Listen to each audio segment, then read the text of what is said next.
goes over here. Hello? Oh, there it goes. Alright.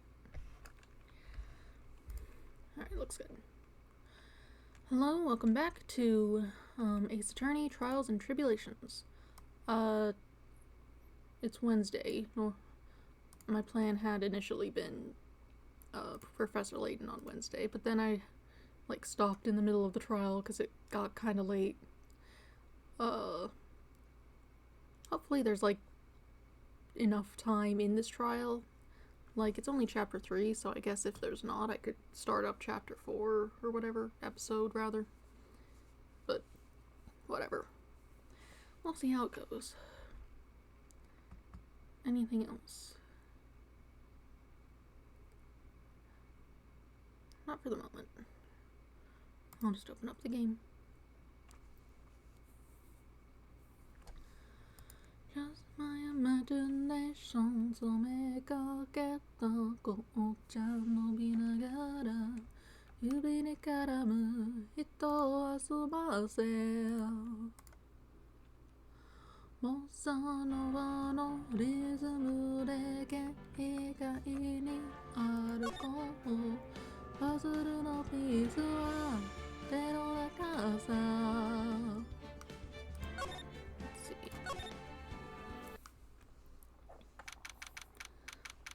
I believe we were going and getting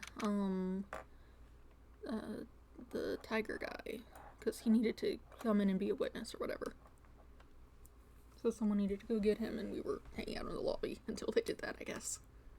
Let's see. Drink some water.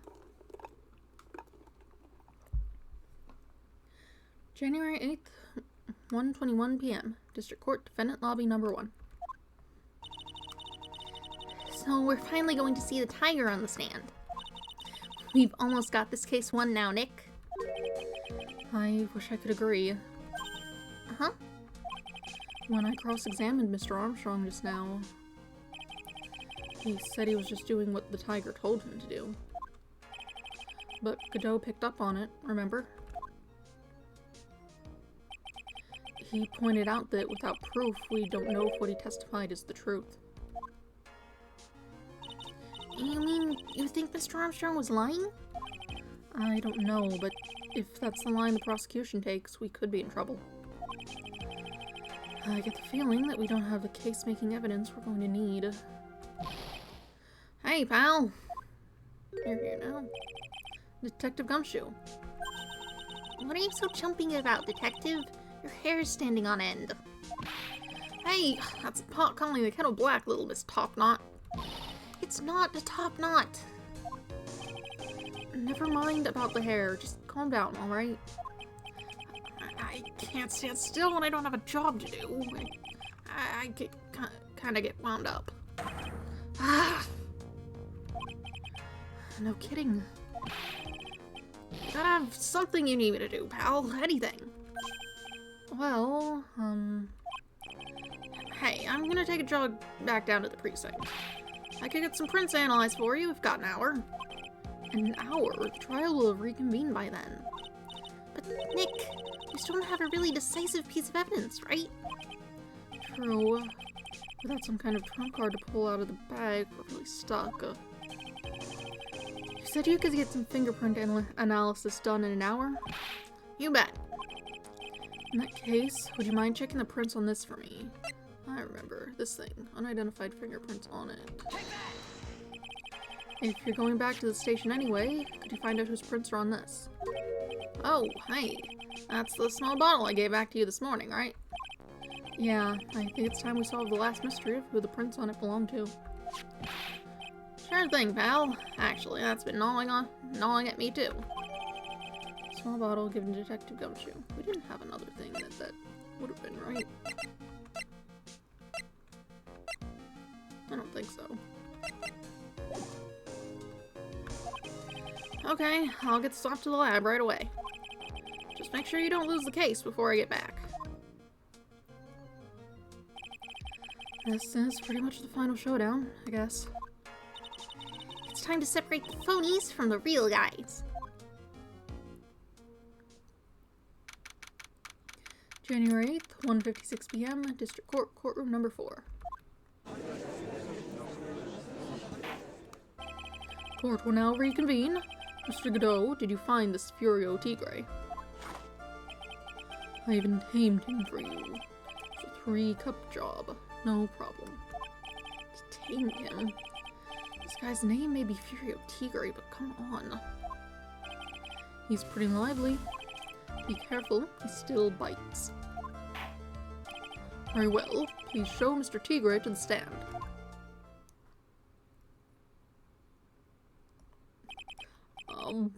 Witness, please state your name and I'll... Don't hide under the table, Maya. Unless there's room for me down there, too. What are you saying to me? Nothing. I didn't say nothing, honest. Oh. I don't know what that sounds like. Who could have guessed that fear would induce a bad Brooklyn accent in the judge? I definitely didn't do that, because I don't know how that works. I got business to take care of, you hear me? So who the hell called me into this hole? It was you, Spiky. No, of course not. It was the judge. Your Honor? Oh dear, I seem to have dropped my pen. Where on earth is it? Don't mind me, just carry on with the proceedings, that's normal. That's it. We're doomed. Maybe you just didn't hear me. I said who the hell was it that called me in here? There's no need to shout, we can all hear you. What do you say? There's no point in struggling. You're caught in a snare, the relentless snare of the law. I'm the one that hauled you in. This is so cool. Don't let him get the better of you, Nick. Under the table. Let's start with the basics. You know about the incident in question, correct? Incident? I know nothing about no stinking incident, mask boy. You mean you didn't attend the previous trial of Maggie Bird? Maggie who? I got more important things to do than watch courtroom dramas. Of course. Well, perhaps you could give us your testimony then. Please tell us about what you did on the day of the murder. Phoenix Wright. Yeah, Maya is under the desk. What's that emote?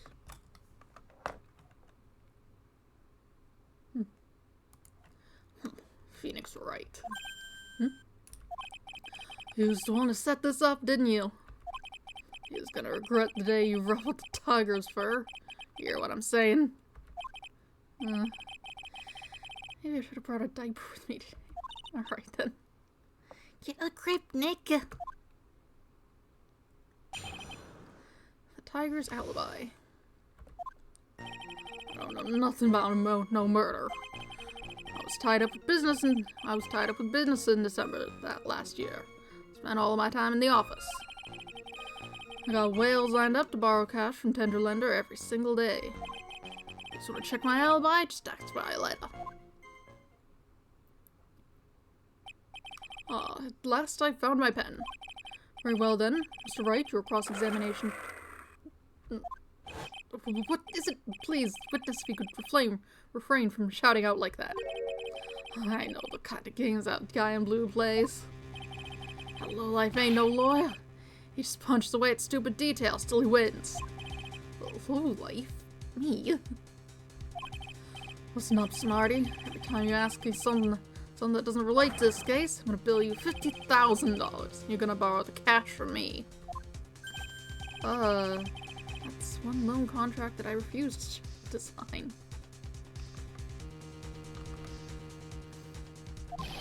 Don't take it. It ain't gonna hurt when you tangle with the tiger.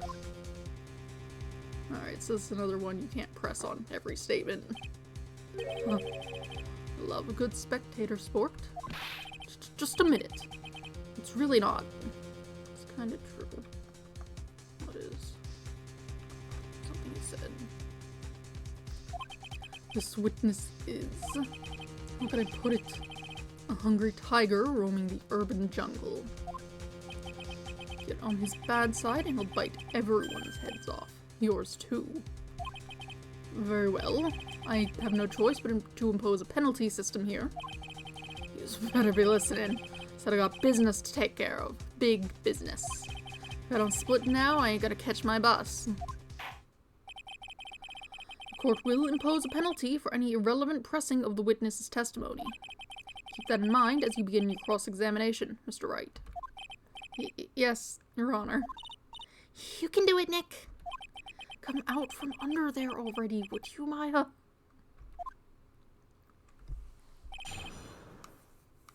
Alright, let's see. Alright. Tied up with business in December. Sure. Just ask Violetta.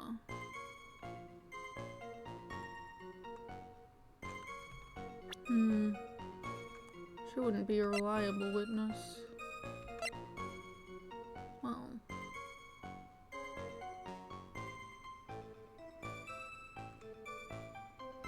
We sort of got through to her last time, didn't we? A little bit, at least.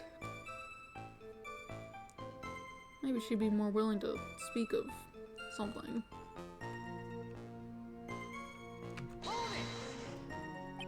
By Violetta, you're talking about the Cadaverini family's... Yeah, you don't want to cross them, or he's gonna wind up sleeping with the fishes. Once the Godfather finds out you've been dragging Violetta through the mud, he'll do you in. Sorry, I couldn't quite put it all together towards the end there. He said that just like he said that just like Viola, didn't he? I get the feeling this might not be the right time to probe him about her.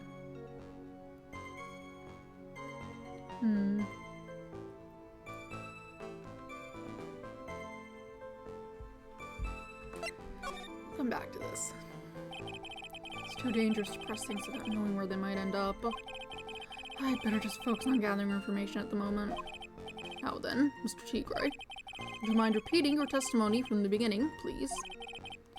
My time ain't free here. Just better remember that. If I miss that bus, someone's gonna pay.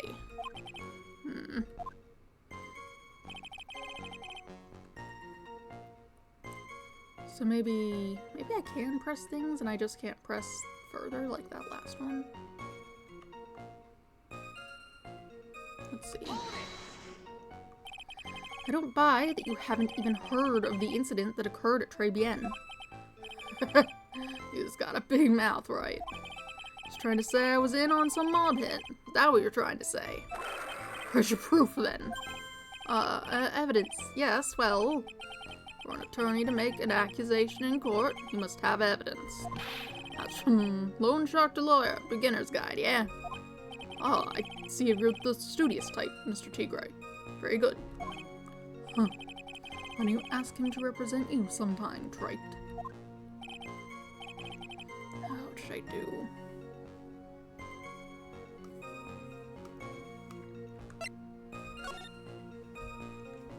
I suppose maybe the thing is we can use this to...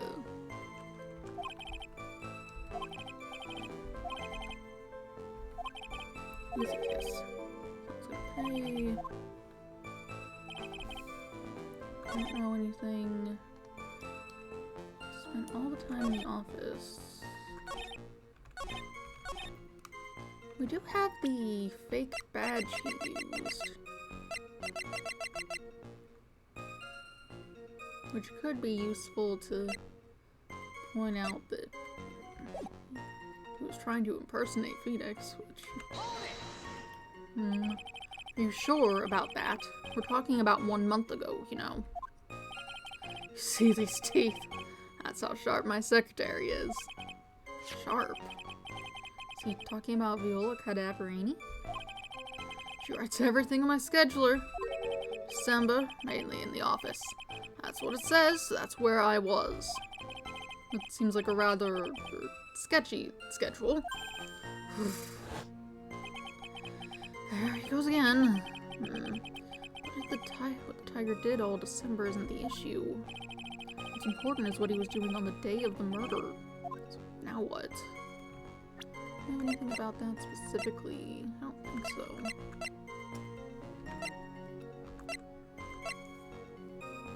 Blueprints.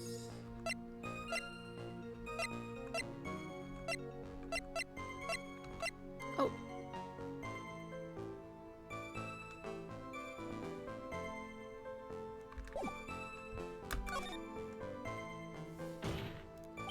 Mr. Tigre, what do you want? If you wouldn't mind going into a bit more detail. This is a dead-end trait and you know it. Remember the rules. No, it's essential that we establish the witness's alibi accurately. I agree. The victim was killed on December 3rd. Were you in the office that day, too? You ain't listening. Of course I was. I never set foot outside. And meetings all day with a bunch of cats wanting to do business with me. I ain't never seen that young kid before. I do believe the witness's last statement was important. Mr. Godot, if you could please. Mr. Tigre, the court asks you to add that last statement to your testimony. Huh. Don't let an animal beat you. Be a man, Your Honor, and ask him yourself. Talking about is in the office, too.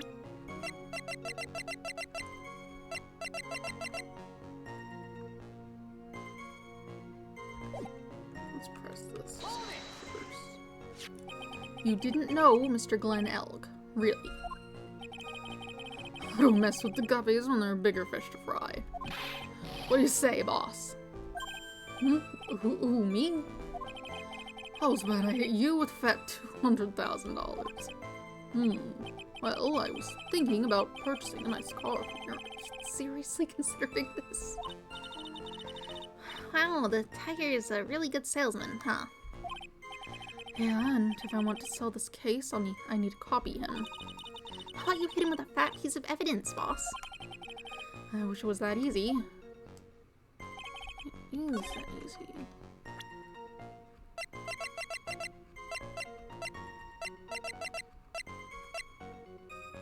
We don't have anything about his specific debt, do we? Nah. So it's just this.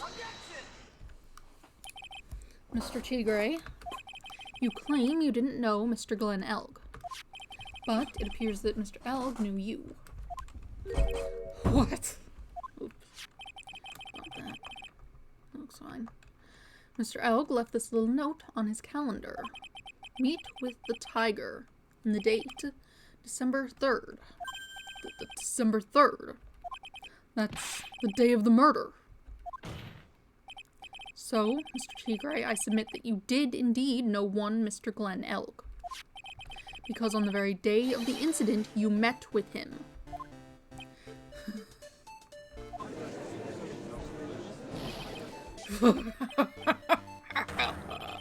Not bad. He's actually not bad. Sorry? I was just messing with you. See how good you are. Did you hear that, Nick? He said you're not bad.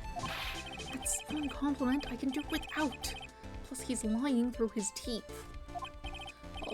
Witness, please remember that you're under oath. Lies will not be tolerated. He's calling me a liar. Is that what you're doing? Ugh.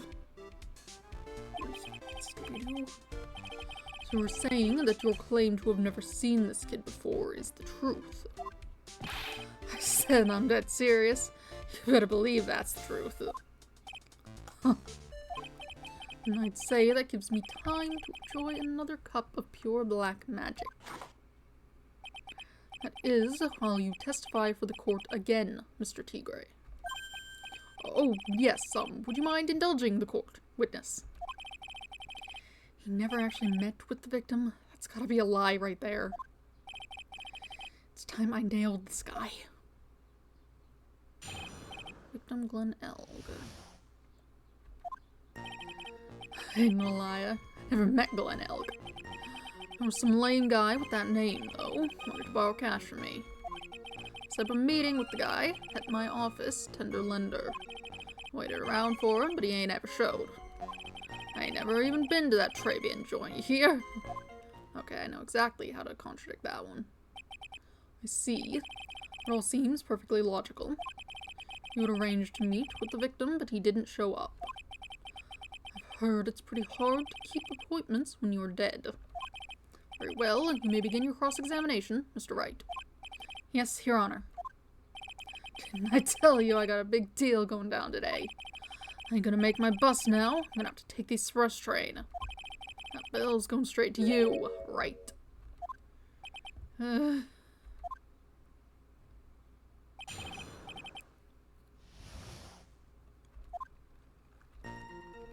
Never heard of him, blah blah. Never even been there. Incorrect. Look at this. I found these matches on your floor. Mr. Tigray, is there something you'd like to tell the court about these matches? Matches? What are you talking about? We found them in your office at Tender Lender. They're from that restaurant.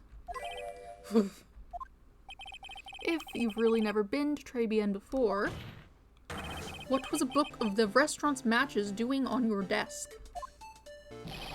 Who's been snooping around in my stuff now, too, wise guy? What are you, my ball and chain? Ain't no broad controlling me.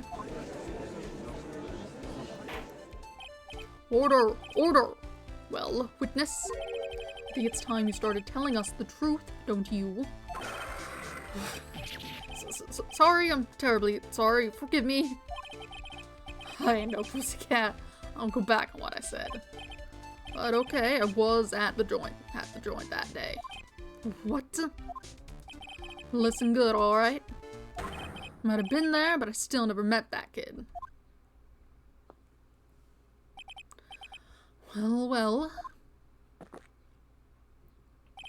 Looks like an order just came in for another testimony. I'm this close to proving it was him.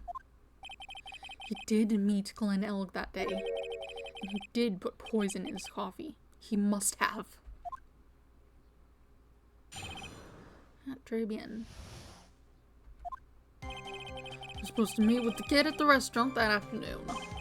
When I opened the door to the joint, I saw one ugly scene. The guy was laid out over the table, stiff as concrete. I figured if the place wasn't hot already, it was gonna be, so I split. I heard the cop's sirens on my way out, and I went straight back to my office. I see. You didn't actually meet with him in the end, then. Well, Mr. Wright, your cross-examination, please. Yes, Your Honor. Hold it. If I wait around here any longer, I ain't even gonna make the normal express. No more stupid questions. Huh. No problem. Anytime Wright presses you on something irrelevant, I'll see that he pays a penalty. Mr. Godot, that's my job. Your job is to slam that little hammer of yours and call a guilty verdict. So do it. Yes, sir. Special Express ain't cheap, right? Just so you know, since you's paying. Oh man, doesn't the rule of law mean anything around here? Not Tribune. Let's see. Supposed to meet with the kid at the restaurant that afternoon. Open the door. Right out over the table.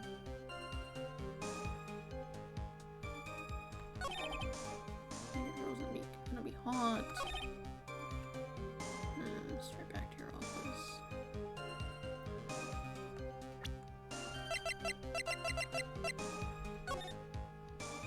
You wouldn't have been really been able to see that from the door, but there's nothing saying you couldn't have just walked in a little further and then saw and then been like, nope, out of here. So that's not super helpful, I think.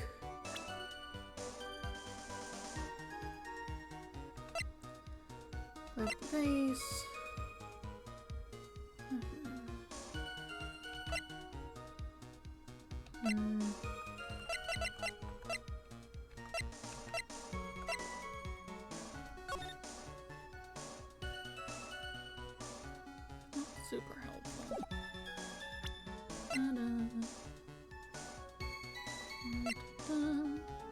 Money ticket. Small pocket. Not helpful. Not useful. No. Handmade lunchbox. Maybe I just need to press on something that's actually relevant. Let's see. Supposed to meet with him that afternoon. Checks out. Non-specific.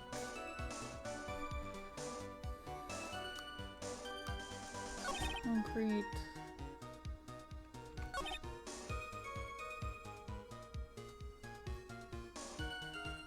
Decided didn't want to deal with it. Let's see.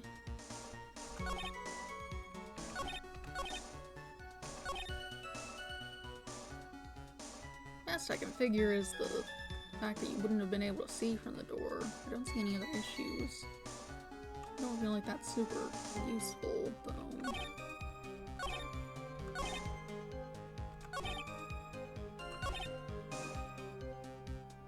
It's not like you said you didn't step foot in there or anything.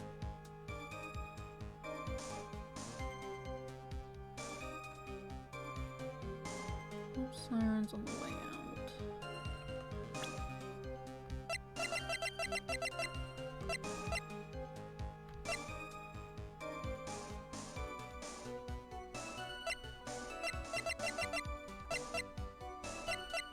Was it that they were... police were called?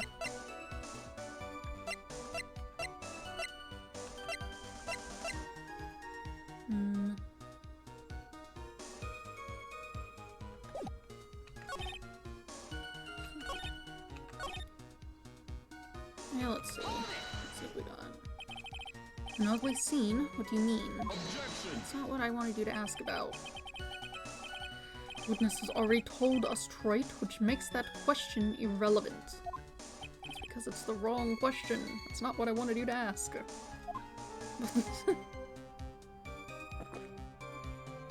Limit myself to 17 cups of coffee during a trial. That's the rule. You better limit the number of times you take a penalty, Wright. Or your guts will look like the inside of a chimney. Ashen. Won't make me burn you again, Mr. Wright. I guess I shouldn't have pressed him on that. Guess I'm gonna make that special espresso after all. So to recap, this ugly scene you saw was...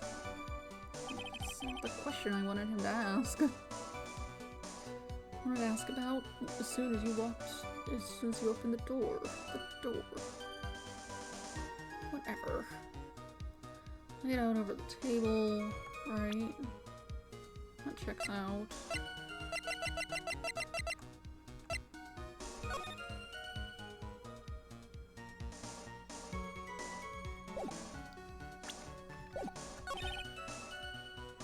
And then you're just like, I don't want to deal with this. Which is like, maybe its own problem, but not really the one we're dealing with right now. And straight back to your office.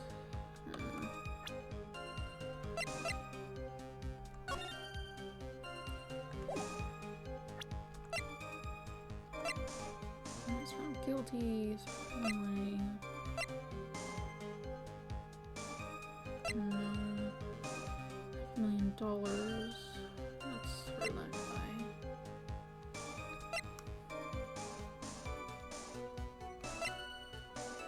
Let's see.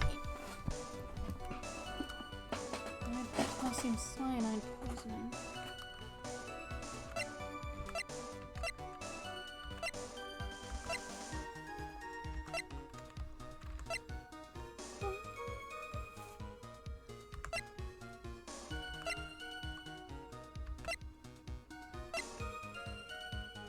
Virus, radio.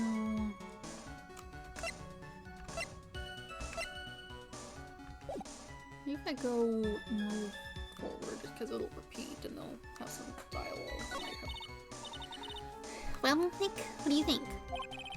He's running out of ways to avoid the truth. Need to press him fast before he has time to think things through. Got to come right back at him with a contradiction. Be careful what you press him on, though, or you'll get penalized, okay? Okay. So it is press something and not directly show evidence. So meet with the kid in the restaurant that afternoon. That checks out. That didn't work because you asked about the thing, the scene, instead of the door. Whatever. Laid out over the table, stiff as concrete.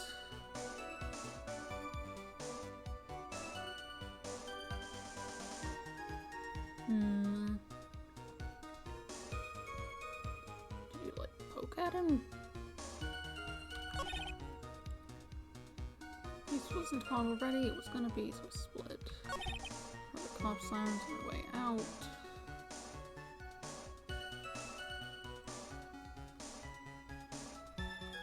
So that would have been... Let's see. Police were called...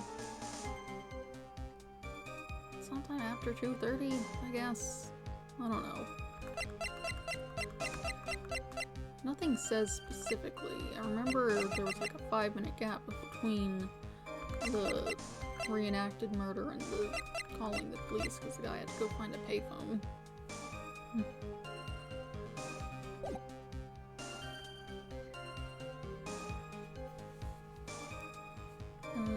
It's not super useful.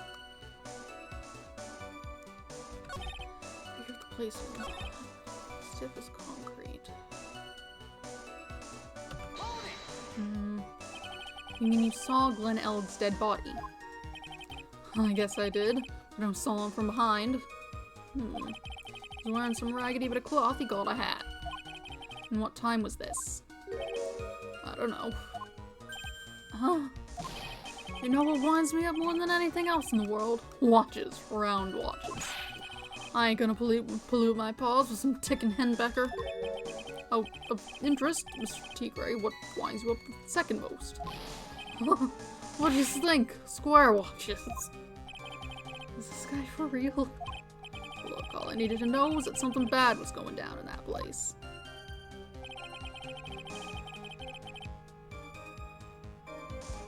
Didn't penalize me for that one. Interesting.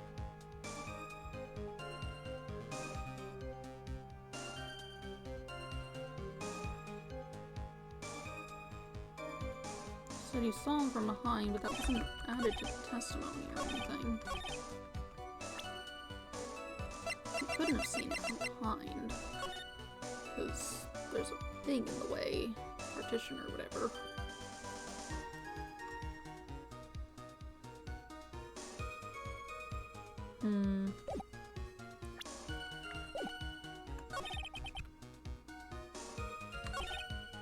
Yeah, that's my best guess. Look at this partition. It's in the way. Look at it. You're something of a loan collecting pro, aren't you, Mr. Tigray? No one escapes the tiger's clutches. Well, I'm something of a lie detecting pro. No one escapes the phoenix's clutches. I think it's time we got something straight. What's this, trite? New line of irrelevant questioning? These are the floor plans of the crime scene. You say you were standing at the entrance, Mr. Tigray. From there, your field of vision would have covered an area something like this. Indeed, the witness would have had a clear view of the victim's seat. Isn't that what I just said? Saw the back of the kid's head. Unfortunately for you, that is not possible. If the court would think back, you'll remember that between each of the tables is a tall partition. Why, that's true. Now look at the plans again. The truth is painfully obvious. From the entrance, the field of vision of any customer walking in ends here.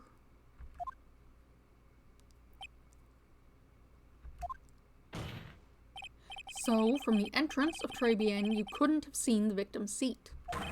But But you did see the victim that day, because you met with him. Objection! Wrong. You've forgotten the old man's testimony yesterday. The victim was alone at his table. But the defense just proved that point to be moot. The victim, witnessed by Mr. Kudo, was not Glenn Elg, but a fake. What? In order to have Mr. Kudo falsely testify, the real killer posed as the victim he had just killed and acted out a charade. That guy dressed up like that? I kind of assumed he would have gotten maybe someone else. Because he doesn't even remotely resemble that guy. That will do. This trial has gone on long enough without the obvious question being answered. Who exactly was this real killer who impersonated the victim? You say the killer murdered Glenn Elg, and then impersonated his victim in a performance for Victor Kudo. In that case, Mr. Wright revealed the identity of this criminal to the court. That's straightforward. What's this guy? Obviously, the killer is Furio Tigre. No one else could have done it. What? Well, witness? Now that's cute. You think you can pin this on the tiger? Maybe you just don't understand. The tiger's king of the jungle. So I dare you to say it again. Come on, you got the guts. You can't threaten me, Mr. Tigre. It's the defense. Go ahead and tell the witness, Mr. Wright. Mr. Wright! Sounds to me like it must be you, old man. He's got guts, I'll give you that. Mr. Wright, do not leave me alone. Do not leave me to handle this alone. Perhaps I can end this embarrassment. Mr. Godot. Let's just go back over Mr. Kudo's testimony one more time. The old man didn't see just the victim. Oh, no, no, no. The serving girl. How was it? The serving girl brought him a Jovcino. She put something in it. There's no question about it. She's very conspicuously put some white powder in there. Was the victim he saw the real victim or not? That doesn't matter. The fact remains he saw the accused put the poison into the coffee. Yes, it was the witness who poisoned the coffee. Very impressive, Mr. Godot. Waiting for my absence to launch your attack.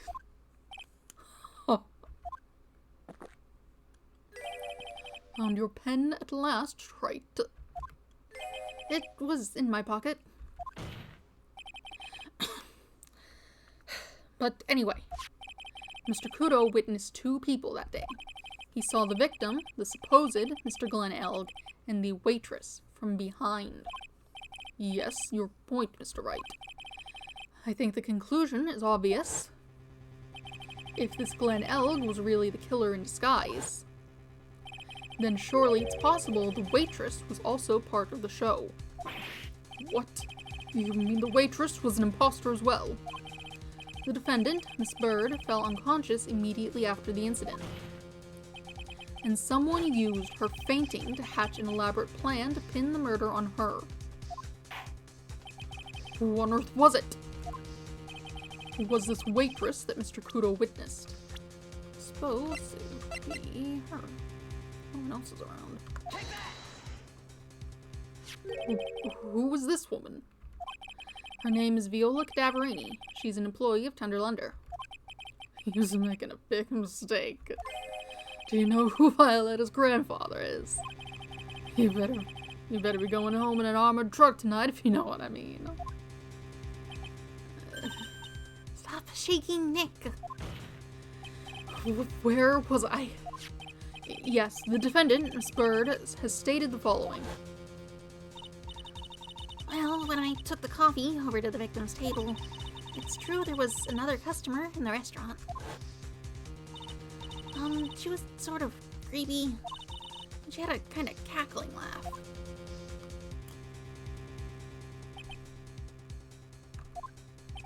There are just too many contradictions in this case. The second man at the victim's table who nobody but Miss Bird seems to have seen. The earpiece worn by the victim in his left ear when that eardrum was ruptured. And the radio show he was supposedly listening to half an hour after it was over. There's only one logical explanation that clears up all of these contradictions. The whole incident took place twice. Once for real and once for show. And Mr. Furio Tigre, the only person who could have committed the crime, is you. Oh, the only person who could have committed the crime is you. Witness, what have you got to say? That's cute. Sorry. He was alright. I could do with a guy like you around. What do you mean? Alright, I'm in on this game. I'm gonna have to charter a jet to get me to my meeting now, but I'm gonna give you one more thing to think about before I go. Something to think about. You've got it all wrapped up nice, huh, right? Please miss one real important thing. But that can't be. I was in the joint that day, and I met that kid too. But I couldn't have poisoned him. He's here. What do you really expect us to believe you now, Mr. Tigre? The troublemaker. Troublemaker. Looks like we're going to need another one for the road.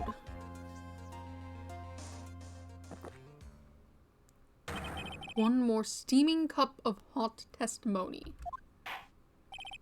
Indeed. Witness, you will explain yourself to the court. I will give you one more chance to testify. What happened that day at Tribulations between yourself and the victim?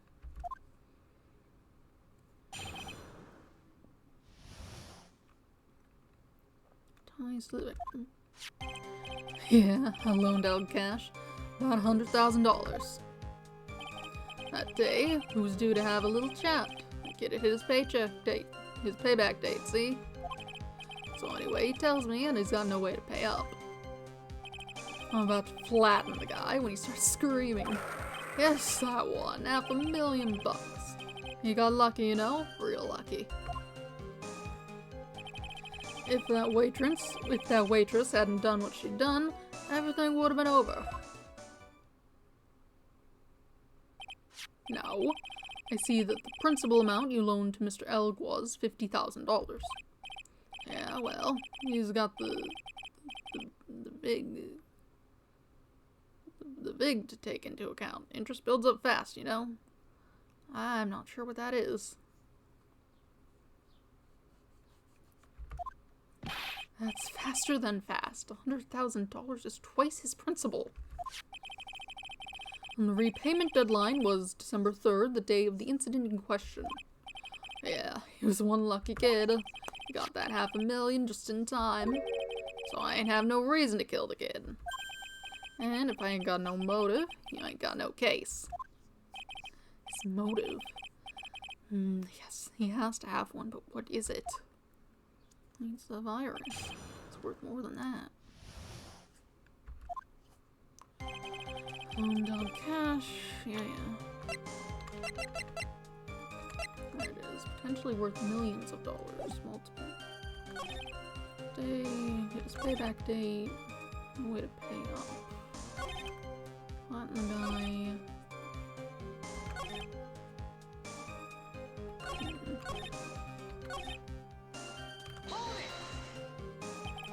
How much did he have left on his debt? You went in round figures. About $100,000. That's the whole amount. I'm talking about a guy who had 58 cents in his wallet. What? He's telling me he wasn't even gonna pay for the coffee? He certainly seems to have been a brave man, this Mr. Elk. I can have it smooth, I tell you. Real smooth. You will have your money in less than 5 minutes, that's what he says to me. The guy then calls me the tender tiger. Skating on thin ice with me.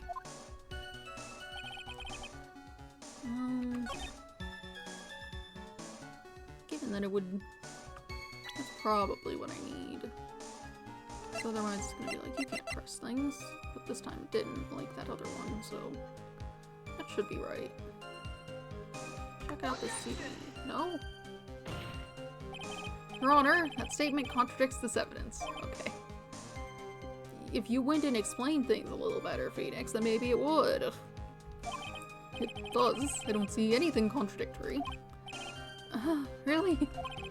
Objection denied. Try to think before you make accusations, Mr. Wright. I did. Oh, I'd clean up. Screaming. $5 million. Got lucky. Everything would have been over.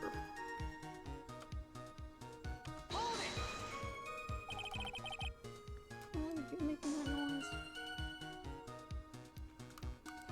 The waitress, you mean the girl with the glasses and the defendant's chair.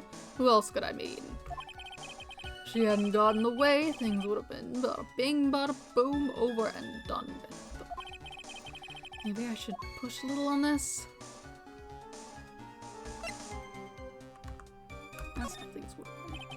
What do you mean things would have been over and done with? Use all there? What? Talk about the cash. I was there to get my $100,000 back. That's all. I'm a businessman. It was all coming together before that waitress got in the way. As far as I can tell from the witness's testimony, other than recouping his loan, Mr. Tigre had no motive for killing the victim. Witness, you will amend your testimony to reflect what you just said. The tiger's motive, huh? That's what you want. After didn't have any other reason. Okay. This is what you want. Are you saying you had no other motives that day? Yeah, so what? Then, why didn't you take the lottery ticket when you left? Why do you think? Because Four Eyes over there. Because of Maggie. How about you go ask Four Eyes about the $500,000 ticket? She wanted it so bad. She poisoned Elg's coffee. A likely theory, your word hasn't held water lately, Mr. Tigre. Objection. Let's not forget this witness was actually at the scene, Wright. Well, I don't exactly agree with some of the deals I send down. I couldn't be there when the cops showed up, so I split. I see. Your Honor. The witness's last few statements are worth a good 2 cups of coffee. Well, Mr. Wright, are you happy with the testimony, or would you like it amended?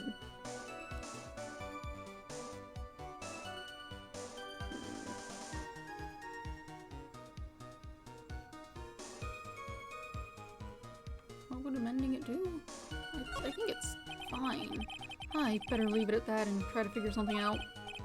Thank you, Your Honor, but there's no need to amend the testimony. Very well. Continue with your cross-examination, then.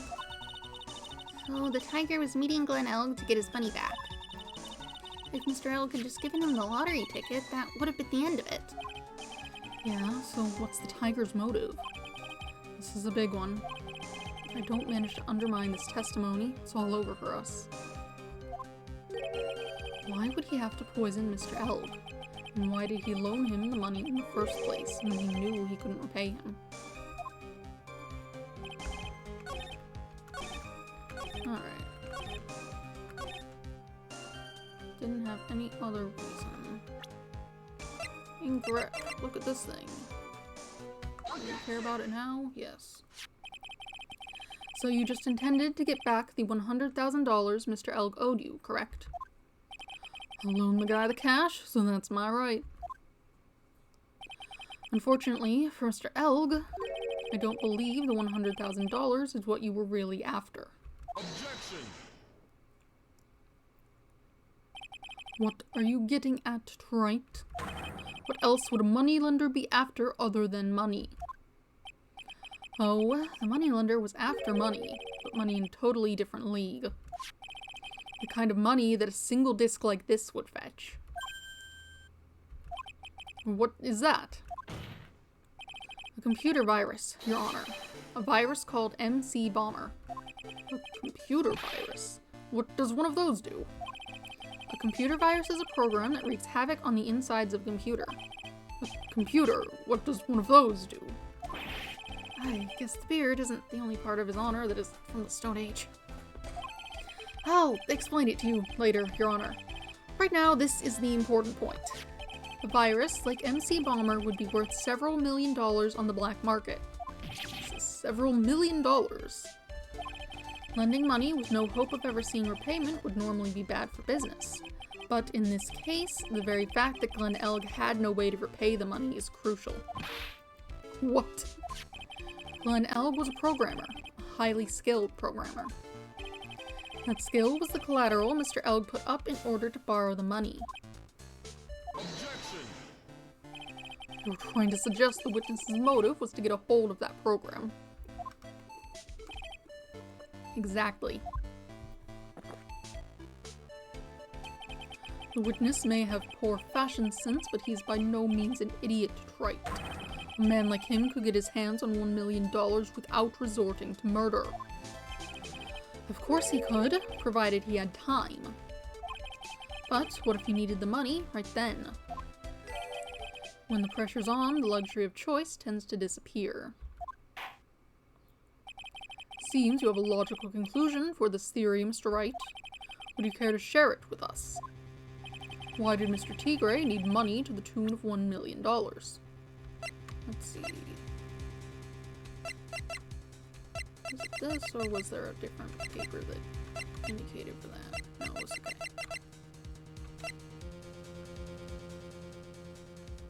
okay. In December of last year, you found yourself in need of a huge amount of money. About 6 months ago, you were involved in a traffic accident, weren't you?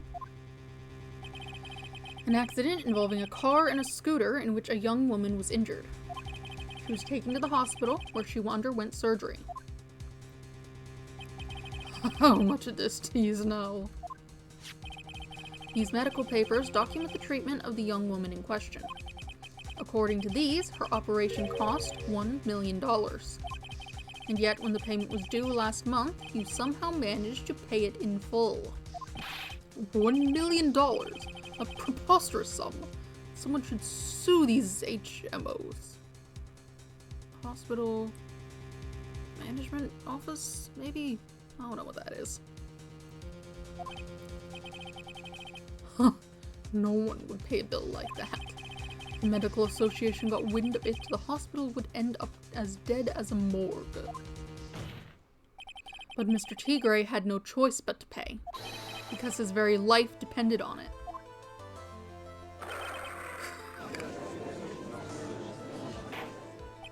But order! Order! Order! You say his life depended on it, Mr. Wright. Indeed it did, simply because the injured woman was none other than Viola Cadaverini. Did you say Cadaverini? Bruto Cadaverini, mob boss in charge of all underworld activities in the city, and doting grandfather to his precious Violetta, also known as Viola Cadaverini. Your life was in danger unless you paid compensation to the boss, correct? Makes sense? You were desperate to acquire the $1 million Bruto Cadaverini demanded of you. So desperate, in fact, that you decided to sacrifice Glen Elg's life to pay your debt.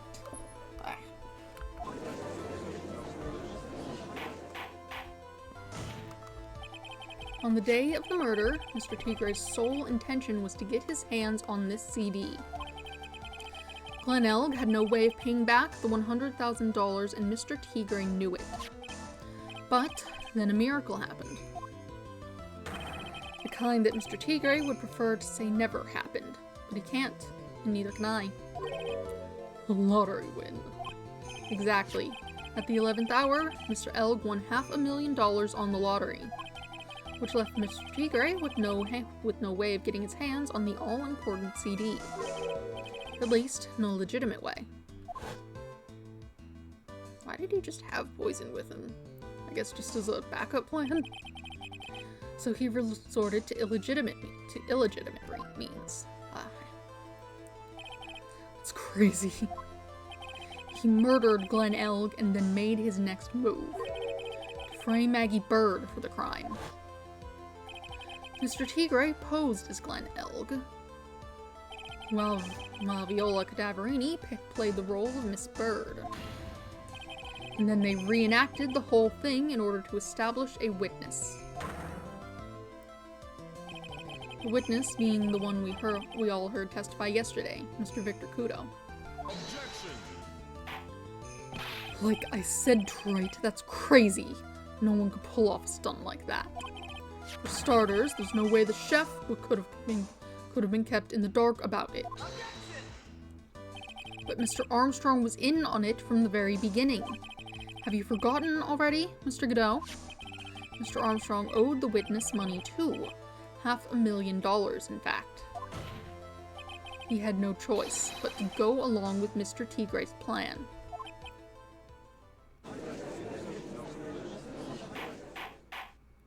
Order! Order! Silence or I will clear the courtroom. He's put on a good show, Spikey. If you want to stay alive in the loan shark business, you gotta be careful.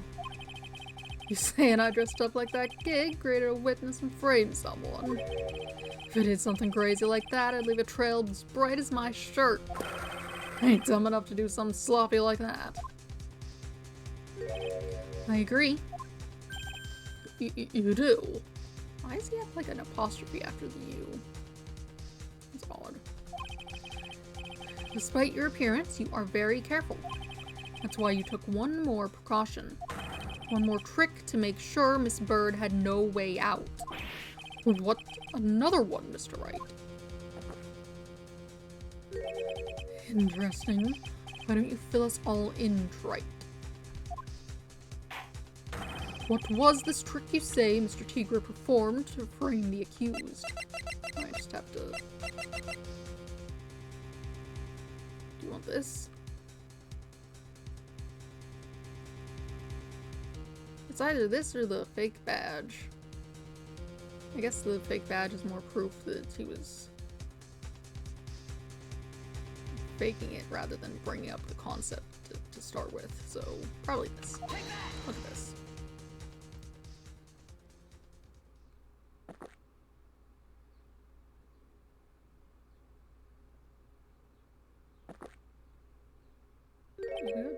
And what's the relevance of that, right? It's just a little intro. An intro into what? Seems all this has been an elaborate trick on the part of the defense. What are you talking about? No, wait! Mr. Tigre did play a trick, a huge trick. Interesting. Why don't you fill us all in, right? How about you, like, listen to what I'm saying? How about Phoenix, like, elaborate on the words that are on the page that I'm presenting? How about he do what I ask him to? What on earth is that? What an insult to think anyone could be fooled by such a childish imitation. Consider yourself insulted, Your Honor. Mr. Tigre, you didn't just pose as the victim on the day in question. A month ago, in this very court, you posed as me. What? That's the truth. But the witness looks nothing like you, Mr. Wright. Although, now that I think about it, it was you, wasn't it? No doubt it was you, standing in here, this very court, a mere month ago. The Phoenix Wright who put up the most disreputable, shabby defense I had ever seen. I feel like that should be enough to throw out the whole verdict that she got anyway, declare a mistrial at least.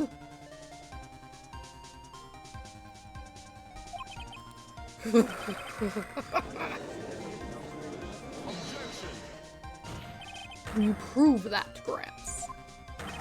Prove the attorney who represented the accused here a month ago was this man, who prepared to take the stand and testify that it was him.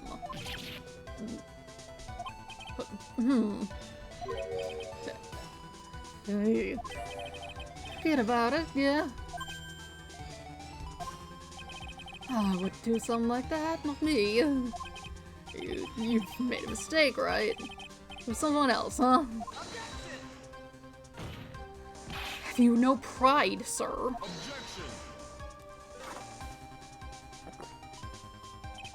This isn't a matter of pride.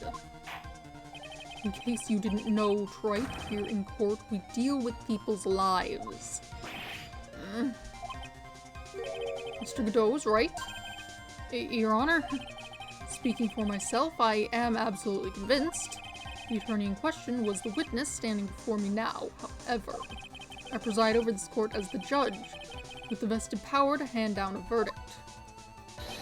Someone in my position cannot be swayed by a memory without evidence to support it. No! If the defense has no further evidence, the court will now excuse the witness. I'm gonna save before I mess something up and I have to do everything. That would suck. The circumstances surrounding Mr. Tigre are dubious for sure, but not conclusive. But we've come so far. You say he impersonated Glenn Elg. You say he impersonated you. None of that adds up to a murder charge. You don't have a shred of evidence that the witness poisoned the victim's coffee. Ugh.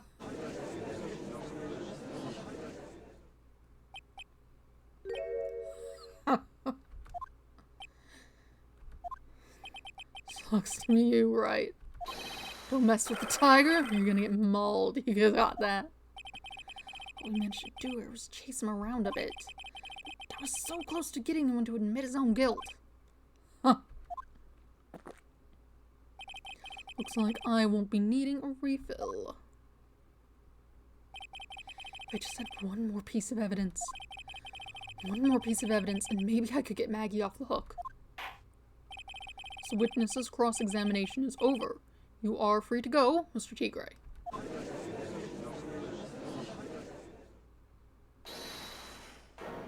Oh, she was coming and brought the thing with the fingerprints?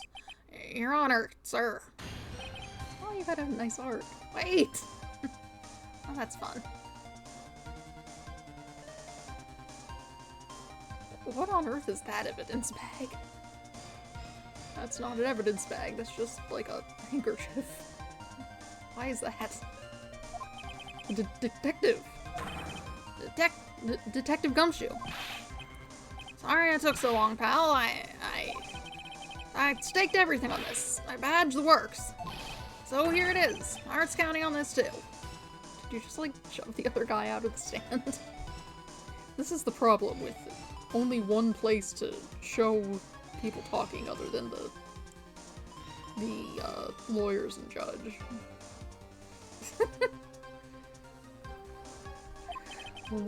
What is it, detective? Isn't it obvious, pal? It's a final, decisive piece of evidence. What? Where'd the other guy go? It's just gone. January 8th, 2:48 p.m., District Court, Defendant Lobby Number 1. Guess we left. All at recess to get that sorted, I guess. Sorry it took so long, pal, but I finally got the results from the lab. The results? Got the prints, pal, from this medicine bottle. Oh, so do you know who the prints belong to now? You think I'm some kind of hack detective? Of course I know. So tell us, they're the tigers, right? I knew it. You bet. Clear as crystal, all over this bottle. Why? Furious Tigre's paw prints, alright. It's great. We've got her now, Nick. What's wrong with you? You've hardly said a word since Detective Gumshoe got here. He's laid everything on the line for this, Nick. I know. Look, I'm sorry, this is kind of hard to say, but it really doesn't make any difference whose prints are on the bottle, or on that bottle now. Huh? What? Why not? What we need to produce at this stage in the trial is irrefutable evidence that the tiger put poison in Glenn Elk's coffee. He's already admitted that he met the victim. The fact that his prints are on this bottle, that really doesn't make any difference now. I knew it. Great. No matter how hard I try, I'm never of any use. Hey, don't be so hard on yourself. This was our last chance to help Maggie, and I've been working on some useless piece of evidence the whole time. It's alright, I'm a real loser. It's not breaking news to me, pal. Who's it? Oh. Detective Gumshoe? Maggie! You've been working on something for me? Sorry I let you down, Maggie. I know you didn't do it. And I'm a detective. We're supposed to be able to prove stuff like that. I'm really sorry. I'll get out of your hair now. Detective Gumshoe, wait! He's gone. Isn't there anything we can do now, Nick? I wish there was. Gumshoe worked so hard to get that evidence. If only there was some way I could use it. Small bottle put into pocket. The victim's ear medicine covered in Imperio Tigre's fingerprints. Why? Why did he pick that up?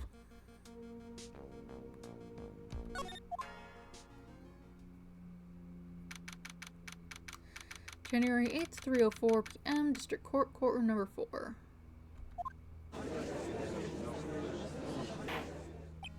Mr. Wright. Yes, Your Honor. I granted you a recess so you could prepare this decisive evidence you discovered. Yes. Don't keep us all in suspense, Wright. Show us. Naturally, we can assume it's evidence that will actually stand up in court, can't we? Thank Phoenix. Don't let Gumshoe's hard work go to waste. How much more of my time he's gonna waste? I ain't been to no court before. These lawyers sure know how to blow things out of proportion. No doubt, given the nature of the evidence, it will speak for itself. Nevertheless, you will talk us through it, Mr. Wright.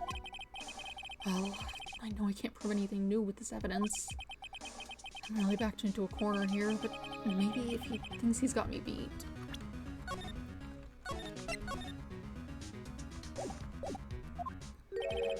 I'll let his guard down a bit. Don't keep us waiting any longer, Mr. Wright. Present this final, decisive piece of evidence to the court. Yeah, we're just gonna have to use that. Gonna use everything else. We have it. This is the defense's final piece of evidence. Isn't that the victim's?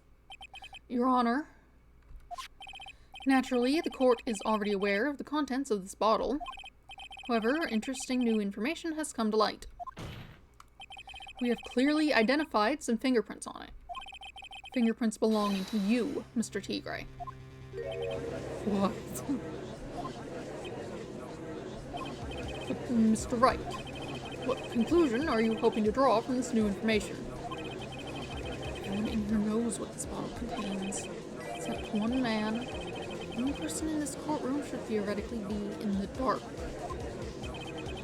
My prints are on that fancy-looking bottle? Is that what you're saying?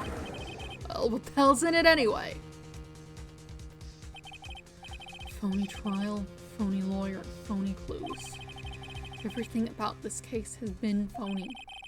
Seems like the perfect excuse for some phony evidence. Mr. Tigre, this is the decisive piece of evidence that will prove your guilt. Why? Because it contains...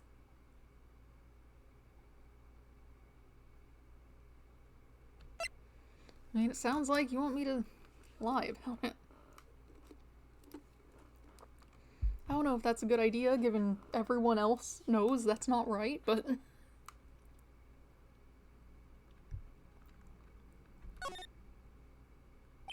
This bottle contains potassium cyanide. Potassium cyanide. The poison used to murder Mr. Elg, Your Honor. The victim's killer used this very bottle. And on this bottle, Mr. Tigre, we found your fingerprints. Well, how do you explain that?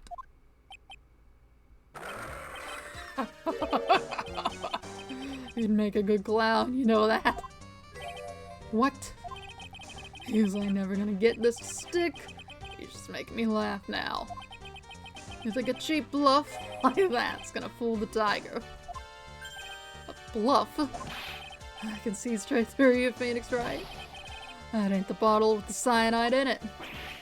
Oh no, this is the bottle we found traces of the poison in. Don't mess with the tiger, you're gonna get ripped to shreds. The cyanide bottle was brown, was made of glass. That cheap piece of trash don't look nothing like it.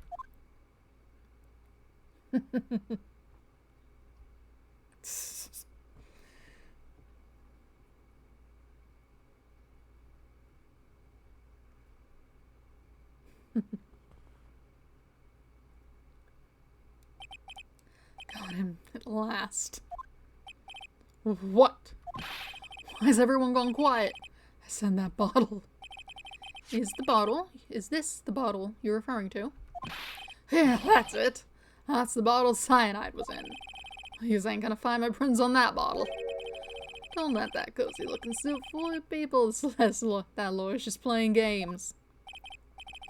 Tell him, Mr. Prosecutor. Tell that guy where to go. You still haven't figured it out. Don't you realize what you just said?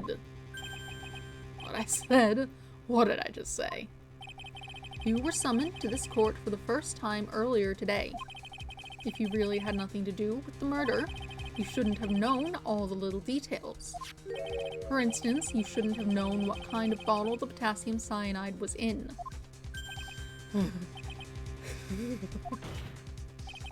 But just now you slipped up in front of every single person in this courtroom. You described the exact bottle used by the killer to hold the poison. He don't know. He's messing with. I'm the tiger. I control millions of dollars on the black market. You think I'm gonna let some jumped up sook get the better of me?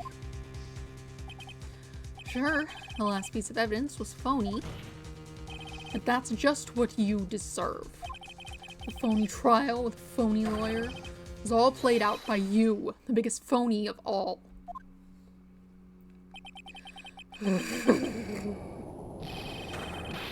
Oh.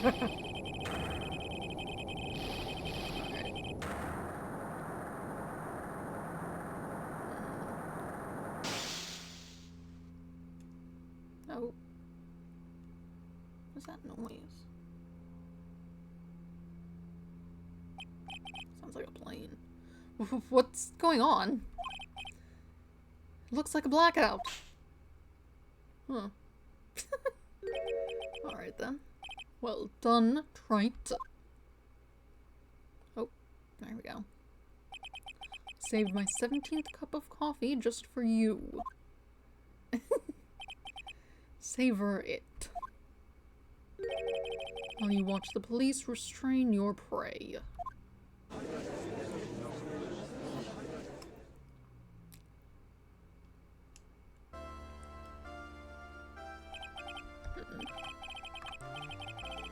That didn't take very long at all. Mr. Wright, you caught a tiger by his toe, but if this one hollers, he won't be let go. Alright then. Now then, how are things going with Mr. Tigre, Mr. Godot? He's being arrested on suspicion of the murder of Mr. Glen Elg, Your Honor. Fortunately for us, we managed to rectify a very grave error. Miss Bird was found guilty in the absence of a genuine defense attorney. Yes, she was. And in the absence of genuine evidence. But the tiger made one mistake. Indeed. Very nearly got away with everything if it wasn't for that one slip of the tongue. For your Tigre is a truly frightening criminal. Ha! Truly frightening one is that defense attorney over there. And well, I'm now in a position to deliver my verdict. This court finds the defendant, Maggie Bird, not guilty. Yay.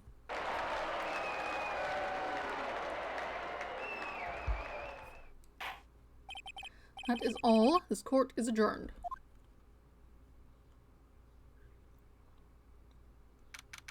January 8th, 4:10 p.m. District Court, Defendant Lobby, number 1.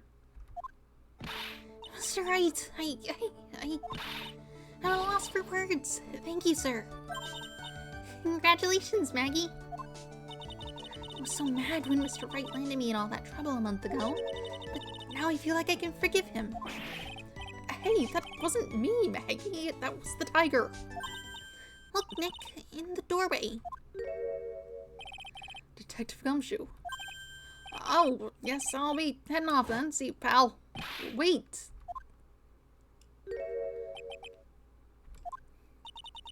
Detective Gumshoe. Oh, yeah. Congratulations, Maggie. Thanks. I knew you were innocent all along. Why didn't you say that in your testimony then?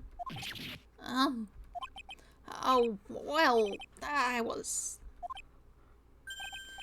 Well, guess I'll be heading off then. See you around. Wait up, detective. He just ran off.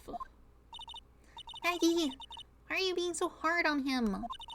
He busted his butt for you. It's thanks to him that we got the medication bottle. It wasn't even of any use. But it's only because Mr. Wright used it so cleverly. Detective Gumshoe was just running around in circles. Poor guy. Looks like she still isn't ready to forgive him. Can't you put in a good word for him, Nick?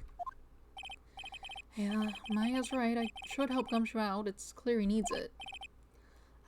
Maggie, you know, Detective Gumshoe's been really worried about you through all this. I wanted to believe that, sir. But on that first day of the trial, he practically gave the judge a free pass to lock me up. He didn't have any choice, Maggie. He's a detective. He has to report the facts. He doubted me, that's why. He thought I might have done it. I've got to prove to her that Gumshoe really cares about her. I know. I'll give her a little present to celebrate her freedom. I mean, I guess it's this thing that's just been sitting in your... Where have you been keeping this?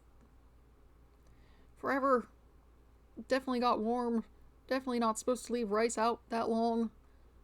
Definitely, or I guess not even warm, cold, unpleasant. You can't eat this, but here it is. Here you are. Present. Celebrate your freedom. That's... A present from Detective Gumshoe, made with a ton of love. He said you lost weight and he was worried about you. Detective Gumshoe. I actually really like weenies, you know? You guys hear that? I'm pretty hungry myself, you know? Yeah, the trial dragged on a bit today, didn't it? Is it okay if I eat this now?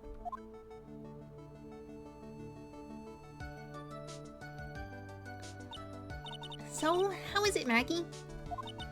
It's really good. You really shouldn't eat that.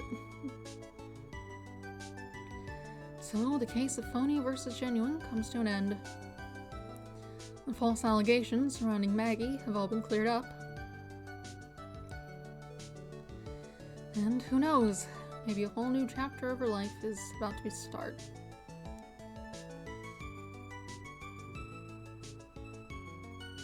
That's really unfortunate looking. Episode 3, Recipe for Turnabout, the end. And then we have episode 4, Turnabout Beginnings. Oh, and it looks like there is an episode 5. What are you wearing? You have a new outfit, I guess. Also, his face looks weird, but that might just be the art. Hard to say. Looks like it might be another flashback thing like the first chapter had been, or first episode, rather. I don't usually like to start new ones, but it's not even been an hour and a half, so guess we're just gonna go right into it.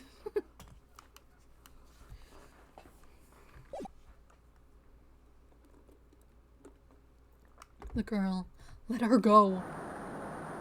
I made an assumption that his might be Edgeworth, but it maybe isn't. That doesn't look like Edgeworth. Shut up! Come closer, and I kill her. Sorry, but you're not going to get a chance. I don't know who that is necessarily. That didn't look like... That didn't look like you got the guy. Or at least if you did, he dropped the girl anyway. Hi there. You have a computer. I'm reading through the file of an old court case. It was the first case of my longtime mentor, Mia Fey. That one. Fugitive data. Picture data. Name Terry Follis. Charge kidnapping, murder, sentence death penalty.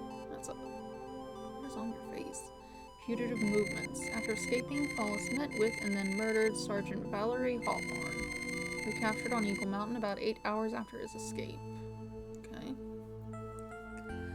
Her very first client was a death row inmate who had recently broken out of prison. That was a whole year before Mia and I ever met.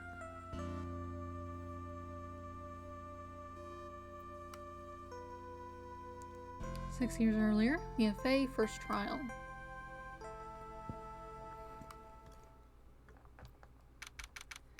February 16th, 9:24 a.m., District Court, Defendant Lobby number 4. I'm so nervous. I feel like I'm going to die. I never should have accepted this case. Hey, why are you just holding up a chain ball? Why do you have that? Good morning. Don't be so jumpy, Mia. I didn't do nothing. I swear I didn't kill anyone. I swear I didn't kill nobody. Terry Follis, my first client. Sentenced to death. Sentenced to death 5 years ago. Now a prison escapee. Just relax, Mia. Make small talk and try to relax him. So why did you escape, anyway? Oh, I'm sorry. I didn't do nothing. I didn't kill nobody. I never lie. I didn't escape from nowhere. But Mr. Follis, the police just recaptured you 2 days ago. Sorry, I told a little lie. Oh boy. But anyway, I didn't do it. I never killed nobody. Sorry for asking, but you're on death row, right? I'm really sorry. You sentenced me to die 5 years ago, but I'm strict, I tell you. A woman, she lied in her testimony. That's why I got the death penalty. I swear it, I didn't kill her. I could never do that. 2 days ago, he escaped from the police wagon when it crashed. Then about 8 hours later, the policewoman was murdered before the police could recapture him. Police believe that Terry Follis did it. After you escaped, did you meet a policewoman? Yeah, I did. She's the reason I escaped. So that much is true. He did meet with the victim. But I didn't kill her. She was alive when I left. She was alive. It's true. I can trust him, right? I mean, I should. Huh. Oh. You're definitely Godot. You're not going to figure out the truth but just by staring at the guy. What happened to your hair? Why are you here? Came to see how our little kitten was doing all alone in the big scary lion's den. Thought maybe you'd like someone to play with. Where's Mr. Grossberg? Huh. That old man is probably still in bed. But he's clutching an empty bottle and mumbling in his sleep. Aren't I good enough, after all? Aren't I good enough? After all, it's me, Diego Armando. Okay. Are you sure you're not Godot? Are you quite certain?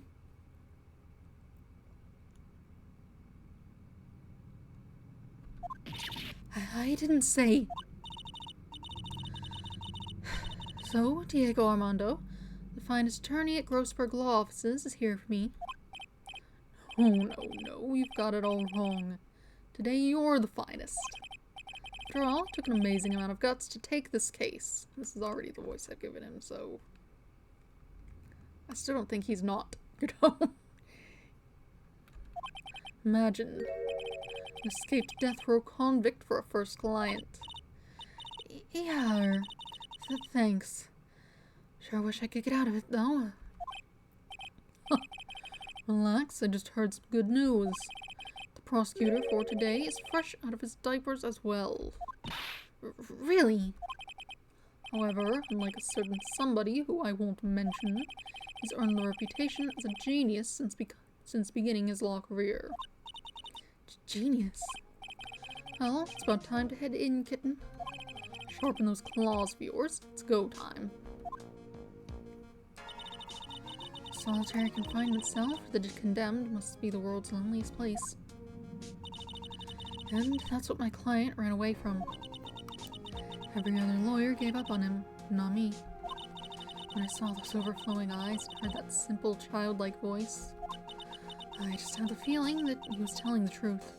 That's definitely not the sort of voice I gave him.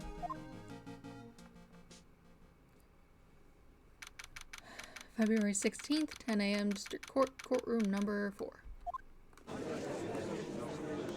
If I recall, this went poorly. Hello there.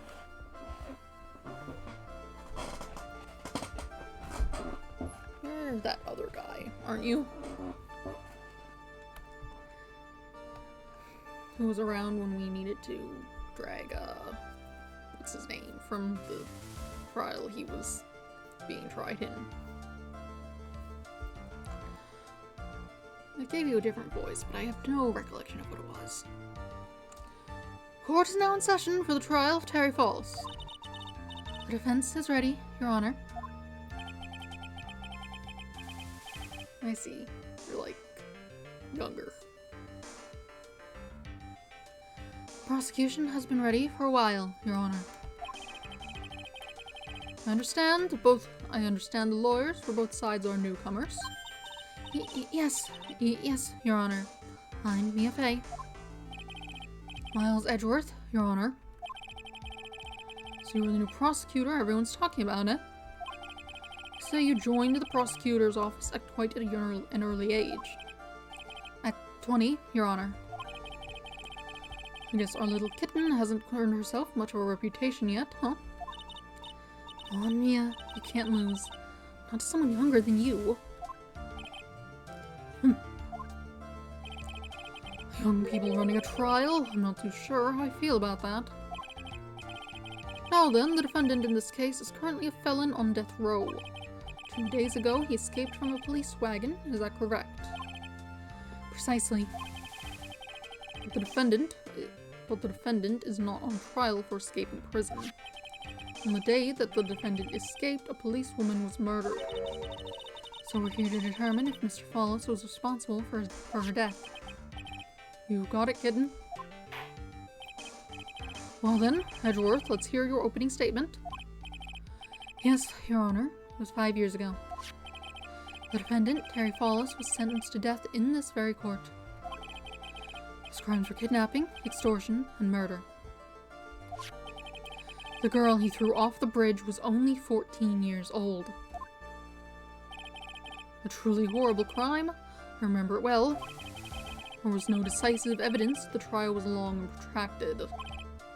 Correct, but in the end, what finally decided the case was a certain witness's testimony. A witness's testimony.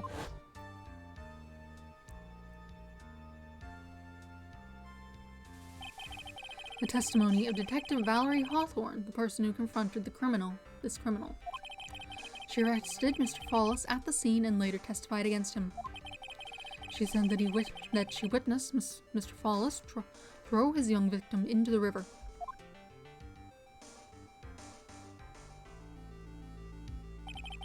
For those who are not aware, Eagle River is well known for its powerful current.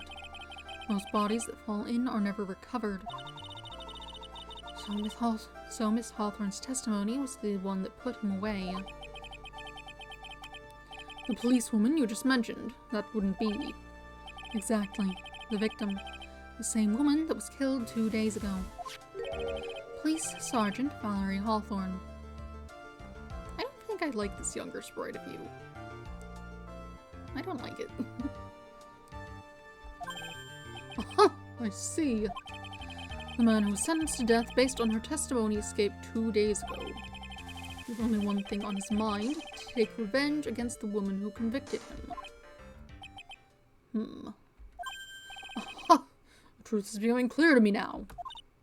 Uh-huh. Yes. It's quite obvious that the defendant is guilty. But wait a minute, that's not right. At least hear the case before you decide on the outcome, Your Honor. Watch yourself, Miss Fay. I'm not sure I care for your word choice or your tone of voice. Young people these days simply don't know how to respect their elders. Why, you're even younger than me, you hypocrite. Now then, Mr. Edgeworth, please call your first witness. I call the detective who was in charge of the initial investigation of this case. You have a brown coat now. Witness, state your name and occupation. Gumshoe. Dick Gumshoe. I'm the homicide detective in charge of the case, sir. I finally got promoted to the detective division half a year ago. I don't believe anyone asked you about that. Hey, ma'am, you got any idea how much work it takes? What is it? You're really gorgeous. Excuse me. No, seriously, my heart's aching for you. Detective, pull yourself together and try to be professional. Otherwise, I'll write you up on contempt so quickly that something other than your heart will ache. I'll write you up on contempt so quick that something other than your heart will ache. That's probably better. Okay, I got it. Now, detective, tell us about the incident. Yes, sir, right away. The victim was Sergeant Valerie Hawthorne, a veteran on the police force. She was stabbed in the back with a knife and died from excessive blood loss. That much is already stated in the autopsy report. What evidence do I have on this, actually? Just, okay. The court would like to hear more details about the incident itself. Yes, sir, I gotcha. Okay, let's take a look at this aerial map of the area here. Okay. This is a sketch of Dusky Bridge, an old suspension bridge. And the river that runs under there is Eagle River. The victim and the defendant met there, on top of the bridge. After stabbing her in the back, the killer carried the victim back to his car. He was recaptured at a police checkpoint as he was trying to make his getaway, sir. Oh, so the body was in his car. That's pretty bad. I see. Dusky Bridge map added to the court record. Bridge located 40 feet above Eagle River. There's the victim's blood found on the bridge. The victim, Sergeant Valerie Hawthorne, was wearing a thick coat, sir. Unfortunately, no traces of blood were found on the bridge. Mr. Edgeworth, I warn you that I absolutely despise conjecture. If there was no blood on the bridge, then you have no proof that they even met there. Your Honor, if you would listen to the testimony we have prepared, I'm sure you'll be convinced. The two of them most certainly did meet on the bridge that day. Why, Mr. Edgeworth, I'm not sure I like you wagging your finger at me as though I were some hoser. Somewhat. Detective, proceed with your testimony. Yes, sir. Here we go, Mia. Hang on. Okay, now, listen carefully, kitten. One little mistake in the sky will drink you from morning tea. Trust me and get ready. Summary of the incident. On the day of the incident, an unknown person phoned the sergeant and asked to meet. Sergeant Hawthorne went to Dusky Bridge at the designated time and met with Mr. Follis. And that's where she was brutally murdered, sir. The criminal stuffed her body into his car trunk and tried to make a getaway. Mr. Follis was arrested at a police checkpoint we set up at the base of the mountain.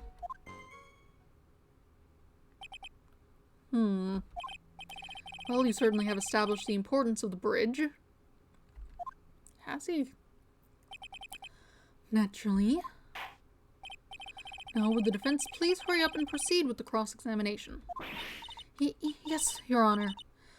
Cross-examination coming right up.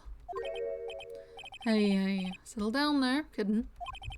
If you keep trembling like that, you're gonna make me spill my coffee. I'm not trembling. It's just cold in here. Courtroom can be a cold battlefield, all right, especially for a beginner. I don't need you to worry about me. I mean the defendant, the witness, everyone's a beginner in here. Huh, you got me there. But maybe you should keep your claws out and show them what you've got, kitten. It's okay, Mia. Stay calm. Just remember those court procedure videos you stayed up on last night watching. Summary of the incident. Alright, what we got? No reason not to press on everything this time. This unknown person, you have no idea who it might be, right? Sorry, but I'm afraid I do. What? The one who called Sergeant Hawthorne was the defendant, Terry Falls. What? The defendant? The defendant called her. Sergeant Hawthorne was a very thorough person, sir. She left a note about her phone call with Mr. Fallis. A note? Yeah, top secret memo that she left on her desk. Victim's note added to the court record. Confidential police materials written by the victim. Can we read them? According to this note, it seems the one who called her to the bridge was indeed the defendant, Terry Fallis. Whose bright idea was it to keep that note from me? Fallis, 4:30 p.m. at that bridge. Wear white scarf for identification. Talk to Dahlia. Tell her this time the whole truth must come out. Who's Dahlia? Wasn't someone Dahlia? Someone was Dahlia.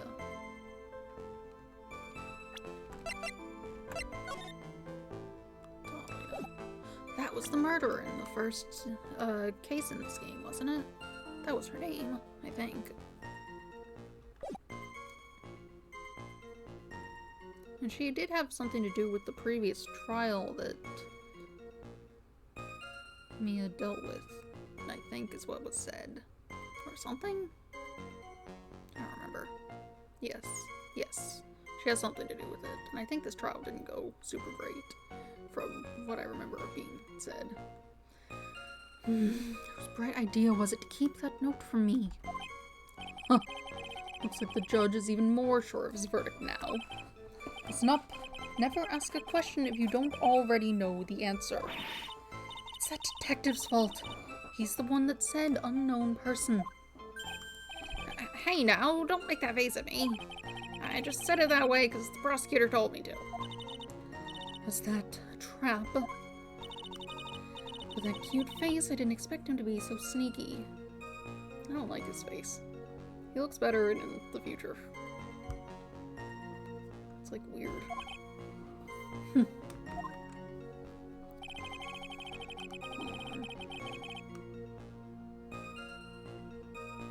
Yeah.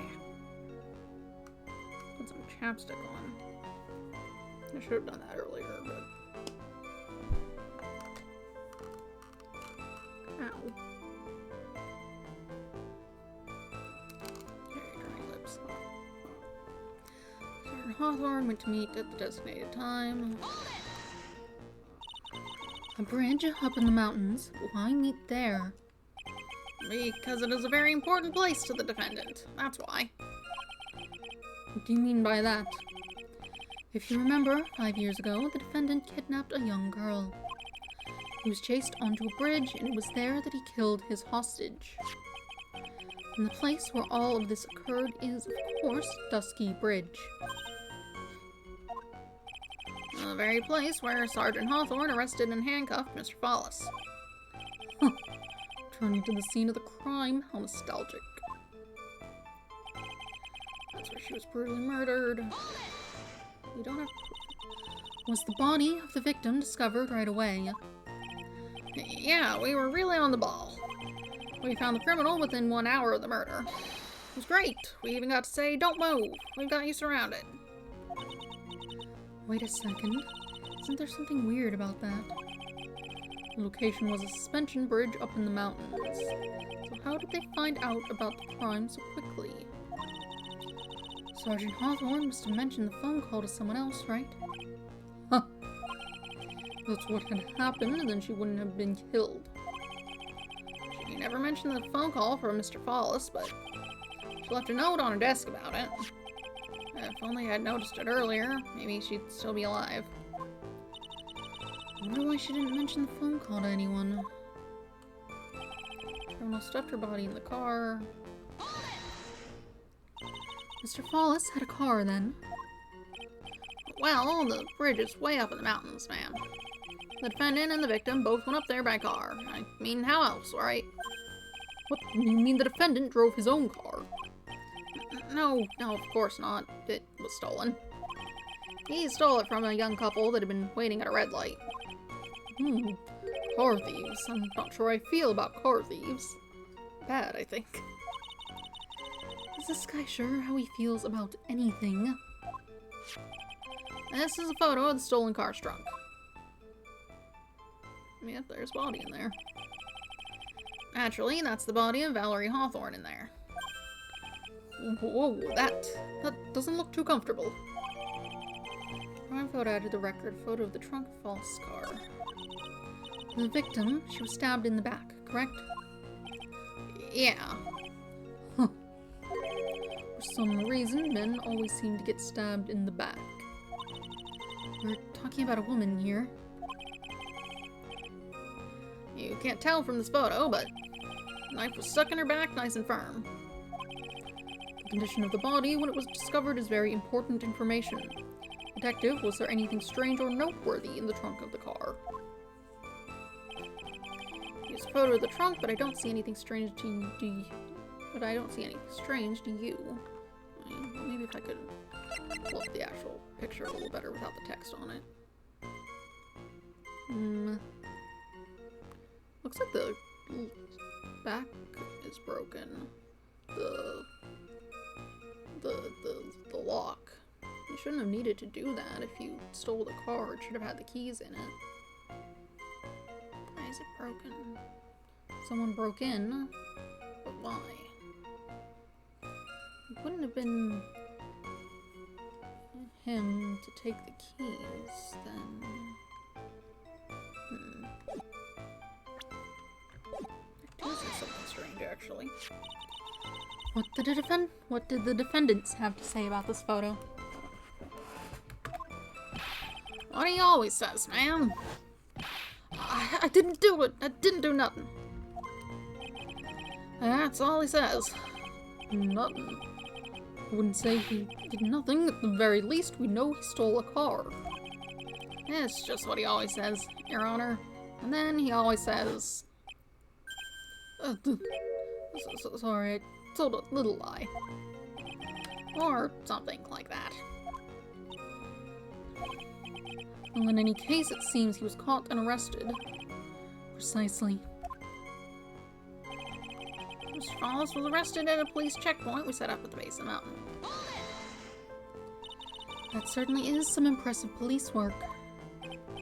Well, no, actually, it was way too close for comfort. We set up that checkpoint just after 5 p.m.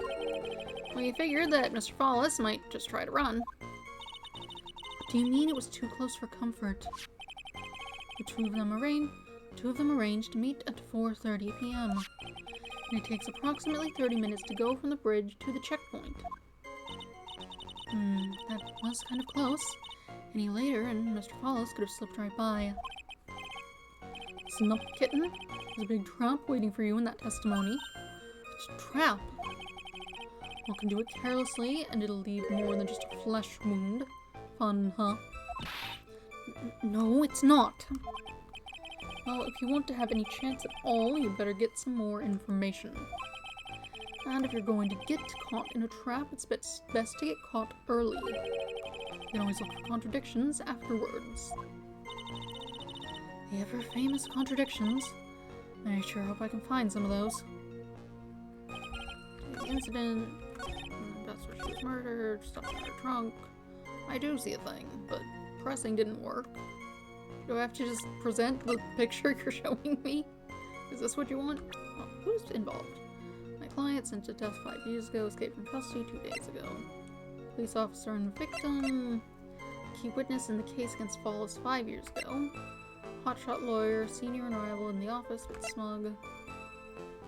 You look more normal in this one. Developed a genius as soon as he started as a prosecutor. Pays his court debut.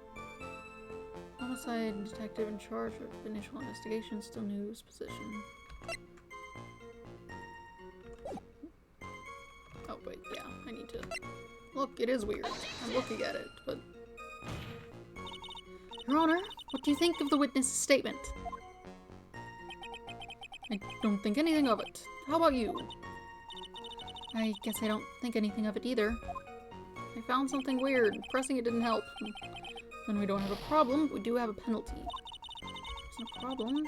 You just let it slide. Look at it. It's weird. It's broken. Look at it. Use your eyes. None of these help. Pressing it didn't help. Do I press it again? Look at it. What the defendant have to say about this photo? He always says blah blah blah. He's not helpful. That's all he says. That's not... Look at it, it's weird. That's the police checkpoint.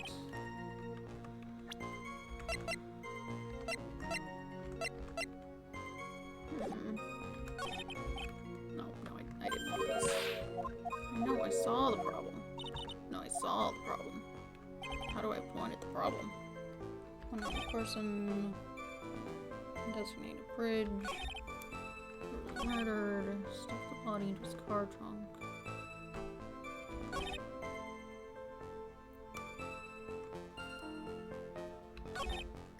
I guess maybe we pointed out on this one, saying that he didn't do it because he could have used the keys. Is this what you want? Your Honor, that statement contradicts this evidence. You're not listening. It could very well be. Will you listen to me? Will you listen to me? I see something strange. Yes. What are you talking about? How am I meant to point that out? I do see something strange. What do you want from me? It's weird. It's broken. Look at it. It's broken. How am I meant to point this out to you? 4:30, that bridge, wear a white scarf. Talk to Dahlia.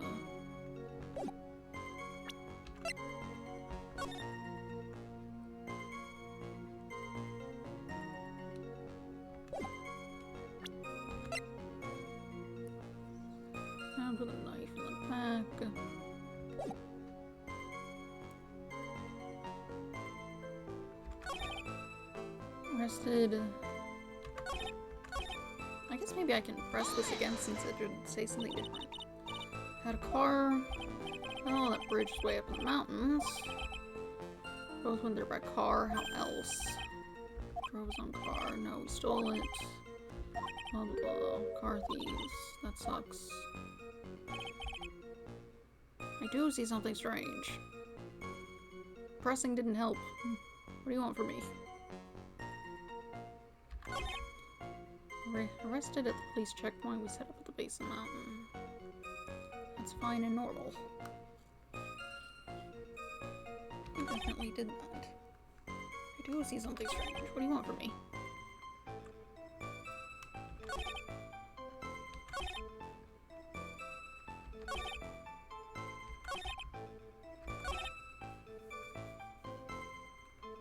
Look, it's broken.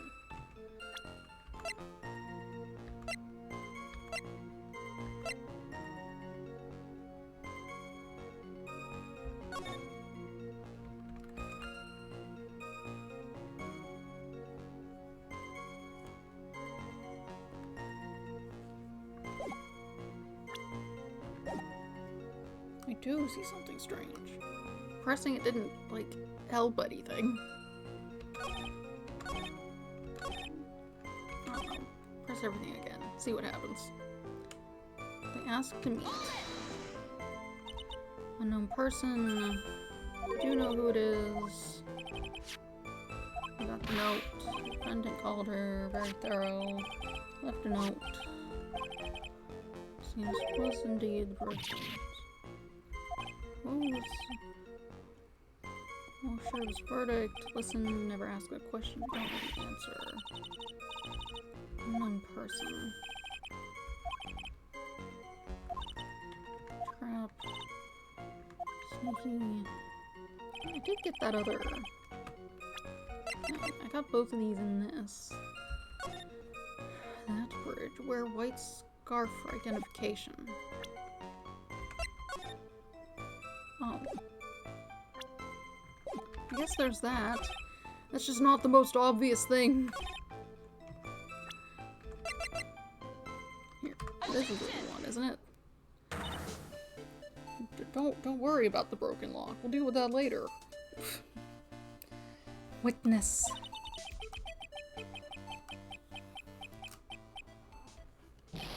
What is it? Do you have something to say, Miss Faye? I'm sorry, I totally forgot what I was going to say. This is the first time I've ever actually had to address someone like that. Should have practiced before coming to court. Honestly, Miss Faye, I'm not sure I like this. Say there, little kitten, want a piece of my coffee candy? Candy? Well, you're still too young to be drinking real coffee. That's not true. Come on, Mia. Shake it off, you're a lawyer. Detective. Yes, ma'am. This photo. You said there was nothing peculiar about it, correct? Yeah, that's what I said. Well then, I suggest you take another look at the note written by the victim. The note? It very clearly says, wear white scarf for identification. The caller must have forgotten what the victim looked like, thus this special request. I have one very simple question for you, Detective. Where is the white scarf? I can't seem to find it in this photo. Well, to be honest, we didn't find it in the trunk, ma'am. You stopped there. You should have looked for it.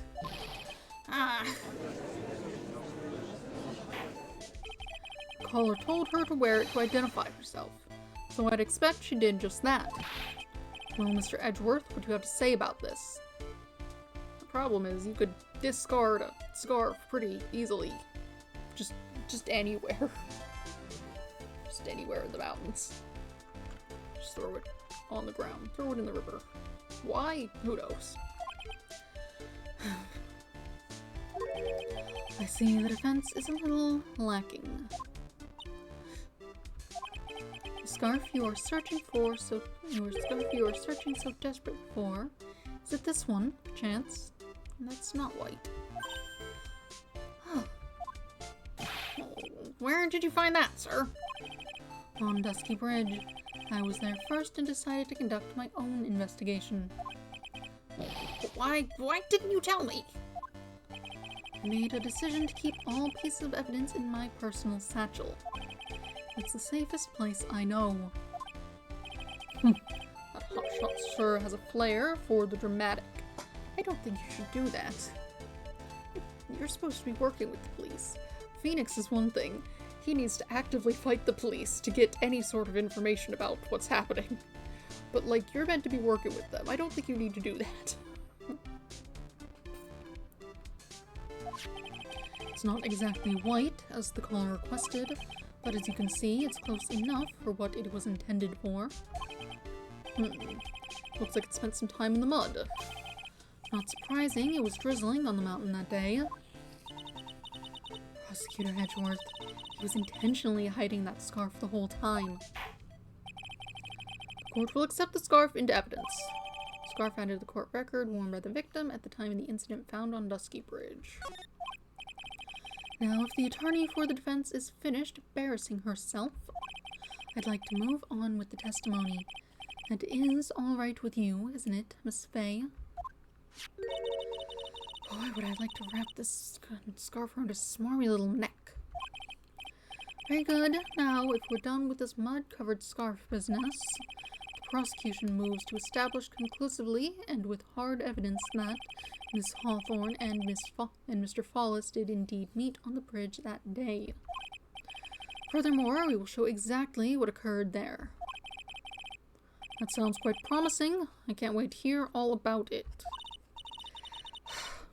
Everything is moving at his whim.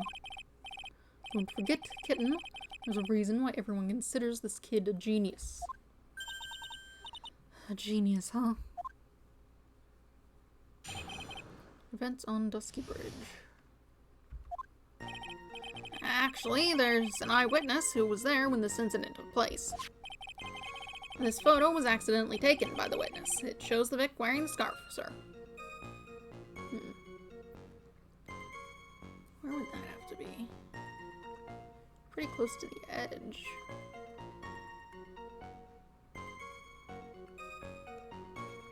Actually, it kind of looks like she would have already been there because the bridge is like broken. So it would have been over here, so he would have been... I guess if she got there first. How did she get there? Where's her car?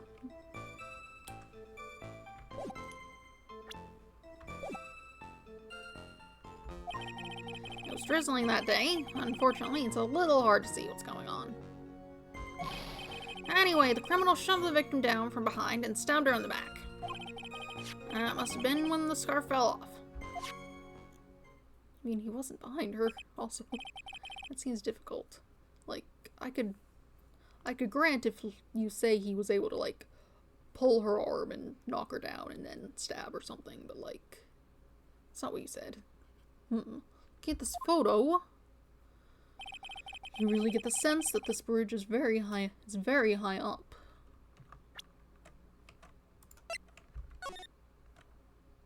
Person would have just have to be, like, over here. What are you doing there?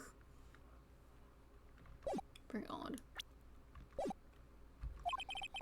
It is about a 40-foot drop from the bridge to the Eagle River down below. Mr. Edgeworth, who took this photo anyway?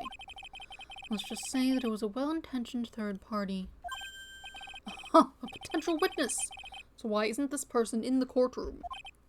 Well, they said they absolutely did not want to testify. The person in question is very delicate, Your Honor.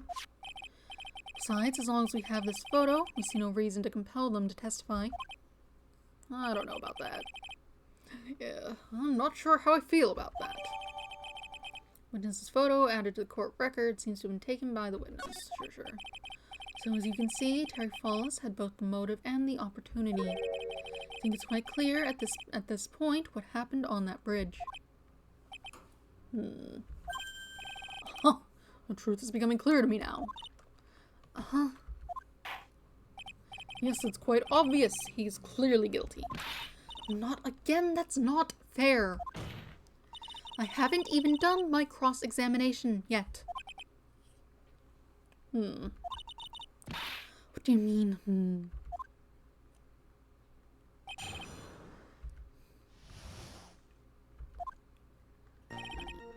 eyewitness. Any information about this person? Who is this eyewitness? She's a college student. A female college student.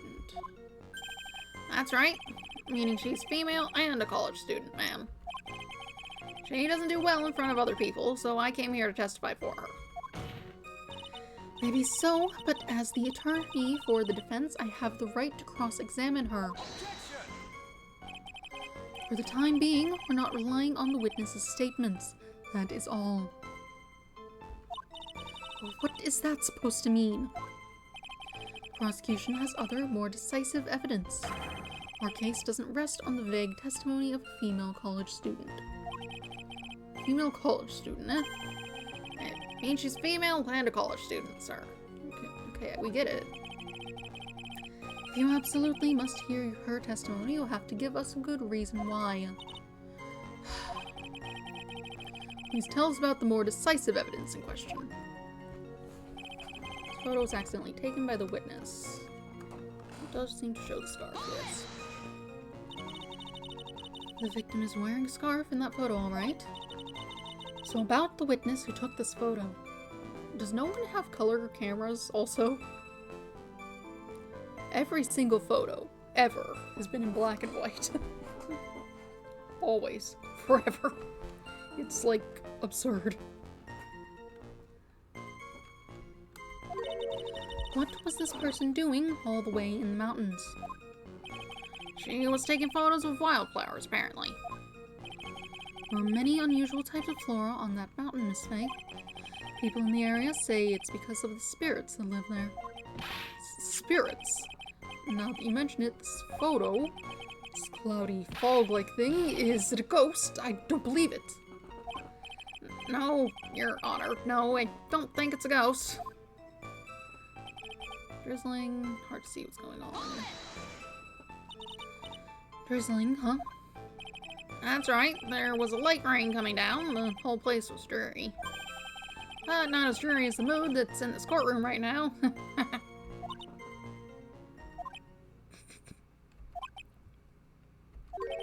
Well, looks like a cold front just moved in. In any case, the point is that the area was quite damp. There was even some fog. I even slipped and fell while I was on the bridge. It was really something. And we'll shove the victim down from behind. Is that part of the witness's testimony as well? Of course it is. He pushed the victim hard in the back and she fell down, right on her stomach.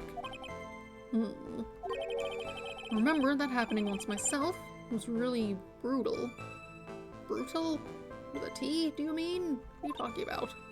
Are you talking about seeing someone get pushed, or were you the one getting pushed? It doesn't mean that you pushed someone down like that once.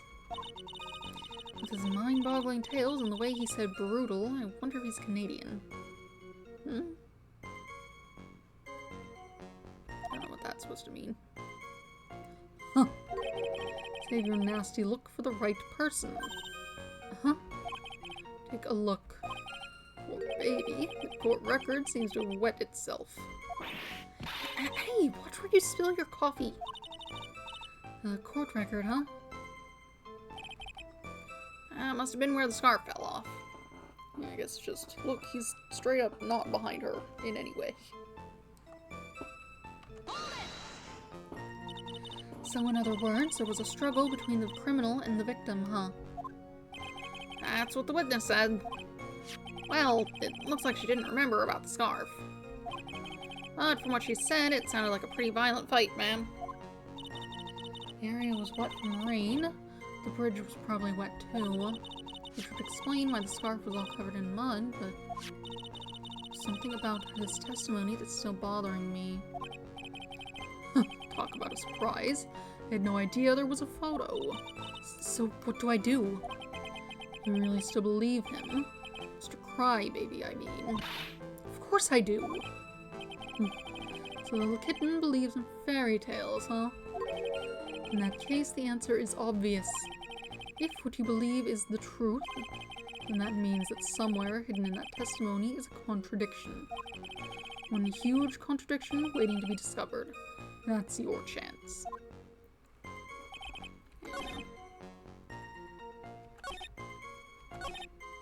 Shut the victim behind. I guess what it actually wants me to point out, rather than the fact that he just wasn't there, is that there's no mud, like, on her.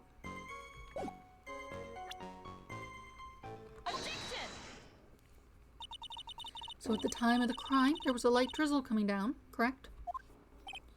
Yeah, and fog too, just a generally soggy atmosphere. Well, I have evidence that doesn't go with the soggy atmosphere. But this is a photo of the victim's body that was found in the car trunk. Considering the conditions at the scene of the crime, something isn't right. Well, by all means, please enlighten us as to what isn't right. What is it about the photo of the trunk that doesn't fit with the conditions that day? I mean, just like the general front of her body, I suppose. Naturally, the answer is right here. The victim's coat. As far as I can see, there's nothing strange about it. That's exactly what's strange. Recall the testimony. What were the conditions on the bridge that day? It was drizzling and foggy. The dusky bridge was all wet. Testing something. All seems well. If the victim really had fallen down on her stomach on top of the bridge, then the front of her coat should have been covered in mud. That's exactly right. The other day I fell on a muddy street and my gorgeous playoff beard was befouled. The what beard? I do admit that the crime scene was quite wet that day. However, that doesn't mean that the top of the bridge itself was muddy. If Your Honor had fallen in the shower instead of on a muddy street, your glorious hockey beard, pride of the legal league, would be wet but not muddy. What? Fortunately, I have yet to test that. Still, your point is well taken. Can you prove that the surface of the bridge was muddy that day? The surface of the bridge, huh? A real man wouldn't stand for a taunt like this. Neither would a real woman. Of course I can.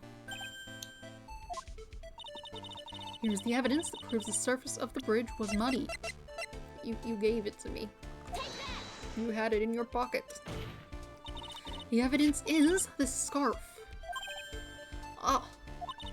It should be obvious. If the scarf fell onto the bridge and got this muddy, it means that the bridge was obviously covered in mud. No, I can't be outwitted by this novice. No. What? That's not nice. That's not nice to say.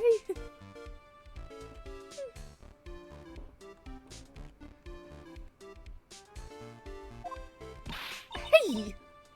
Same to you, buddy. That's not nice. This phase assertion makes perfect sense to me. I do admit that there appears to be a contradiction between the condition of the victim's coat and her scarf. However, the real question is, why is there a contradiction? For every contradiction, there exists an explanation. Let's look at what the explanation in this case may be, shall we? Alright. It's not like it's really giving me a choice here.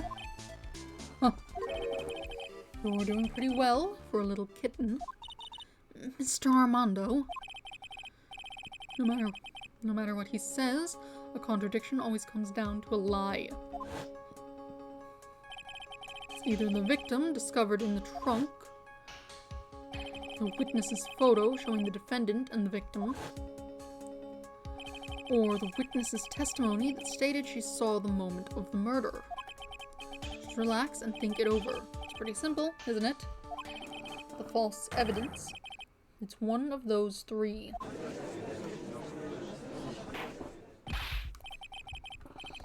What you said just now, I'm not sure I like that. That wasn't me, Your Honor. It was the coffee aficionado over here that said it. Lollipop, what are you doing? Please don't sit behind my monitor. That's not where you belong, and you really don't belong on top of the modem. I really don't want you knocking things out. That would be bad. Please don't go there. If you're sad, if you don't want to sit here anymore, you can go sit on the couch. It's out there. It's available for you.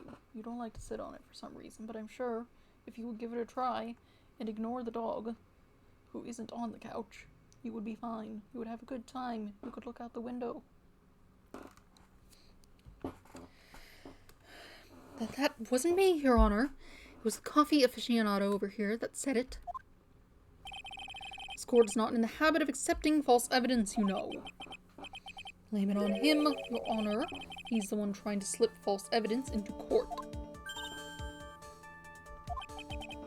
But we won't let him. We won't let him. We'll expose his evidence as the flimsy scam it really is. Yes. False evidence, in this case, is the...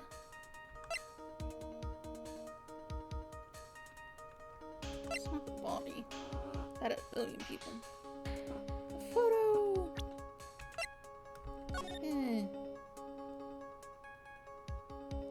Something's off about the photo, I think, but...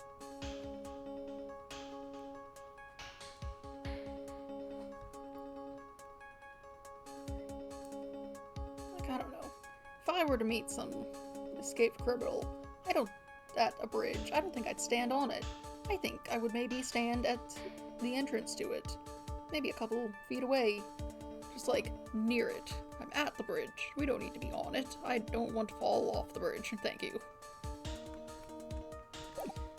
But that seems like maybe a different problem. I really don't think the testimony is any good. Like, God, she obviously wasn't pushed down. She couldn't have even been pushed down from behind because she was facing him. It's not like she would have turned to run away because that's where the bridge doesn't exist. It's broken, apparently. It looks like it is, anyway, from the map. It's a no-brainer. Obviously, it's the witness that's suspicious. During his earlier testimony, the detective pointed out a crucial fact. The criminal shoved the victim down from behind and stabbed her in the back. Now, is that testimony exactly what the witness claims to have seen? Yeah, that's what the witness told us. That testimony is filled with holes. After all, the victim's coat isn't dirty at all.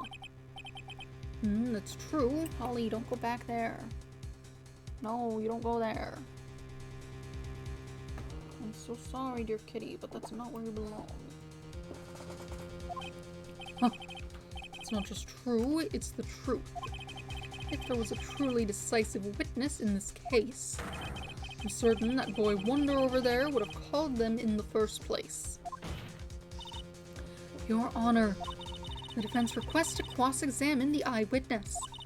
The testimony presented so far is not only vague, but contradictory as well. Well, Mr. Edgeworth, it appears we'll need to hear from your mystery witness after all. You should brace yourself for the brutal truth. Your Honor, the prosecution has no intention of hiding the witness from the court. We are prepared to present our witness at any time. Very well, please bring forth your witness at this time. What Mr. Edgeworth said, it kind of worries me. What does he mean by the brutal truth?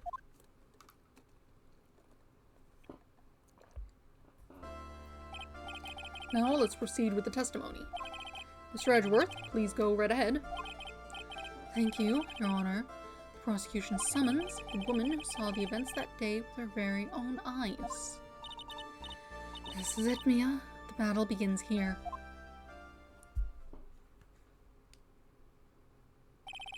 Witness, what is your name and occupation? Yep, it's you. You're the one meant to be told about it. Everyone is so silent that I can hear their hearts going pitter-patter. Oh. When I look at you, how can I put it? You look as scrumptious as a double and a dozen donut holes. That sounds unfortunate. It's like I want to hurry down and hand down a verdict just to have a bite.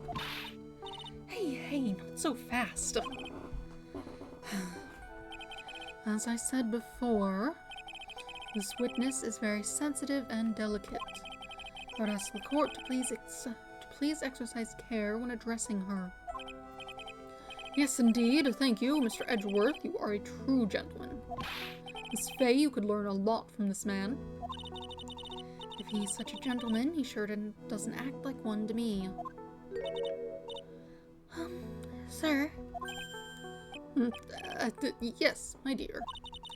This is my first time, so I'm sure I'll make a lot of mistakes. Anyway, I just wanted to say I'm sorry for all the trouble I might cause. Not at all. It's no trouble at all. Now then, may we please have your name and occupation? My name is Melissa Foster. I'm a college student, a freshman in the literature department. Why have you given a completely different name? It was, what was it? Dahlia something or other. Something. I don't know what. Hawthorne? Someone was Hawthorne.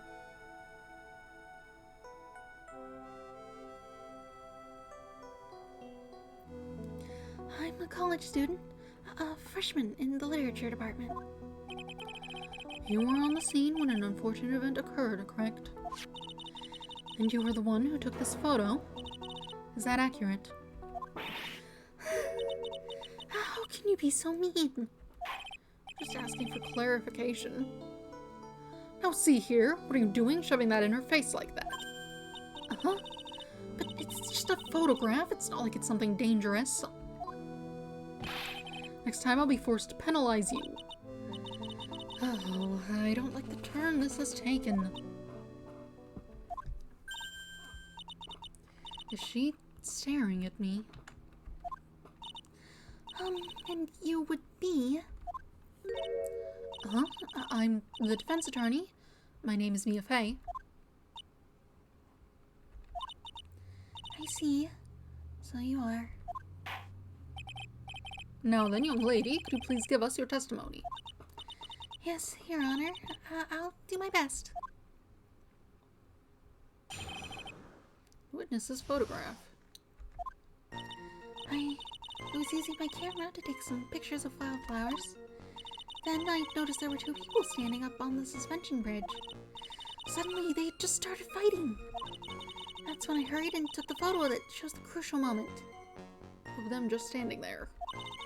And right after that, I called the police. By the way, where were you standing when the incident occurred? I believe the map would be of help here. I was standing right over here.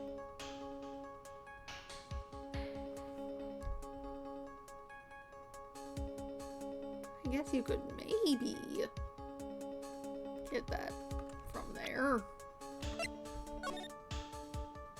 Yeah, I guess there's that cord. And the rock wall. I guess that makes sense. Okay, sure. I was standing in a beautiful field surrounded by tall cliffs. So you took the photo from that location, huh? I brought the camera I was using at the time, just like Mr. Edgeworth asked me to. Oh, what a cute camera, just like its owner. It's very nice pink. Camera added to court record. Melissa Foster took the witness's photo with this small but powerful model. Sure. I guess if it's in here, it must be relevant in some way. Alright then, Miss Faye, time for your cross-examination. I warn you, make the witness cry again and you'll feel the wrath of my gavel.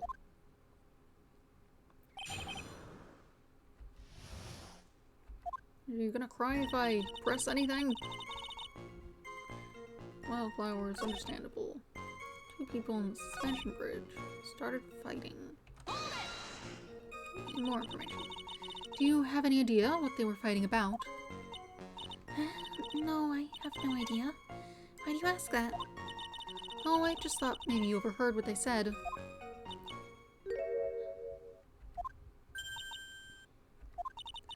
I would never eavesdrop. Got more class than that. That's right, Miss Faye. Don't drag the witness down to your level. Whatever. Right in the crucial moment. See, I don't think this does show a crucial moment. They're just standing there. She's standing stiff as a board. If something was actively happening, I think she'd be a little more animated looking.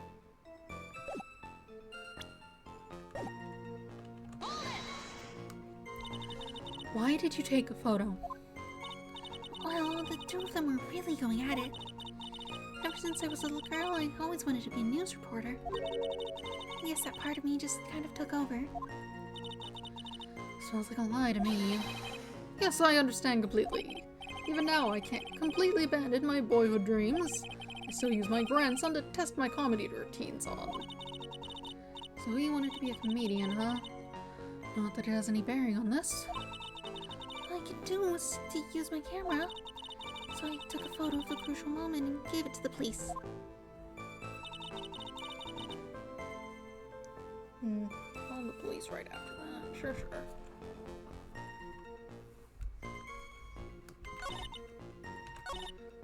Just started fighting. You got more information about these two people. Was there anything strange about the two of them? I'm a bad girl. I know I am. It looked like they were having a really serious conversation up there. So I decided to watch them like some kind of peeping Tom. No, not at all. Everyone is like that. I love watching other people fight too. In fact, I can't get enough of it. Which is why you're a judge. Here, watch people argue. Don't go there, Holly. I'm still very sorry, but it isn't where you should be. No. You must go somewhere else.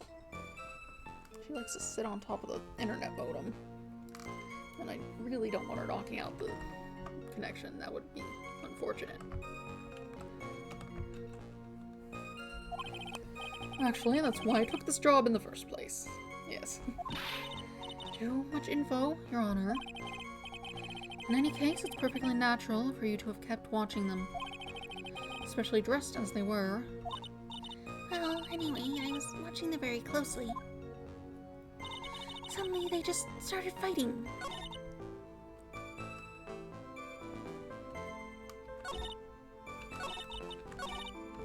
Pressing doesn't seem to be causing a problem, so it begins as well. Was there anything strange about the... Oh. That was the wrong one. I was thinking of the other statement. This one is what I meant to do. Did you say wildflowers? Yes, the mountain is famous for its beautiful spring wildflowers. But it's only February. Well, I couldn't wait for spring to come. Oh, I know just how you feel. It's like when I first started growing this glorious beard of mine. I couldn't wait, so I wore a dyed blonde Santa beard until mine grew in properly. Would you mind if we got back to the facts of the case, Your Honor?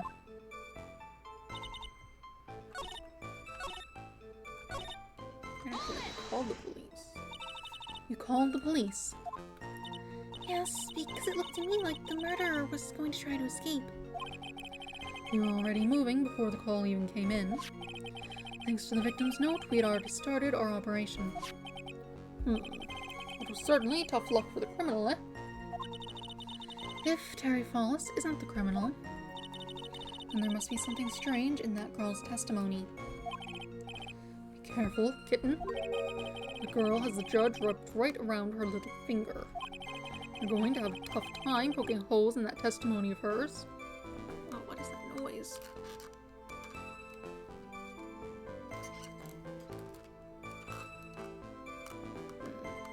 I think my ears just started ringing for some reason. It's fine now, though. Sometimes I just have to take my headphones off and... I have a tough time poking holes in it. You're going to have to come up with something really good, Mia.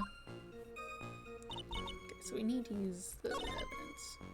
Standing on the suspension bridge. Started fighting. Hurried and took a photo that shows the crucial moment. I'm just gonna say it's probably this. Look at this photo. Does this look like a crucial moment, or does it look like people are just kind of standing here? Does not look crucial to me.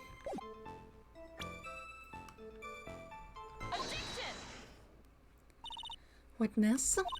When you said you took a photo of the crucial moment, is this what you meant? All I can see in this photo are two people facing each other. You testified that you saw the two of them starting to fight. Normally, that's the kind of thing we would refer to as a crucial moment. Why haven't you presented a photo like that? Well, you see... The photo we presented was the only one there was. But if you really wanted to capture the crucial moment, then what happened next? You must have taken a photo of it. Oh. My apologies, young lady, but Miss Faye's assertion is not without a certain amount of merit. He can certainly downplay a situation, can't he? I'm sorry. I'm a very bad girl. I used it all up, the film, I mean. You ran out of film. This photo was the last one. What? Unfortunately, that is the truth. I personally examined all of the photographs she took that day. All of the other photos of the witness are of the witness herself playing among the wildflowers. The witness herself? Then who took the photos? Has a camera or timer, probably. Oh, you see, my camera has a timer feature built into it. So you took photos of yourself? I remember taking some photos of myself once, too. Please, no details. Seems that Miss Faye's assertion was not so decisive after all. Wait, just a minute. Well, if she had no film left, she couldn't very well take more pictures, eh?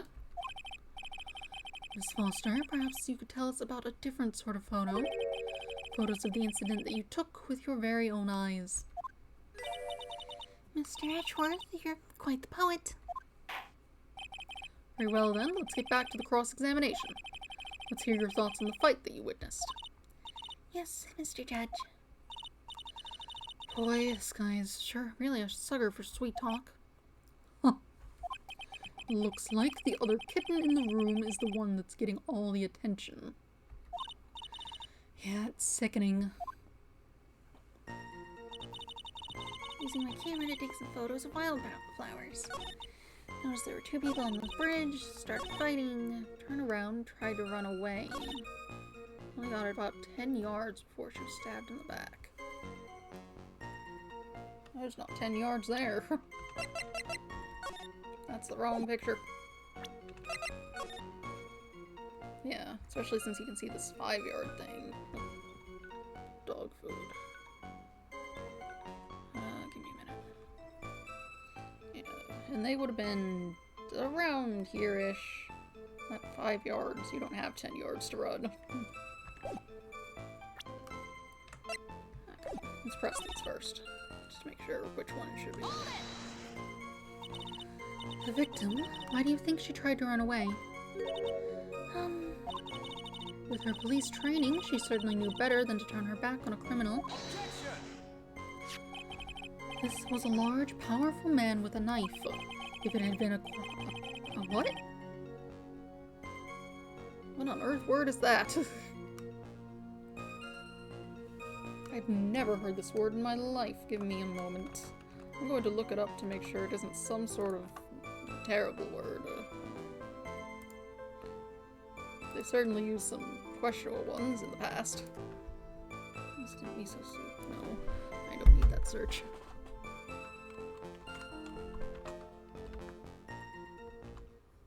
Can you type what I'm asking?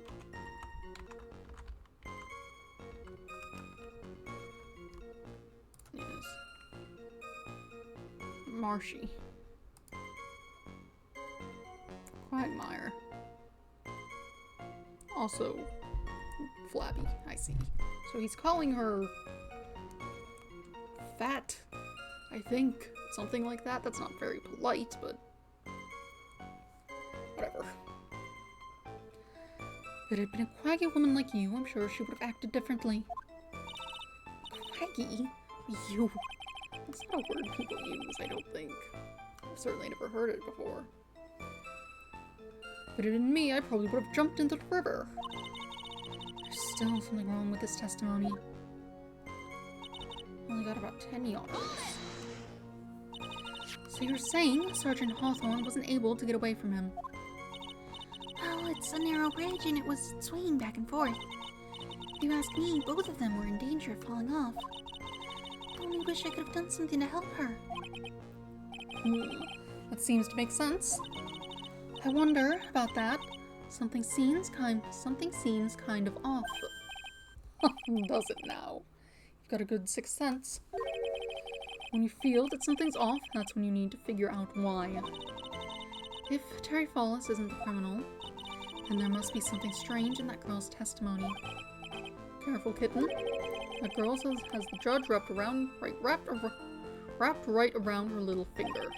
You're going to have a tough time poking holes in that testimony of hers. You're going to have to come up with something really good, Mia.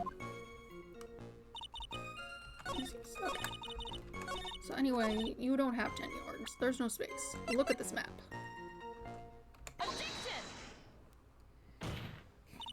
Witness, your testimony is a joke. What? But I just... Miss Faye, thought I warned you not to make the witness cry. One short testimony and 2 bad contradictions. There's no possible excuse. You say there were 2 contradictions. It's simple. Just take a look at the diagram of the area. According to her testimony, the 2 of them were in the middle of the bridge. But if they were, and the victim had turned around and tried to run, well then, she would have hit a dead end. You said 10 yards, but she couldn't have ran even 5. Because Dusky Bridge is collapsed on that side.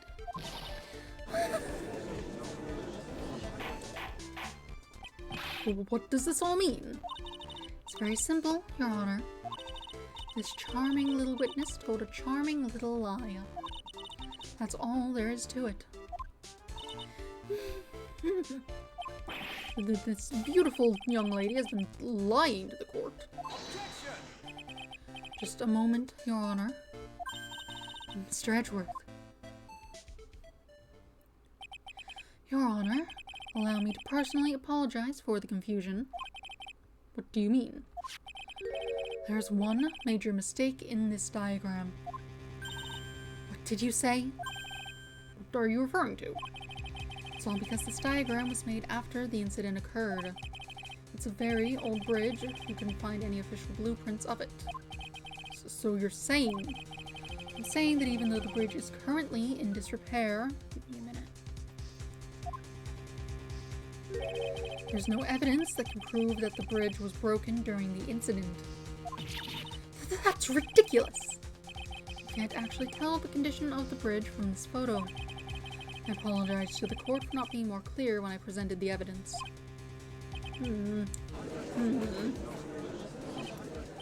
Huh. That guy's good. Huh? What do you mean? I planned it from the beginning. He's a genius, alright. The diagram of the bridge was his insurance policy. What? Coward. Well, Miss Faye, it seems you've once again made a reckless accusation. I'm so sorry. I should have been more careful myself. No. It wasn't your fault at all.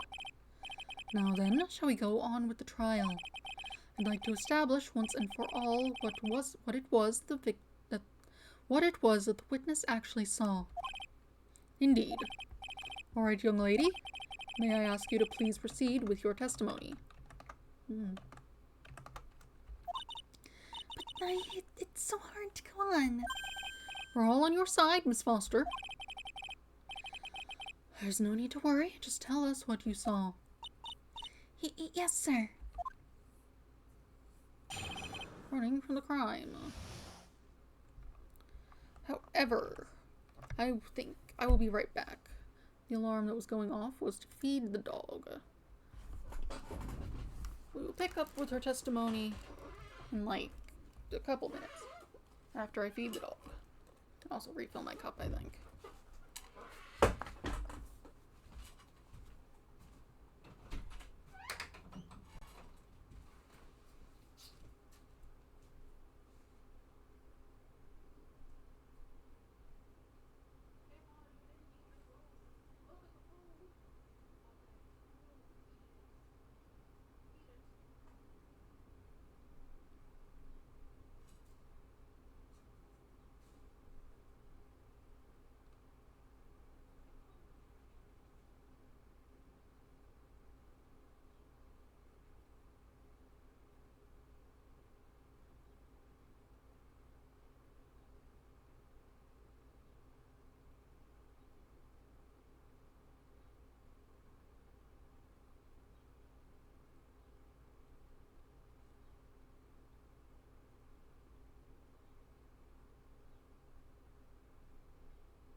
dog has been fed.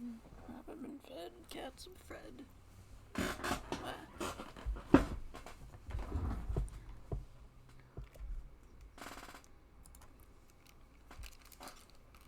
Okay. Running from the crime. I did that right. After he stabbed her in the back, he quickly picked her up in his arms. Then he carried her over to the car. I suppose that was the only way he could make sure the body stayed hidden. He couldn't just leave the body on top of the bridge. Oh, I'm sorry, I'm the only one I'm only supposed to talk about what I saw. Witnessing such violence must have been difficult. Yes, sir, I'm still shaken up. If he accepts this testimony as it is, we're finished. Don't say that. Oh well, maybe I'll stop off at my favorite cafe on the way home. You make a really great mocha latte. This trial isn't over yet. That's what I like to hear.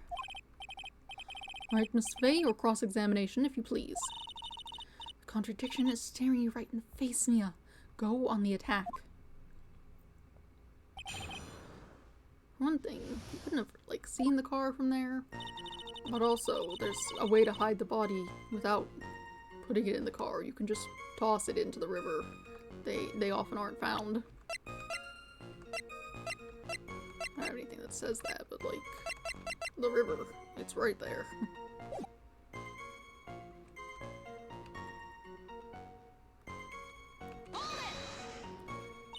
Are you saying that the victim didn't fall down on the bridge?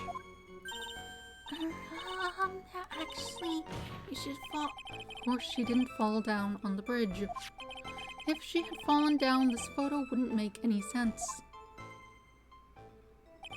If that was the case, her coat would have been all muddy. If you don't mind, I was asking the witness. No need to be so rude. Well, young lady. Of course she didn't fall down. The man in the prison uniform grabbed her before she could. Yes, I fed the dog, Josh. Huh. I one step too slow. And then, what did the defendant do after that? Carried her over to the car. You personally witnessed that? Yes. Did anything strange happen when he did that? Well, I don't know if you'd call it strange or not, but that's when the victim's scarf fell off. You mean the scarf? Her words match what we found at the scene. I don't see any problem. Suppose that was the only way he could make sure the body stayed hidden. You mean the defendant carried the body all by himself? Yes. Considering the size of the defendant, I don't think it would be difficult. Yes, but let's remember they were on a narrow bridge that was ready to collapse. Is it even possible for him to have carried a dead body on a bridge like that? Well, the fact of the matter is that he did. That kind of talk is just silly. Wow, why did he get so emotional all of a sudden? Faye, if you think there's some other possibility, please share it with the rest of us. He couldn't just leave the body on top of the bridge. Why do you say that? It's already a broken down bridge hidden away in the mountains. Doing anything more to hide the corpse would be going overboard, wouldn't it? Yes, but that mountain is famous among hikers. A surprising number of people go up there. But it's February, right? It was raining that day, correct? There's also a small temple and a channeling dojo there. You know those monks, they just love cold, isolated places. I think the witness is trying to say that the corpse could have been found at any time. Besides, the witness is merely reporting what she witnessed with her own eyes. I'm sorry, I'm only supposed to talk about what I saw. And you're absolutely certain that it was my client who was carrying the body. Well, he was wearing a prisoner's uniform, but As for his face... Hello. It's J-Paw. Hello. Do not sit over there. You don't go there either. You may sit up here. Please move. I can't read.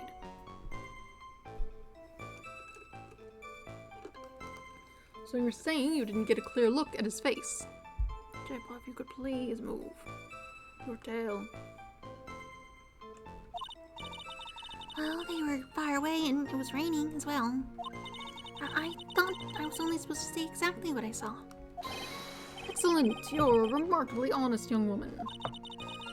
Something about this testimony is bothering me, but what? Hey, kitten. Ever put salt in your coffee? No, why would I? Why not? Uh-huh. It may actually go better with coffee than sugar, right? Listen, my point is, if you're not sure, you might as well add a ton of salt to it. It might bring out the rust in something, like a piece of evidence. He's right, Mia. Go present something. You've got nothing to lose. By the way, I wouldn't put salt in my coffee. The two don't go well after all. Carry over the car.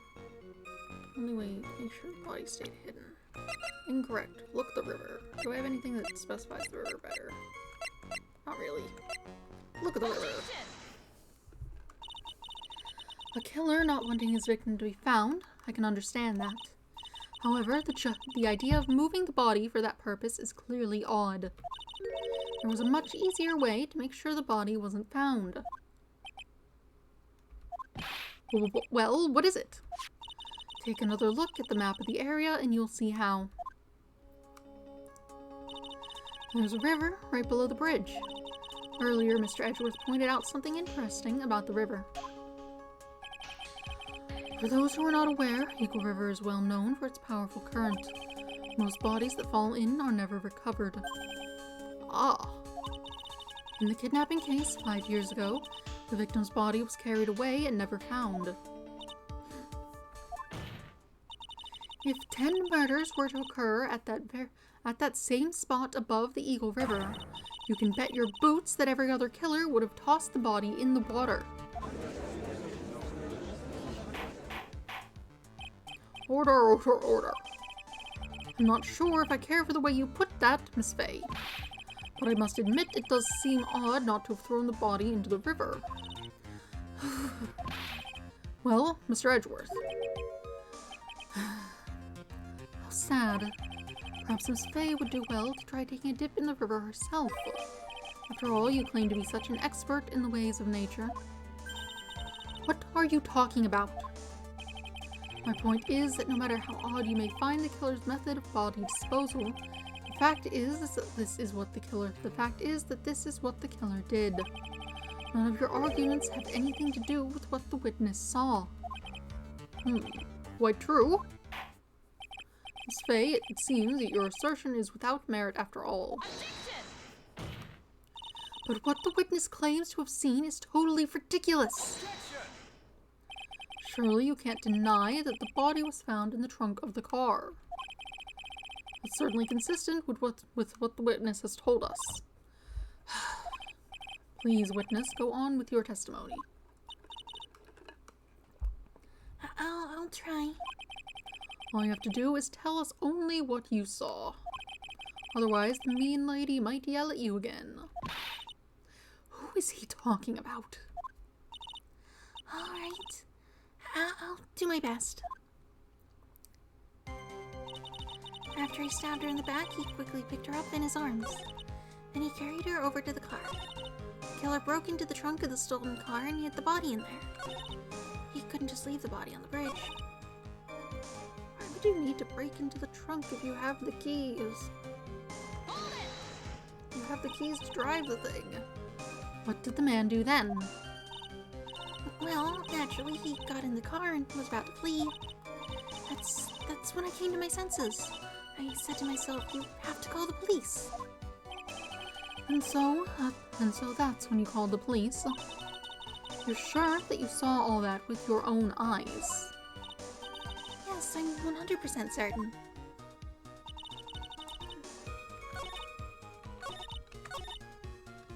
You couldn't have seen that with your own eyes. There's a big, I don't know, hill, rocks, bridge. There's a thing in the way.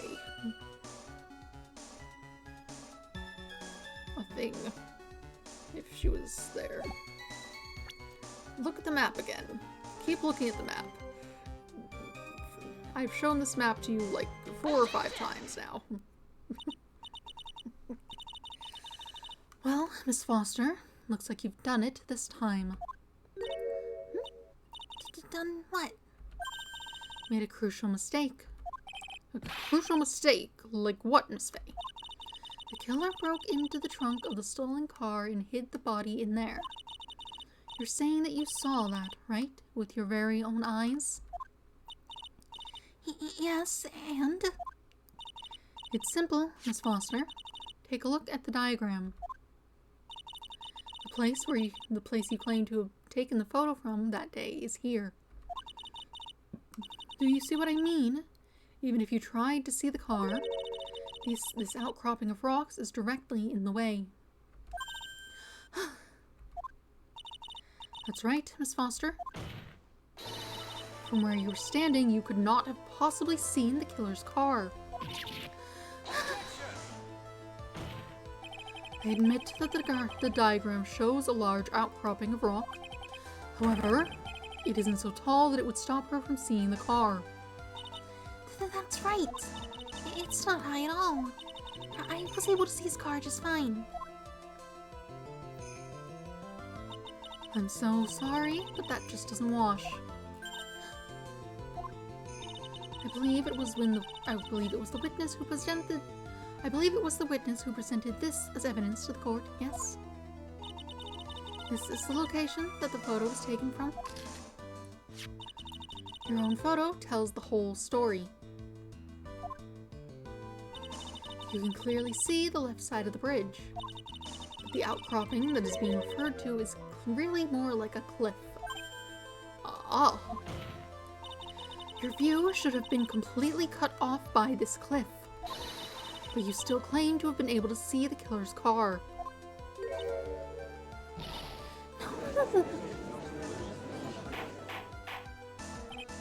Order in the court? What is the meaning of all this bollyhoo? That's a word. Your Honor, don't jump to any hasty conclusions. The fact that the escapee fled in a stolen car was reported on the news. After witnessing a murder, I'm sure you can appreciate that the witness was very upset. She must have heard about the stolen car and convinced herself that she saw it. But she was repeatedly warned before starting her testimony. She was told to testify only about what she saw with her own eyes. Oh. Mr. Judge. Well, what is it? I think I must have remembered things wrong. Hey, wait a minute. You can't just say that. Miss Faye, no one on the face of the planet is perfect. Yes, indeed. Quite true. You know what they say? To err is human, to forgive divine. I'm inclined to give the benefit of the doubt to our witness here. What? That's not fair. Huh. Save the tears for later, kitten. Mr. Armando. Don't look back until the trial is over. Now is the time to go forward. But that wasn't fair. Okay, kitten, you need to relax. Then you need to remember the other kitten's testimony. The killer broke into the trunk of the stolen car and hid the body in there. So tell me, how did she know that? How did she know that he broke into the trunk? Uh-huh. Well, Miss Foster, until you can explain how you knew that, you're going to have a lot of very suspicious people on this side of the courtroom. Well, witness. Well, I'm certain that he broke into the trunk. Because there were marks left on the trunk lid. I'm certain there were scratch marks from when he broke into it. What? Let me see that photo. The photo was shown a bit ago. I don't know how closely she would have been able to look at it. It's not clear where these pieces of evidence are being shown. Are they just waving them around in their hands? Are they like blowing them up on a screen so you can see them a little better? What are they doing? It's true, these certainly look like scratch marks around the keyhole. It's obvious that this trunk has been broken open. Well, Miss Faye, are you satisfied? The judge is on her side. I can't make any mistakes here. What she just said, is there a contradiction in there somewhere?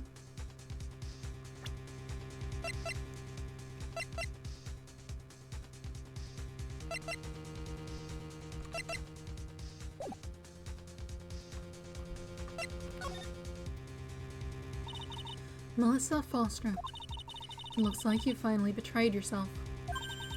What? You said you were in a field taking photos of wildflowers, but even so you knew about the scratches. The question is when? When did you get a chance to see those scratches?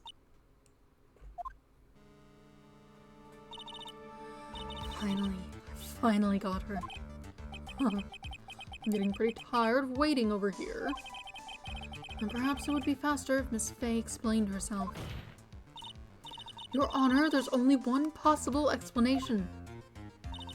The reason the witness had seen the scratches was... There's only one way that the witness had the chance to see those scratches. Yes, what is it?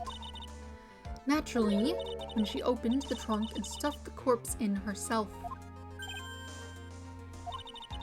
The person who really hid the body in the trunk of that car was Melissa Foster. It was you that did it, wasn't it?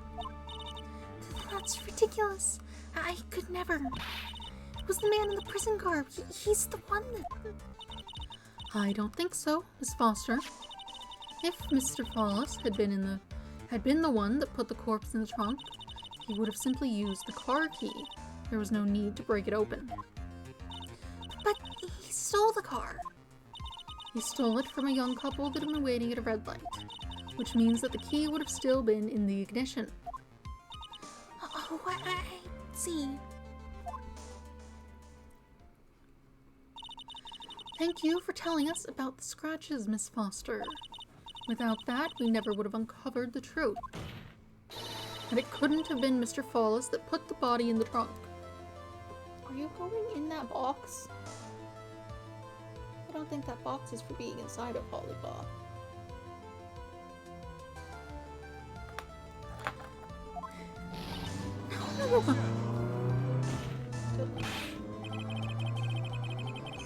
Someone's very loud car. People like to go like so fast down this road because it's like straight. Even though that's definitely not the speed limit. But it's not like anyone actually uses the road that often. There are many coppers, but like, there's not a whole lot down the road from here that you couldn't get to more easily from elsewhere. Preposterous. To even suggest that the witness put the body in there. If that were true, then how do you explain the photo that she took? The corpse could only have been put in the trunk when the incident occurred. And we already know that at the time she was taking photographs. Now is your chance, Mia. Finish this thing. On the contrary, I'm not so certain about that anymore, Mr. Edgeworth. There's no need to think too deeply about it. What I'm saying is the shutter for this may not have been pushed by Miss Foster herself. As of time. Let's take another look at this camera and see what features it has, shall we? It has a timer built into it, even a mini tripod. Why, it's almost as if she had brought this camera just to take this picture. What are you trying to say? What are you trying to say then, Miss Faye? that when the crime occurred, Miss Foster wasn't in the field as she claimed? Well, if she really did use the camera's auto timer, then the answer is yes, she was somewhere else. Exactly, she was not in the field. Would the defense please explain further? Listen, this is a crucial point. Where was Miss Foster when the incident occurred? And answering that question will also make clear Miss Foster's true identity. Well then, please answer this question. Where was Melissa Foster when the incident on the bridge occurred?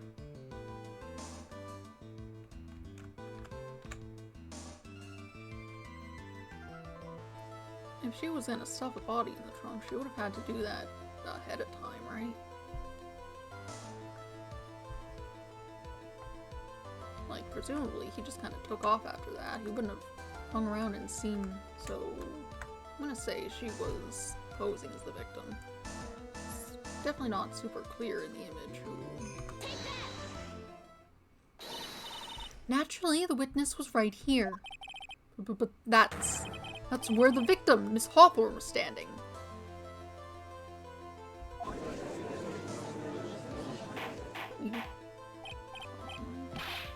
Order, order, order, Miss Fay, what on earth? Your Honor, if I may. After parting with the victim on the bridge, the defendant fled by car. But this would mean that there was no time to put the victim in the trunk. In other words, if someone put the body in the trunk, it could only have been before the defendant met the victim. How asinine. Of course, Mr. Follis met with the victim. The only person with the opportunity to put the victim in the trunk is the same man that killed her, Terry Follis. You still don't understand, do you, Mr. Edgeworth?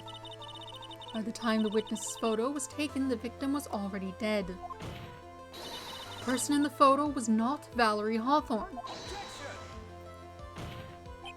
What? I've never heard anything more ridiculous in my entire life. And who exactly is the victim in this photo? We just told you. It's obvious, isn't it? It's your own witness. What? It's the only possible explanation. The woman that Mr. Follis met on the bridge that day was not Valerie Hawthorne. It was you, Melissa Foster. Me? Let's remember that it was raining and foggy on the mountain that day. Mr. Follis himself believed that the woman in front of him was Valerie Hawthorne. But the defendant knew Valerie Hawthorne very well. After all, she was the woman whose testimony helped get him convicted.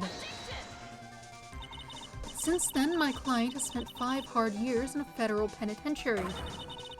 He couldn't remember exactly what he looked like anymore. You are just making this up as you go along. Where's your proof? I've got it all right here. This piece of evidence will blow this case wide open. At the time of the incident, Mr. Follis had forgotten what Valerie Hawthorne looked like. Yeah, because he was like, wear a scarf. Mr. Follis had forgotten the victim's face. That's why he needed some piece of identification, namely this muddy scarf. It was Mr. Follis who requested that she wear this scarf to identify herself. That's already been proven by the note the victim left.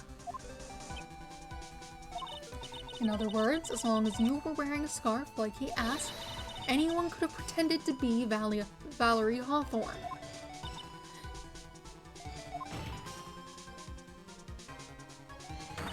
Well, what do you have to say to that, Melissa Foster?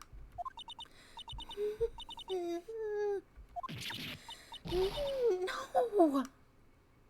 Oh, what happened? You fall down? Okay, goodbye.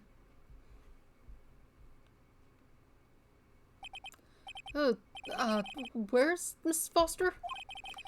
She's collecting herself in the lobby. It's obvious that Melissa Foster did it. She hid the body in the trunk and disguised herself as the victim. She set up the camera to snap a fake photo of them together. The only question is, why did she do it? Well, isn't that obvious? She's the real culprit. Huh. I mean, I think he maybe meant what was her motive for killing her in the first place, which you do sort of need to put together, but if I recall, we did the other case before, and her name was not, in fact, Melissa Foster. She was, Dahlia. I think it was Hawthorne, actually. Which means maybe she's related to her? You want to kill your sister? Maybe? I don't know why. They both have brown eyes, but that doesn't mean a lot. It looks like every other character here also does.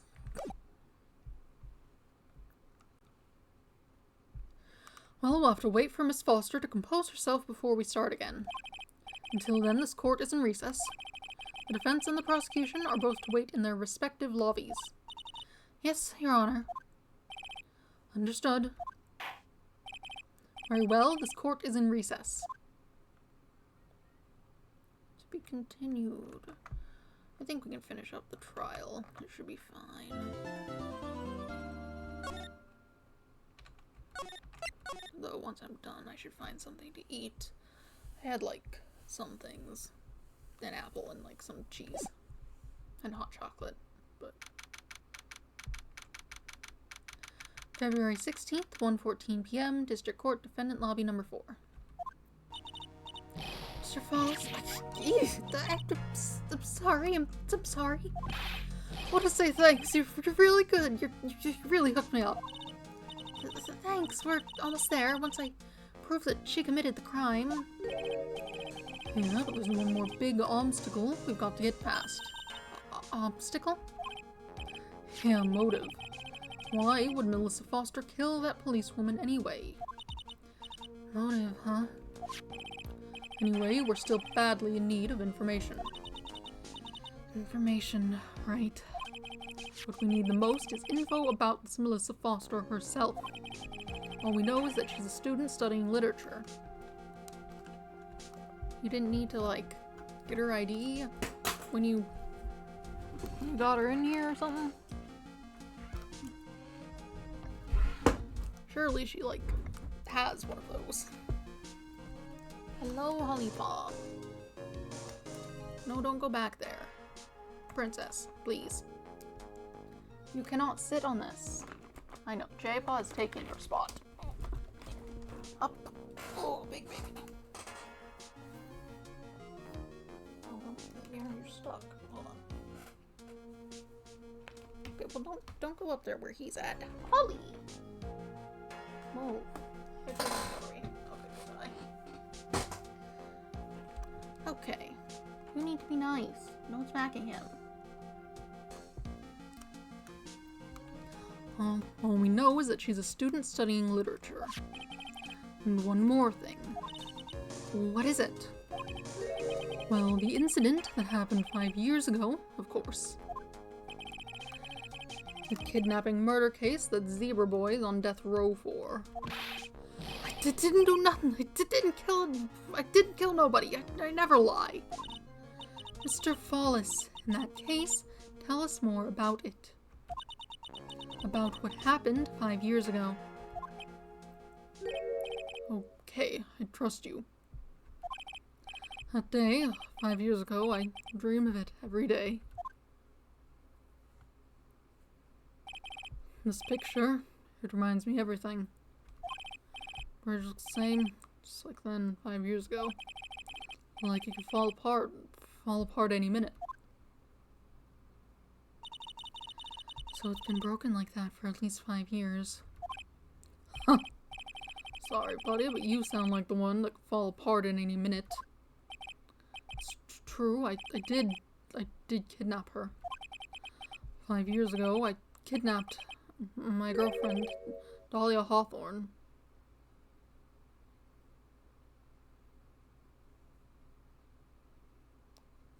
Yeah, she would have been, if she's 19 now, 14, 5 years. Yeah, that checks out.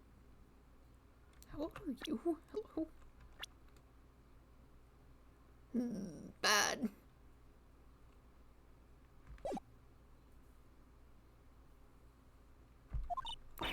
Your girlfriend, huh? Hey, hold on there. Did you say Hawthorne? That's something to talk about, but I think we have other problems, maybe. The victim's last name. Dahlia Hawthorne, Valerie's little sister. What? Are you serious? Girl, let her go.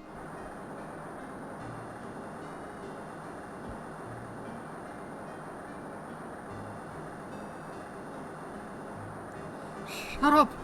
Come closer, and I kill her. Sorry, but you're not going to get the chance. Please, slowly.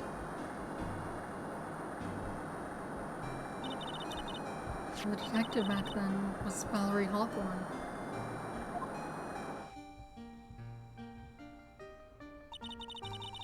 At first I thought shooting someone for kidnapping was crossing the line, but it was to protect her little sister. I can understand why she did it. Wrong. Protect sister. Valerie, betray me. Betray us. What's that necklace you got? Where'd you get that? What do you mean she betrayed you? Everything. All lies. All make-believe. Kidnapping too. A make-believe kidnapping? Dahlia, my girlfriend, my love, my teen angel. Ugh. Did he actually say my teen angel? He's seen one too many soap operas. I'd do anything she says. Anything Dahlia says.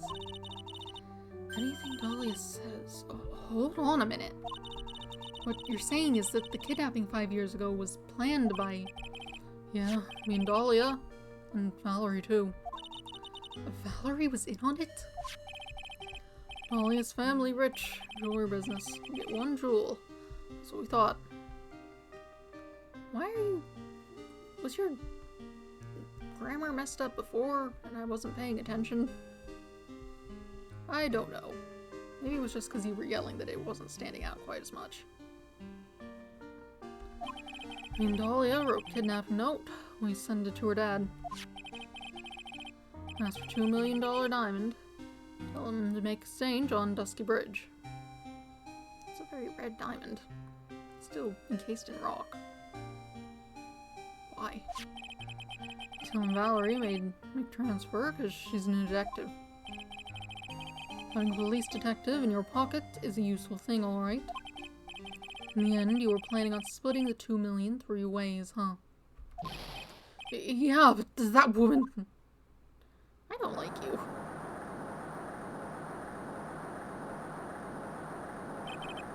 That woman, Valerie, she'd do it for real. She'd shoot at me for real, me and Dahlia.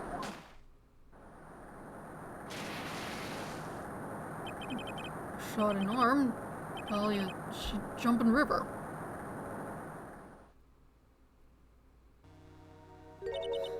Jump? You don't mean she jumped on purpose, do you? I couldn't do it. I could never push her. Anyway, I blacked out. Wake up with police all over. And that's when they decided to give you the death sentence. I couldn't believe it. That woman, she betrayed me.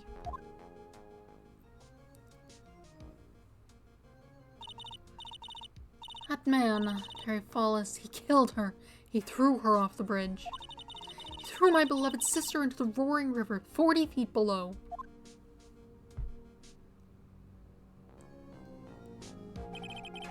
These 5 years, all I wonder is why? Why? Why did she lie? That's all I want to know. So that's why you called her. You wanted to hear the truth from Valerie herself. Yes, but I forget what she looked like, so I told her to wear a scarf. I don't want to hurt her. Just ask why. Why? Why did you lie? Why did you betray me? Just want to hear her answer come from her mouth. That's all. So that's why. That explains why you made a crazy escape like that. Just one thing, zebra boy. My senses are tingling all over. Tell me, Mr. Fallis, where is it? Uh-huh? Where's what? Come on now, kitten. The ransom. The $2 million diamond. Remember that now? Did you give it back to Pops? Did the police take it? I don't know. Uh-huh? You don't know? Oh, really, I don't know. It's gone with Dahlia. With Dahlia? That day, on the bridge, Dahlia put it in the backpack.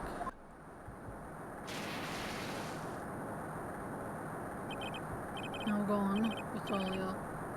Gone forever. Into Eagle River.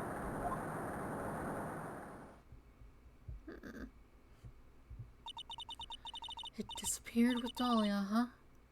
Wait a minute. You can come back in now. We're about ready to go. Mr. Fallis, just one more question. When you said with Dahlia, do you mean the diamond is still missing? Along with the body of Dahlia Hawthorne. Never found her, my sweet Dahlia. I never found her. Swallowed by river, gone. Dahlia, my teen angel. Your teen angel. How old was she, anyway? She's 14. 14? Guess you were robbing cradles before diamonds. I don't know. She plans a fake kidnapping and disappears into the river with a rock worth $2 million. And oh man, angels these days. Wallace takes the fall, gets a one-way ticket to death row. It's Dahlia Hawthorne, an angel, surely is. Time, kitten. Looks like we have a few more aces up our sleeve now. You bet. Diamond added to the court record. $2 million gem used for ransom for Dahlia lost to Eagle River 5 years ago. The training wheels come off now, Mia. You gotta strike while the iron is hot. That's one of my rules. Remember it. Why is your name different now?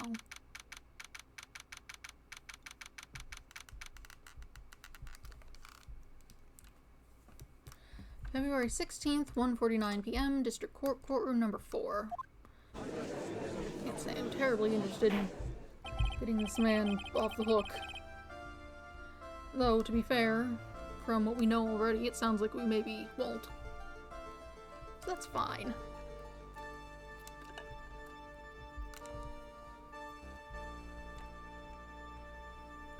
Now then, let's continue with the trial of Mr. Terry Fallis. Witness, are you feeling better?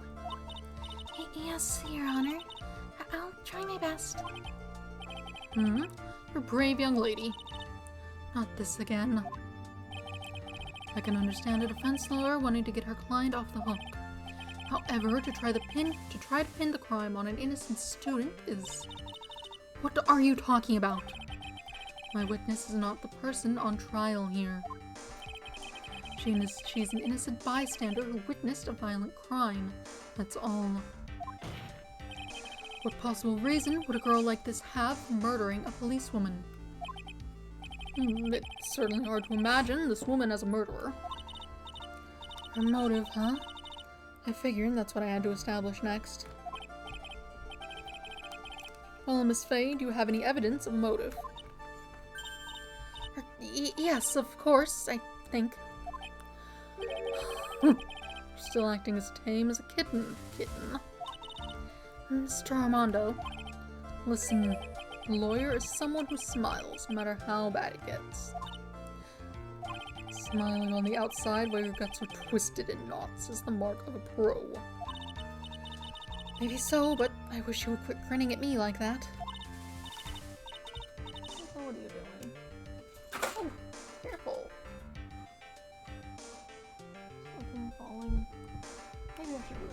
before we break something. The cat is on the desk. Hello. I'll try and move these things out of the way before you move on. I can move this. Right, you lay down. Much more comfy.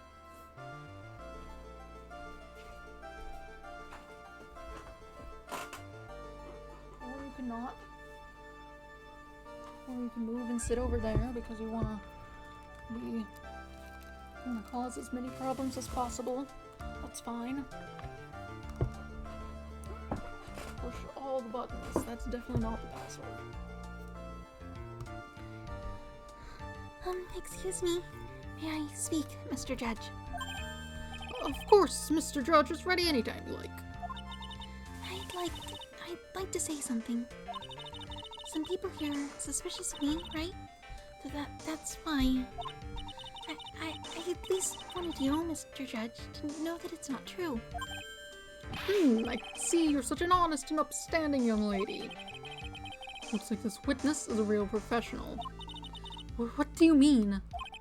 Look at that 100-watt smile. Just when things are darkest for her, click, she lights right up. Very well then, let's hear what the witness has to say. Melissa Foster's history. I was out of the country until the year before last. Until I entered college, I had never even been to Eagle Mountain before. And I certainly don't have any reason for wanting to hurt a police officer. Holding a grudge and killing the officer who testified against you 5 years ago? Or kidnapping a poor girl? I think the defendant is a terrible, horrible monster. Right. Out of the country, huh? Precisely. Furthermore, she has no possible motive for committing murder. Indeed. You're up to bat, kitten. Sharpen those claws and put on your best smile. You bet. Somehow I have to tie her to this case. Let's see.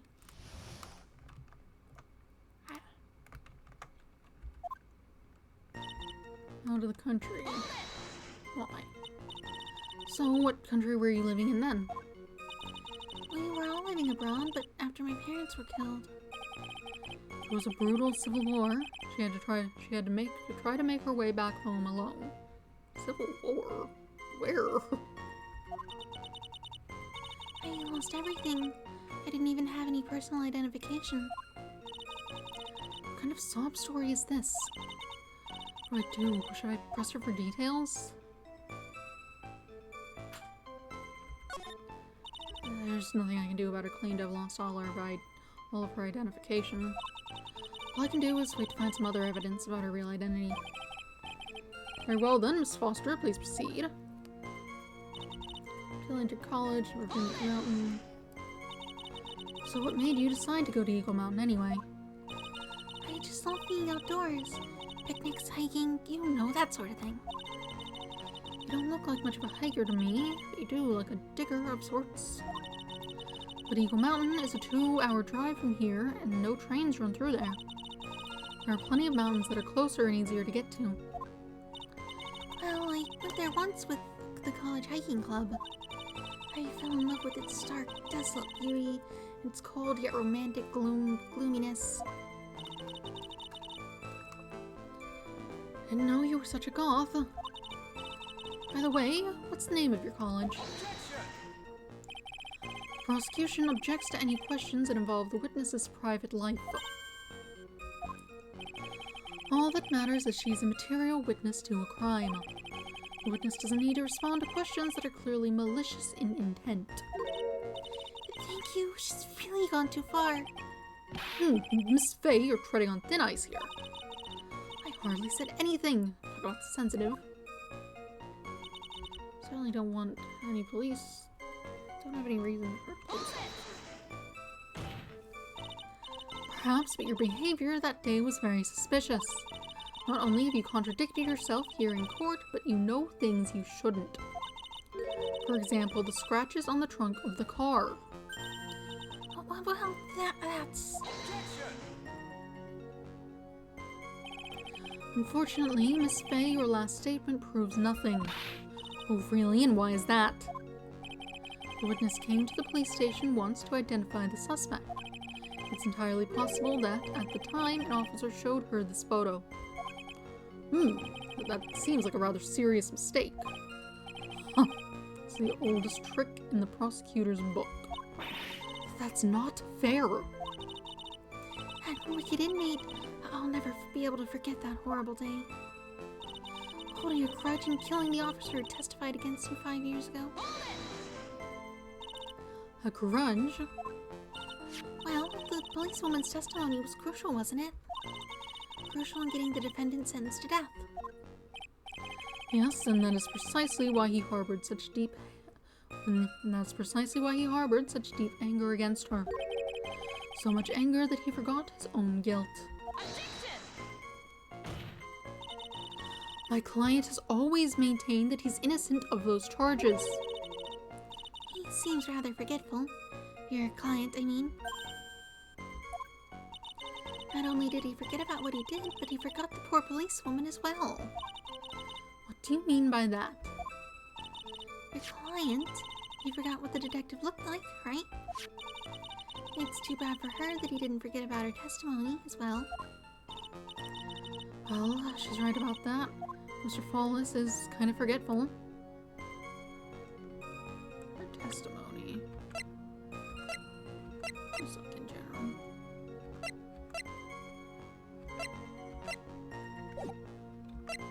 Let's hear more about this.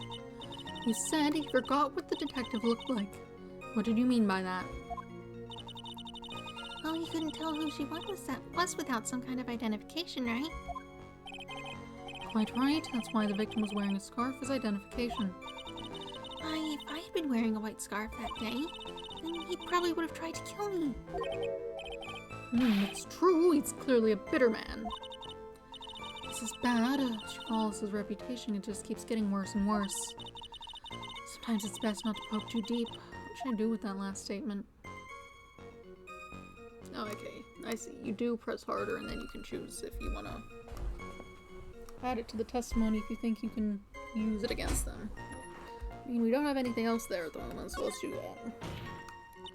Your Honor, what the witness said just now was tremendously important. I'd like it added to the official testimony. Prosecution has no objection. After all, the defendant is a killer and a mentally unbalanced one at that. That testimony only helps to further prove that point. No, that's not why I... Enough. Witness, if you would. My pleasure, Mr. Judge. I guess I'm lucky I wasn't wearing a white scarf. What do you mean by lucky? Well, it's February now. Everyone is wearing scarves. If I'd accidentally worn a white scarf like he said... Then you yourself might have been killed. That would have been a terrible loss for this world. Noisy. Huh, looks like you pressed too hard this time, kitten. Mr. Armando, keep looking around. Keep looking around you and you're going to lose sight of the finish line. Justice is blind, but she's not deaf. Sometimes you have to know when not to talk. Kidnapping a poor girl? I just think the defendant is a terrible, horrible monster.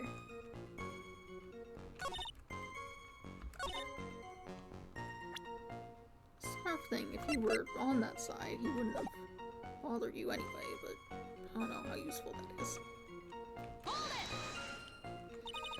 You knew about that incident, but weren't you out of the country until the year before last?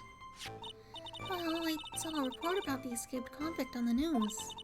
They had an in-depth report about his whole history. So you were still living abroad 5 years ago, is that right? Yes. I can't let her get away with these lies.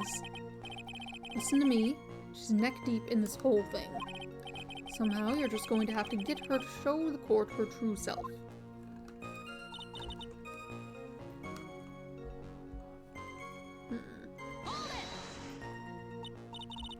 What country?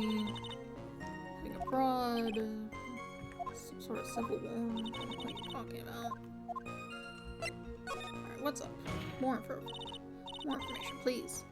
Witness, answer my question. I'll even repeat it for you. What country were you in?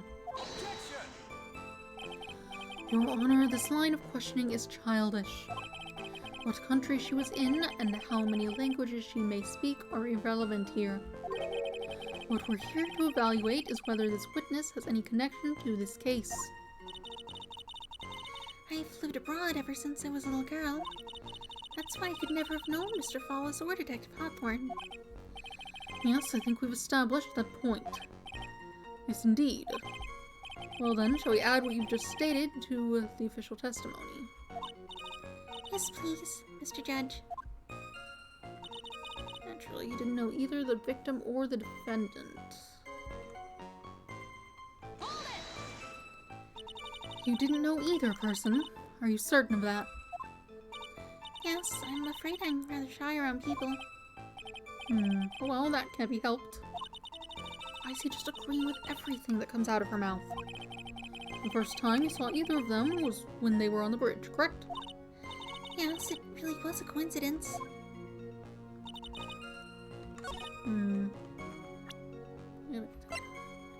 Stand with a knife, there's a bridge, victim, bridge unchanged, confidential.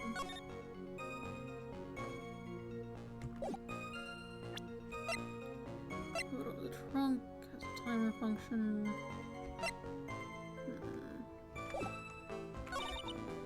College, never been to Eagle Mountain before. I think I was able to press more on this one, right? Plenty of things. Romantic moviness for golf, sports for college. No, that doesn't matter. Stop bothering.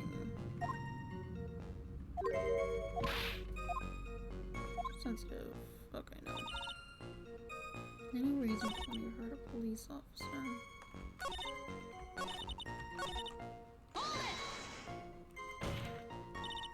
Perhaps your favor that day was suspicious, you contradicted yourself, you knew about things. How dare you? Actually, you saw the picture because the police are stupid. Serious mistake. That's not fair. Lucky you weren't wearing a white scarf.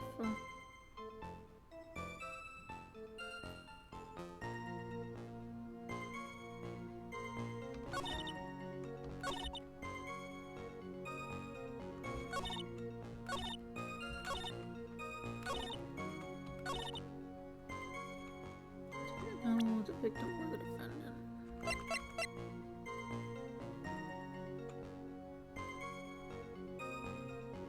Did we cover that the scarf was meant to be white?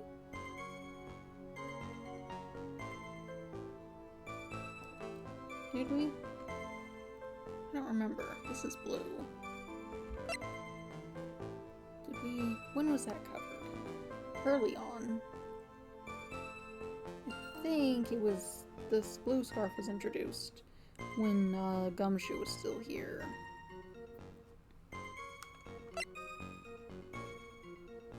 And I don't think we've brought up that it should have been white since then. Or really any of this.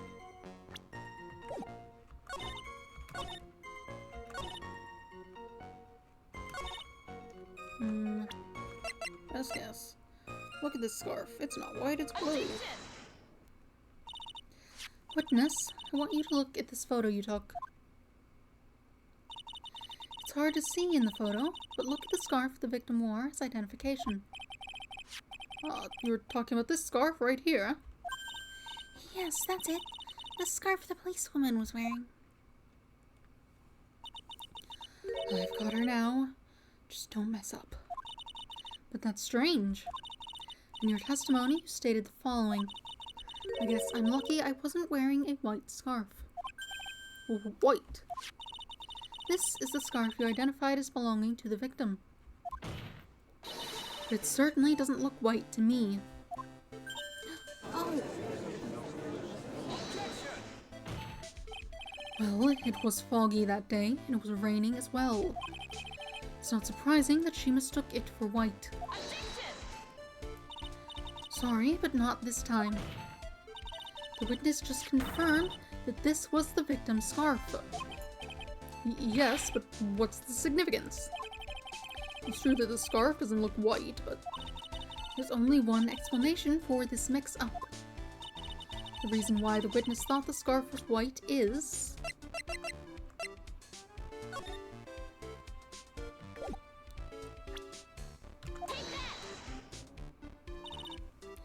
Witness, have you ever seen this note? No, no, never. It's top secret evidence. There's no reason you would have. I wonder about that. What do you mean? This note shows Mr. Follis's instructions to the victim regarding their meeting. It says wear a white scarf for identification. White scarf. Ugh. Witness, you knew what this note said. It's because you knew that you slipped up and mistakenly said white scarf. Well, Miss Foster. No! Order, order, order! Mr. Edgeworth, I'm waiting for an explanation. I'm quite sure that this note wasn't leaked to the public. And yet, the witness knew exactly what the note said. At the time of the murder, the number of people who knew were quite limited. Terry Follis is one. The person who wrote the note, Valerie Hawthorne, is another. And finally, one more person. You say one more person? That's right, a person no one would have suspected. Have you figured it out, kitten? Yep. The third person that knew the contents of the note was...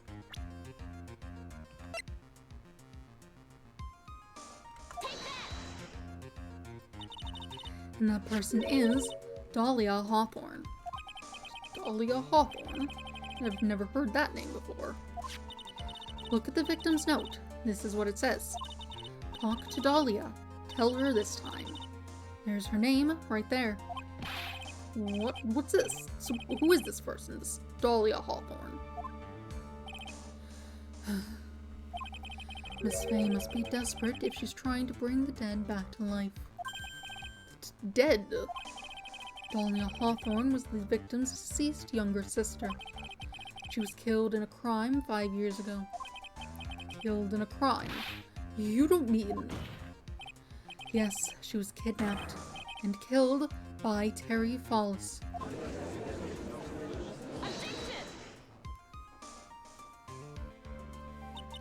You said she was killed, but was she really? What are you implying? Of course, people thought she had died 5 years ago, when she fell off Dusky Bridge and was lost in the Eagle River. However, her corpse was never found. She was declared legally dead 5 years ago. As far as the law is concerned, Dahlia Hawthorne is officially dead. But the fact remains that her body was never recovered. Dahlia Hawthorne was 14 years old 5 years ago. If she were still alive, she would be 19 now. Melissa Foster, I believe that's the same age you are. Even you couldn't, Miss Fay. You're not sane. But I am. That's precisely what I'm saying. This witness before us is the girl that was kidnapped and killed 5 years ago. This girl is in fact Miss Dahlia Hawthorne. What? Huh, nice work. It was like tossing a grenade into a 3-alarm fire. But unless you can tie all the loose ends together, you're nothing but a hit-and-run arsonist. I understand. If I can expose her true nature, turn this whole case on its head. It was my chance to make Mr. Edgeworth squirm. Witness, just who are you anyway? I'm... I didn't think it'd come to this. It's enough. You don't have to say any more, witness. Yes, I understand. What? Mr. Edgeworth, explain yourself. Your Honor, I have admission to make. I honestly never thought the defense would pursue the matter this far. You don't mean... Yes, the prosecutor's office isn't filled with fools, you know. Naturally, we conduct full background checks on all of our witnesses. Oh, what did he say? Huh. Looks like the kid knew. He knew her true identity from the get-go. No way, but then why? If you hadn't revealed her secret, he wasn't going to say anything about it. All he wanted was her testimony, so he made a little trade. Let me introduce you to the victim's younger sister, Miss Dahlia Hawthorne. But I thought she died 5 years ago. We thought so as well, but, well, as you can see... Why? Why did she hide her identity for 5 years? That has nothing to do with the current case. She was merely an accidental witness to a crime. Accidental? I don't believe that for a minute. For the last 5 years, she's been playing the role of the victim. And now we find her acting suspiciously at the scene of another murder.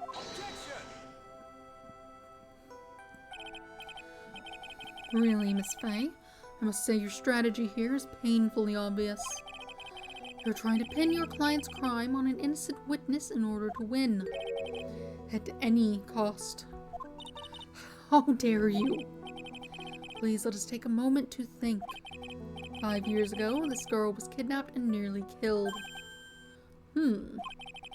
But even worse than that, 5 years later, Dahlia Hawthorne lost something much more precious. Her big sister. Miss Faye must be insane to even suggest that she murdered her. What?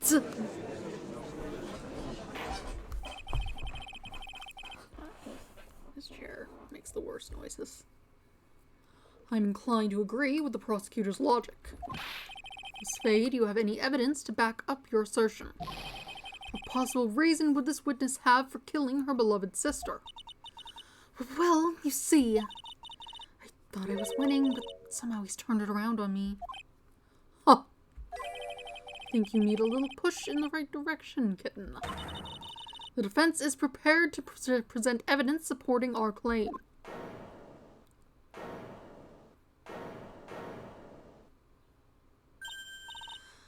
That wasn't me, it was this guy. This crazy coffee addict. I think we've heard enough empty threats from you, old man. Huh. What makes you think they're empty, boy? Because your protege looks like she's sweating bullets. I damn sweating bullets. You think you're in a tough spot, huh? Of course, aren't I? No, you just arrived at the moment of truth, and that's all. Whether you win or lose, that's up to you. Up to me. The rashness of youth, how charming. This is coming from someone younger than me. Now then, let's not waste any more time, Miss Faye. What motive would this witness have for murdering her own sister, Valerie Hawthorne? Suppose it'd be this.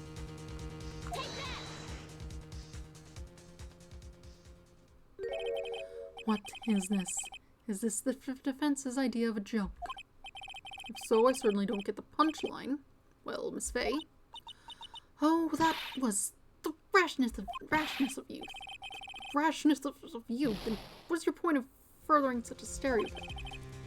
The witness stayed hidden for 5 years, kitten. Must have been a good reason for that.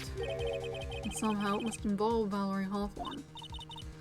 Okay, one more time, Mia. Gotta read the court record more carefully this time.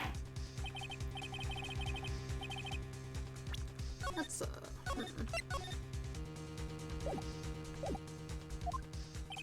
What motive would she have?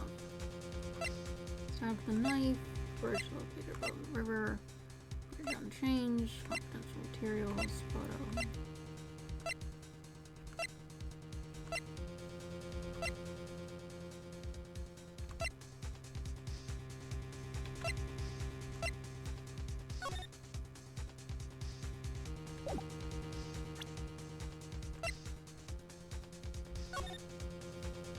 How the whole truth must come out.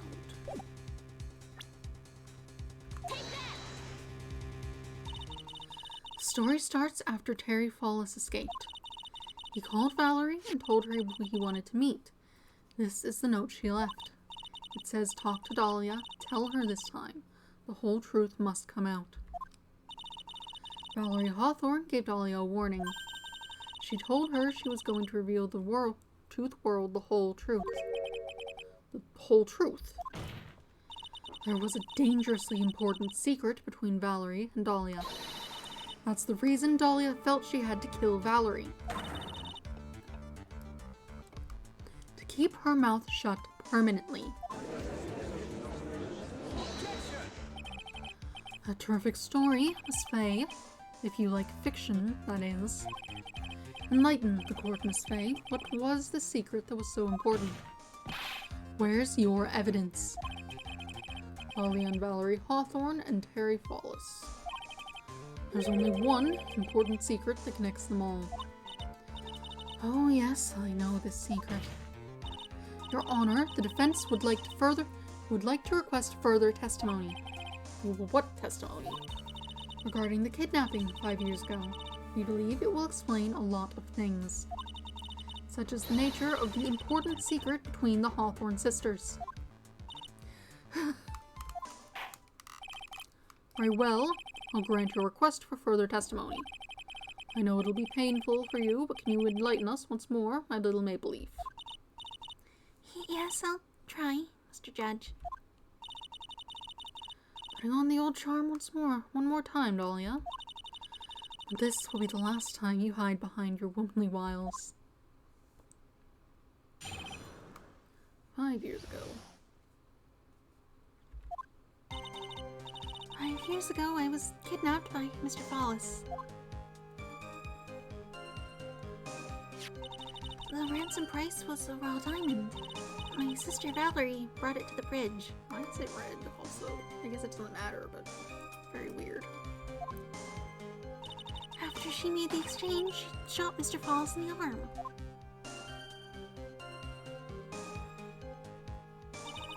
That's when Mr. Fallis tried to kill me by shoving me off the bridge from behind. I survived, but I was afraid I might be kidnapped again for my family's money. So I decided to change my identity and start a new life. The kidnapping left her emotionally scarred. With her sister's help, she left the Hawthorne family and started all over again. And weird to believe, after all that, she murdered her sister. Preposterous. Thank you, Mr. Edgeworth. Miss Fay. Yes, Your Honor. As you've heard, the witness is still traumatized from the kidnapping. I'll ask you again to be extremely gentle in your cross-examination. Mr. Edgeworth got the jump on me again. Huh. If we're not allowed to fight, then let's twist some arms. Listen up. We've still got that info. That ace up our sleeve. What info? Come on, kitten. Don't say you've forgotten already. The fact that the kidnapping 5 years ago was staged. That's right. It was a fake kidnapping. Terry Fallis told us that in the library. Do anything she says, anything Dahlia says. What you're saying is that the kidnapping 5 years ago was planned by, yeah, me and Dahlia. And Valerie, too. Yes, that's it. The fake kidnapping is your best shot, Mia. That's her secret. 5 years ago. Let's see. Another Mr. Fallis. Handsome price raw diamond, prior to the bridge. Shot him in the arm.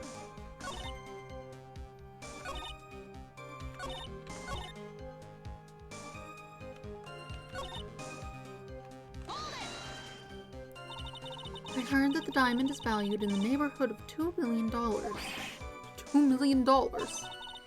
It was still uncut, so it was about the size of a pint of milk. That's a lot. $2 million pint of milk. I don't know what to think about that. The defendant demanded that her sister, Valerie, make the exchange. Not as a detective, of course, but as an individual. By the way, I want to ask you, Mr. Edgeworth, why do you think you wanted to make the exchange up there on that mountain? If you ever got surrounded, it would be hard to escape. There's one thing a kidnapper wants to prevent, and that's police involvement. In a place like that, it would be easy to tell if he was being followed. With only one entrance to the mountain, he was ensuring his safety. What a wickedly clever man that Mr. Fallis is. Yeah, right. This was all your plan.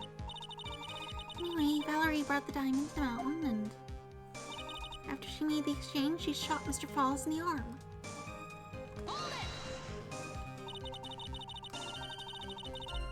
That was a dangerous thing to do, considering you were being held hostage. Yes, but actually that saved my life. What do you mean? You see, Mr. Fallis was holding a knife in his right hand. Somehow I just knew he was going to use it. I knew that he was going to use that knife to kill me. That's why my sister shot him. It was to save me. So Mr. Fallis tried to kill me by shoving me off the bridge from behind. I'd like to hear more about what happened right at that moment. Well, when Mr. Fallis was shot in the right arm, he let go of me. I was dazed. I turned to try to run away, but Mr. Fallis turned to grab me as well. As I ran past, I locked eyes for a second. He gave me a large, bloodthirsty grin. Bloodthirsty grin? Ooh. And in the next instant...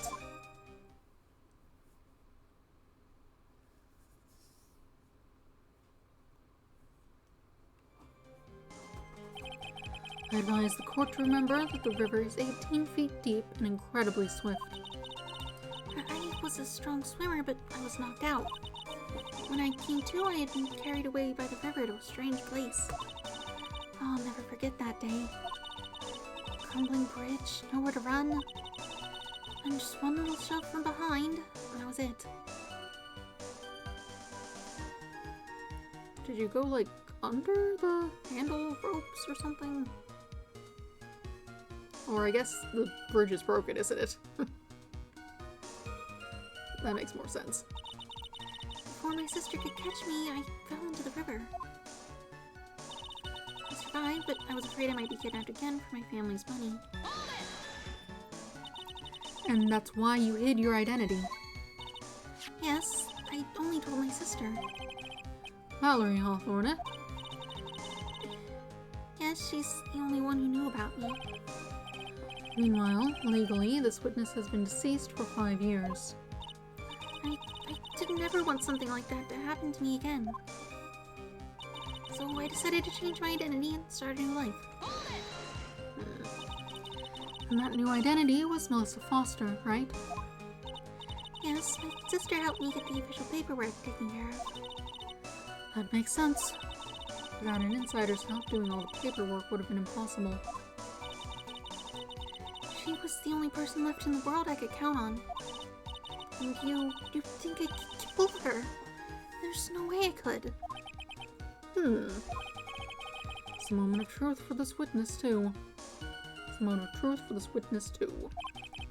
Once the truth about the staged kidnapping comes out, everyone in the court will know how much of a Jezebel she really is. What is that?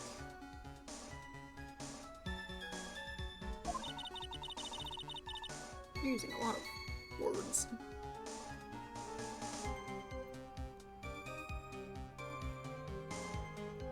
suppose that's like a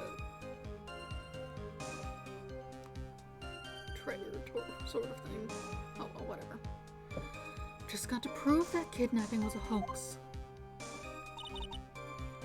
Kidnapping Mr. Falls. Did you and Mr. Falls have a relationship? Yes, as a tutor. You were tutoring him, Mr. Fallis. No, of course not. Don't be ridiculous. Mr. Fallis came to the house to tutor me. That makes sense. 5 years ago, she was only 14. He probably came up with the kidnapping plan during that time. The Hawthorns are in the jewelry trade and quite wealthy, you see. Quite the clever fellow, that Mr. Fallis. Did I hear him right? Did he just call Mr. Fallis a clever fellow?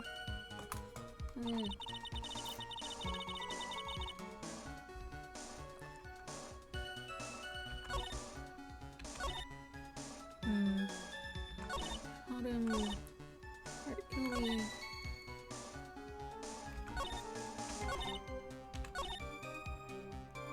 Shooting off the bridge from behind.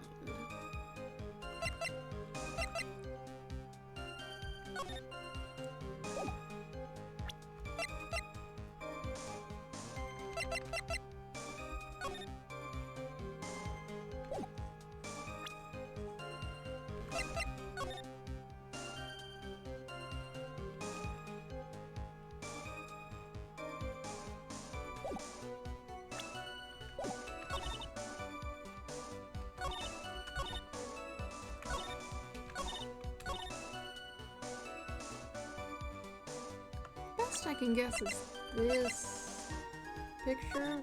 Look at this bridge. Look at the handles on it, so you can't be shoved off. It would be very difficult to do that. We'd have to, like, fully pick you up.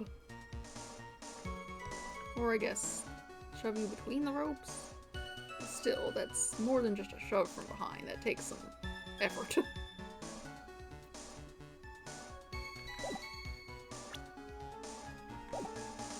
Let's see before I mess something up. I know I'm gonna have to redo a bunch of stuff. That's okay. And change for 5 years ago.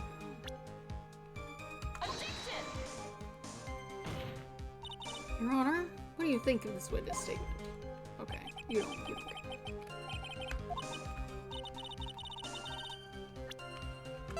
Okay, that's not what it was. Behind.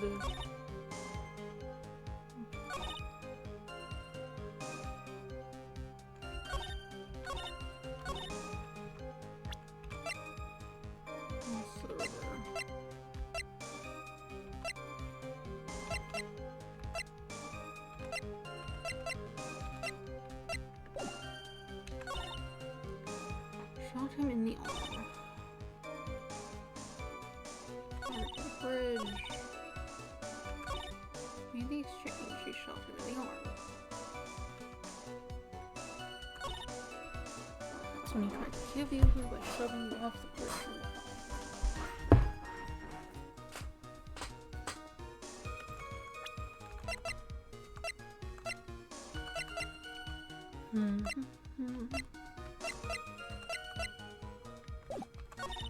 Survive. Maybe kidnap again. Change your identity.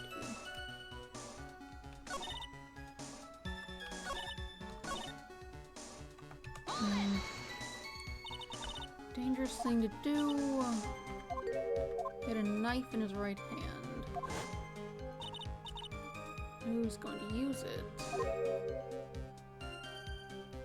Oh, right, because we're like, how do you make the exchange if you have, like, no hands?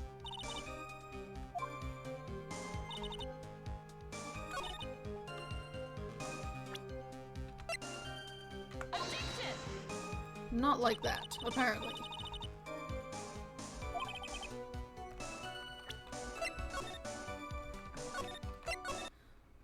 There's a knife in your hand.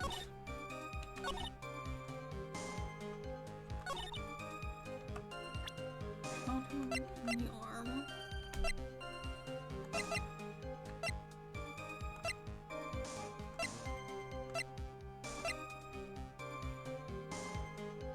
I'm a little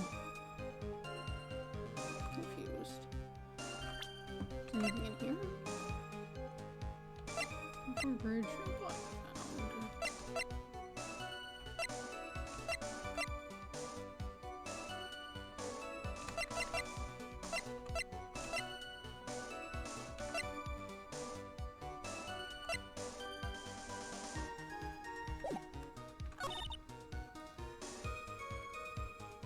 Trying to kill you by shoving you off the bridge from behind.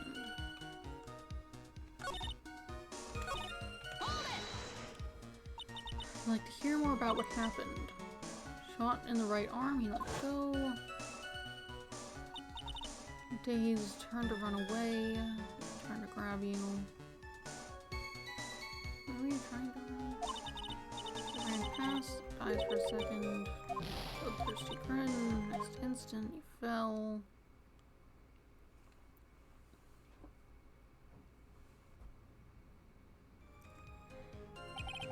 As the court remember, it's very deep and swift. You got knocked out, you went somewhere weird. Crumbling bridge, nowhere to run. A little shove from behind.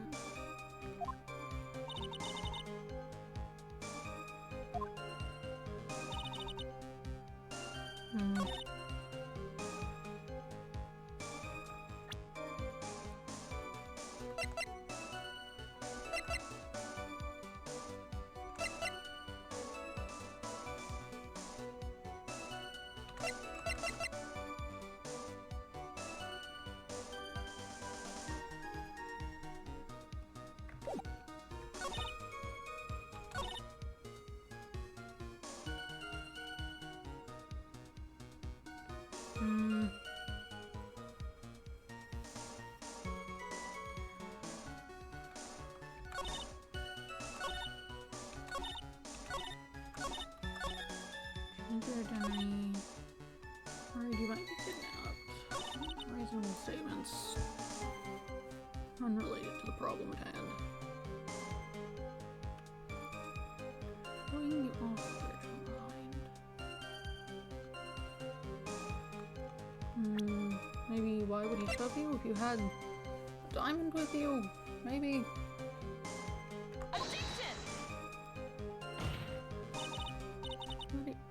What do you want?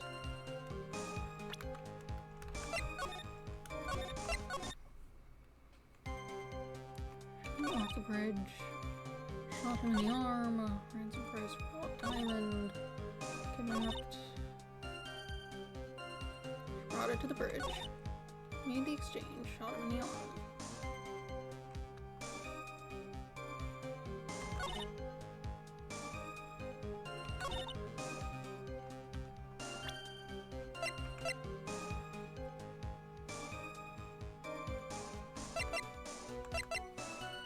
Alright, what do you want? You don't have anything that indicates the plan outside of that you say the truth must come out, but that's whatever, right? It's not super specific.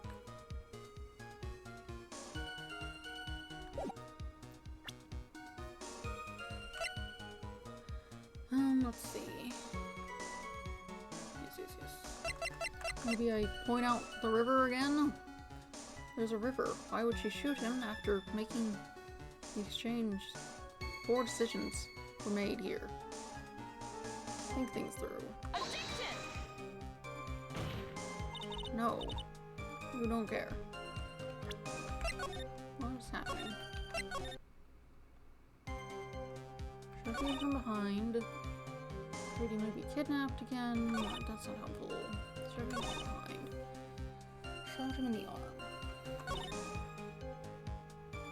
We went into so much detail on this one. It'd be weird if it wasn't relevant.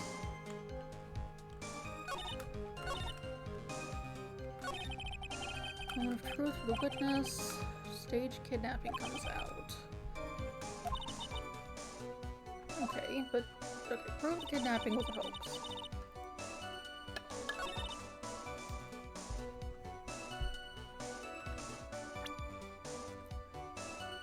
Part of my first confession. Stabbed, not helpful. Bridge map.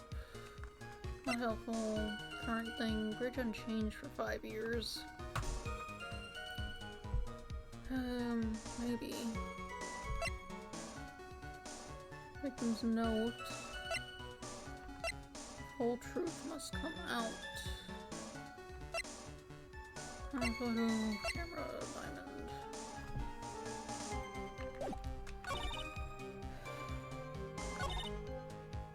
Raw diamond, part of the bridge. Shot him. Kill you.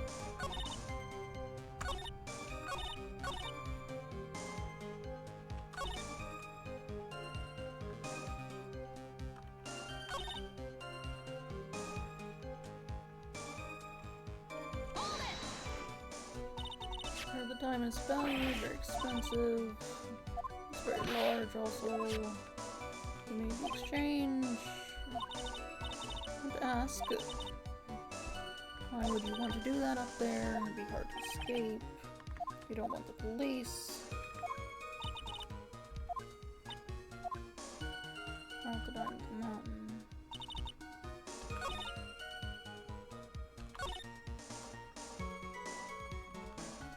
I don't know. The whole truth.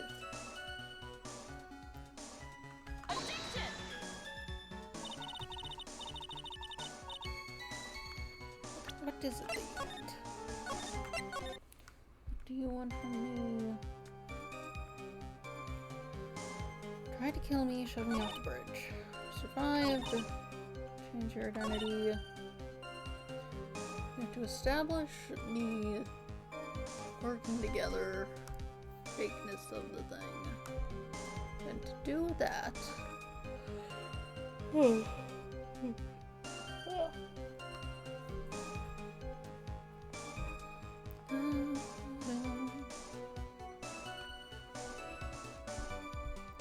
To establish that, we would need to... We don't have any evidence that states that directly. Like this. Autopsy report, we have a map. Map's not terribly helpful. And then victim... Bridge unchanged for 5 years. I don't know how much stock they'll put in the words of this guy though, so that's maybe not helpful. The whole truth must come out. This trunk, camera, diamond, used as a ransom for Dahlia, lost to Eagle River 5 years ago.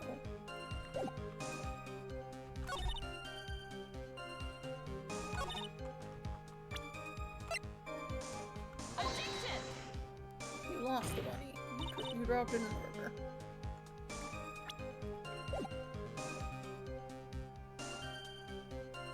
What's happening? What do you want from me? Don't think anything of it.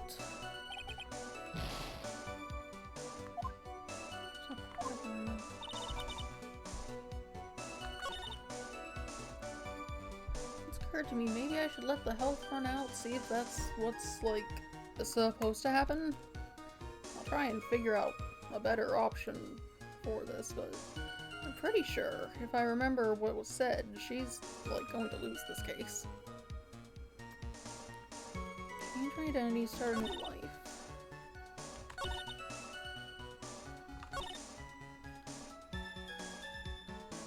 Because Edgeworth didn't lose a case until Phoenix beat him that one time, and also was brought up that she lost. Well, I'm not sure it would do so by making him literally fail as much as... I guess what else is it gonna do? Made the exchange, she shot him in the arm.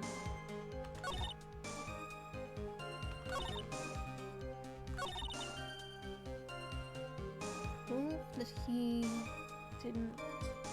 Prove that it was planned. Prove that it was planned. What do we have? Sentenced to death, escaped from custody. Key witness in the case against Falls 5 years ago.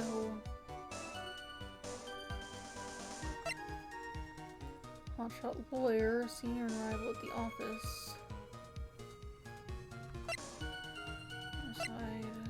innocent photograph. His younger sis, found what he found.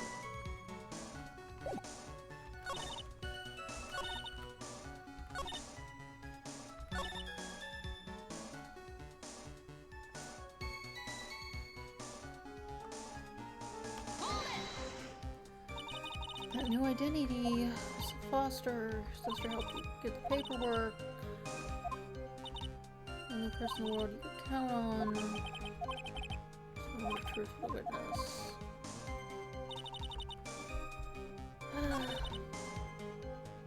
Kidnapped by Mr. Foster's flawless.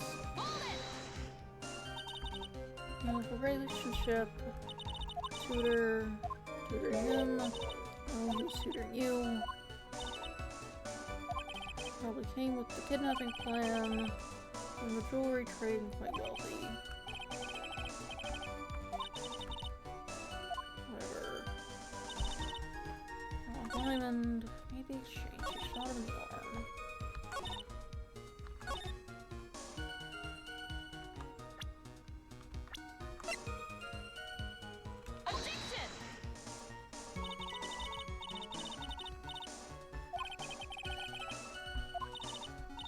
We're currently accusing the deceased of lying. 5 years ago was the plan, but whatever. This is not working. It's enough. This court sees no reason to further prolong the trial, nor is there any need for more time to decide the case against the defendant. No room for misinterpretation of the facts. Court finds.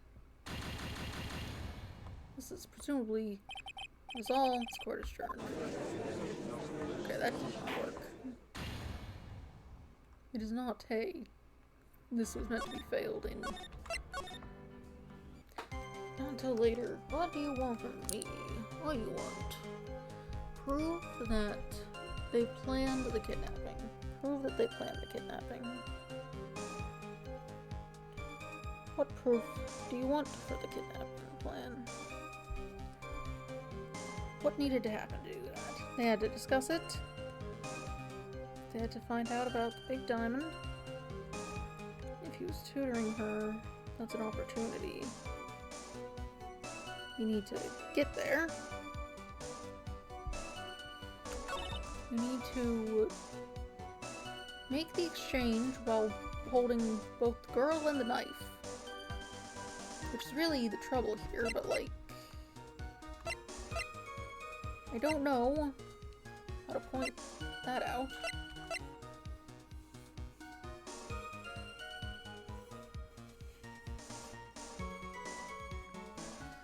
Lost to the Evil River 5 years ago. I'm so tired.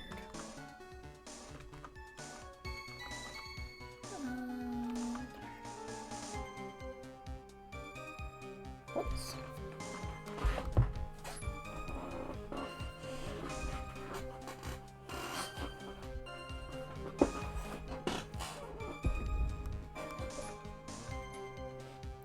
Uses ransom lost to Eagle River.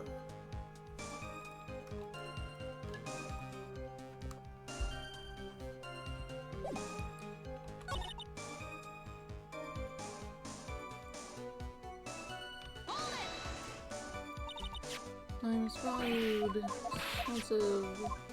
As a detective and an individual. Why the mountain? There's no police on the mountain. No problem.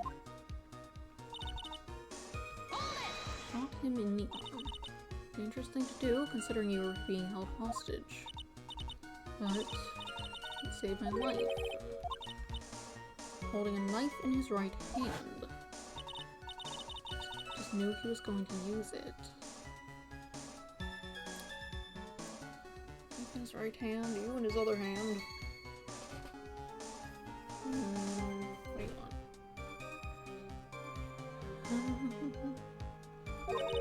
Who's going to use that knife to kill me?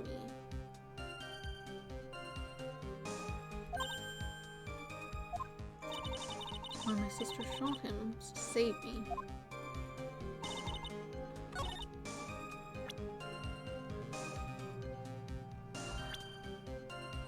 Sentenced to death.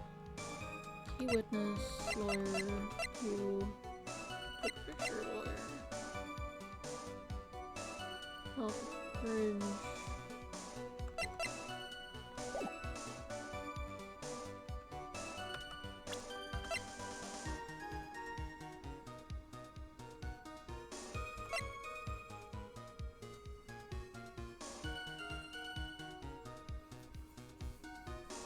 Bridge located 40 feet above the river.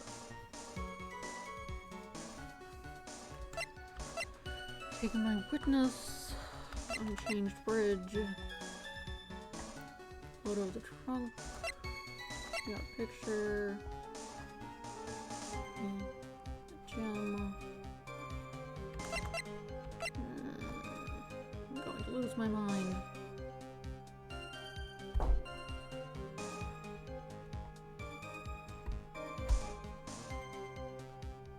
Shot him in the arm. So I'm sure she did shoot him in the arm. We would have proof of that. It would be hard to not. Ransom prized diamond, brought it to the bridge. And then it disappeared into the river.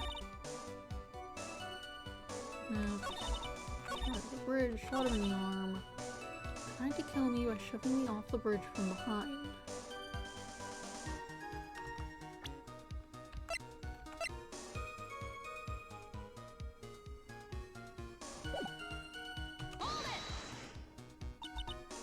Hear more about what happened. Got the knife. Dazed. Far away. Ran past. Hunted the grin. Next instant.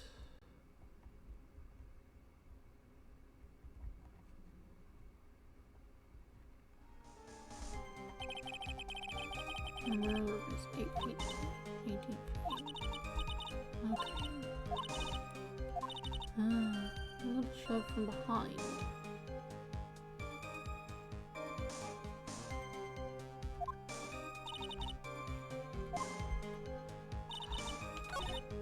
Shove you from behind. Okay, that's not helpful. Not even remotely.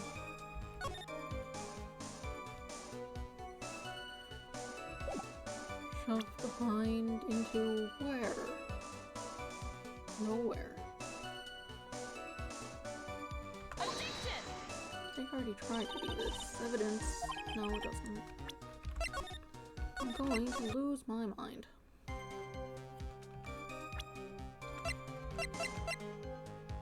Look at it. That's what you wanted. Whatever. You say that Mr. Fallis pushed you into the Eagle River. However, that's hard to believe. But it's true. I felt a push on my back. I'm certain of it. It was Mr. Fallis. I'm sorry. I guess I wasn't clear enough. I shouldn't have said that's hard to believe. I should have said that's impossible. Impossible? I ask that the court recall the condition of Dusky Bridge now and 5 years ago. That bridge hasn't changed one bit in these last 5 years. If someone had pushed you from behind, as you have claimed... Oh, there's rocks there. I wasn't even paying attention. Instead of being carried away by the river, you would have been smashed by the bedrock below. A most certain death. Do you understand now, Dahlia Hawthorne? The very notion that my client pushed you from behind is impossible.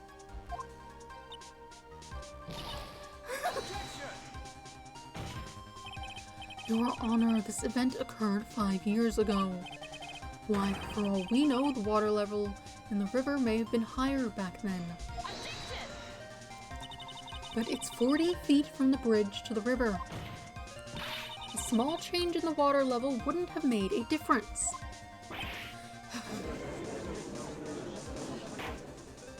You're right. If the events occurred just as the witness has testified, then the defendant couldn't have pushed the witness into the river. Young lady, what is the meaning of this? I You see, Just a moment, Your Honor. It's true that the witness testified that the defendant pushed her into the river. However, she never stated that she fell from the back end of the bridge. What do you mean? After being shot in the arm, it's plausible that Mr. Falls panicked. Therefore, he could have unwittingly pushed her off the side of the bridge. There's huge guardrails there. If that's true, she would have fallen into the river. Well, Miss Hawthorne, is Mr. Edgeworth's explanation correct? now that you mention it, I do remember now when I fell off the bridge. My skirt got caught on one of the bridge's side wires. You can't be serious. Order in the court. It seems Miss Faye's assault has finally reached its conclusion. Not now, Mia. This is no time to retreat. Unfortunately for you, this is just the start of Miss Faye's assault. What? I believe your reasoning went something like this, Mr. Edgeworth. After being shot in the arm, it's plausible that Mr. Falls panicked. Therefore, he could have unwittingly pushed her off the side of the bridge. However, once again, I'm forced to say that's impossible. Ridiculous. What's so impossible about it? Because your flawed logic contradicts the court record. Look at all those bars on the side. Your Honor, all of the answers are right here in this photo. Take a look at the wires supporting both sides of the bridge. They extend up to about 5 feet off the ground. It would be impossible to push someone off from there. No. But let's remember the size and strength of the defendant. Wires like this wouldn't be a problem for him. He could have easily picked up a 14-year-old girl and thrown her over. So young and already so forgetful, Mr. Edgeworth. Mr. Falls had been shot in the right arm. And more importantly, Valerie Hawthorne had her gun trained on him at point-blank range.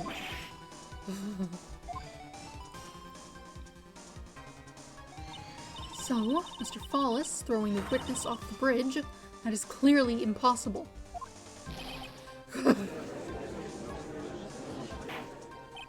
Order! What is the meaning of this? Dahlia Hawthorne, you jumped into the Eagle River intentionally. What is this? Indeed, what do you mean by such a ridiculous remark? Yes, it's ridiculous. My sister was there to help me. She had her gun and handcuffs. She could have saved me. Jumping into a raging river like that would have been suicide. Perhaps, but still, that's exactly what you did. You were probably confident that you could handle the swift current. But even more so, the witness had a much more compelling reason for jumping into the river. Oh, then what was it? What was so important that she'd want to jump into the river? The witness is still alive. This fact alone explains everything. This is why she risked her life by jumping into the rapids of the Eagle River. Now you want this. 5 years ago, something else disappeared along with Dahlia that day. The item that Valerie brought up the mountain with her, the $2 million diamond. No, it can't be. Yes, Dahlia had it all planned from the beginning. The $2 million, she was going to keep it all for herself.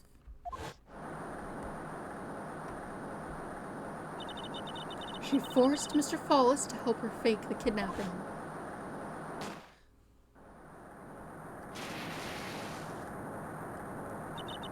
At the last minute, she betrayed him and threw herself into the river. With the ransom tucked away safely in her backpack.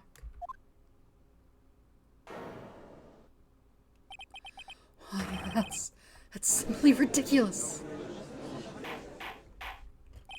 Order, order, order. Your Honor, 5 years ago, the witness was only 14 years old. Do you really think a 14-year-old is capable of such a demonic plan? This woman is a demon. And there was one more person who helped make a demon out of her. Her sister, Valerie Hawthorne. You mean the victim was involved in the kidnapping plot as well? But she was a detective then. You're saying she participated in her sister's kidnapping. Precisely. I'm sure that it weighed heavily on her conscience for the past 5 years. This is the sole reason behind the victim's murder. What do you mean by that? On the day of the murder, after receiving the phone call from Mr. Follis, Valerie called her sister, Dahlia. And then she told her what she was planning to do. She was going to tell the whole truth, as she wrote in her note. That is what sealed Valerie Hawthorne's fate. That is when you hatched your demonic plan to kill 2 birds with 1 stone. A plan that would ensure neither of your accomplices to the kidnapping would talk. And that is why you killed your sister, Valerie Hawthorne.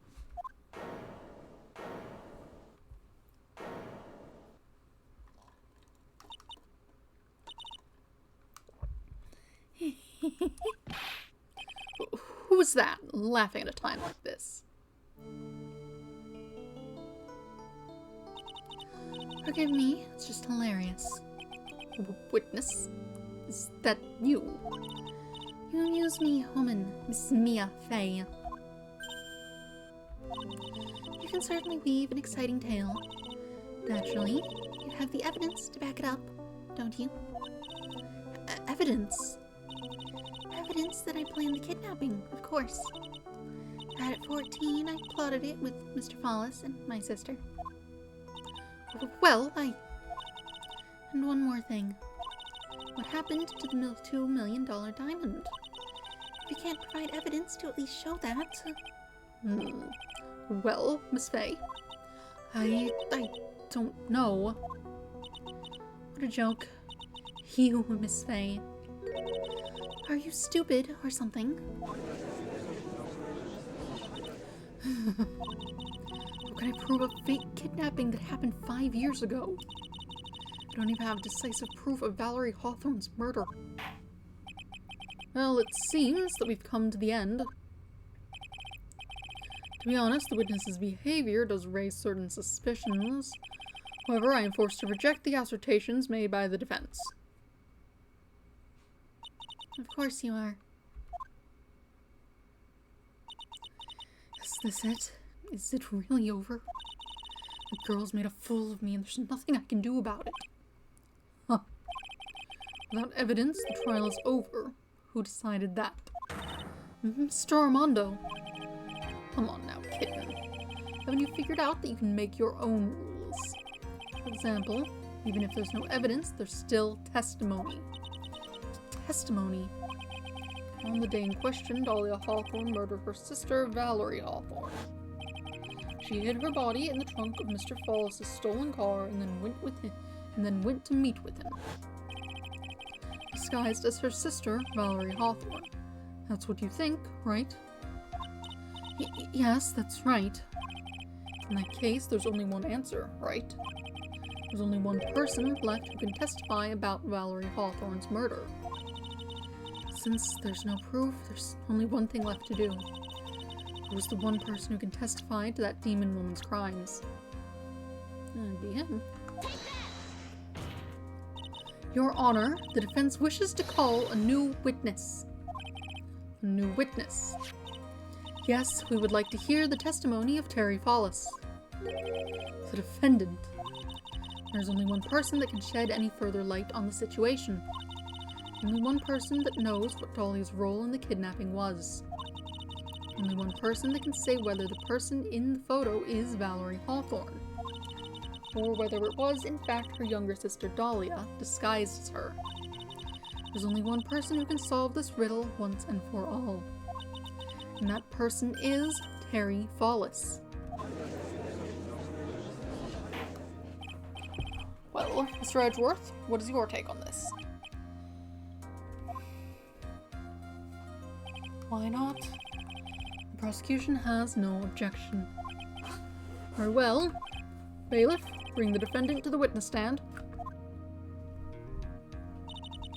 This is my last chance, Mr. Follis. My last chance to establish Dahlia's guilt. You're all I have left.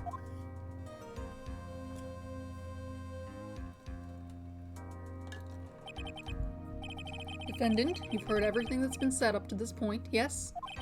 I don't believe it. No way. Dahlia died 5 years ago. Valerie betrayed me.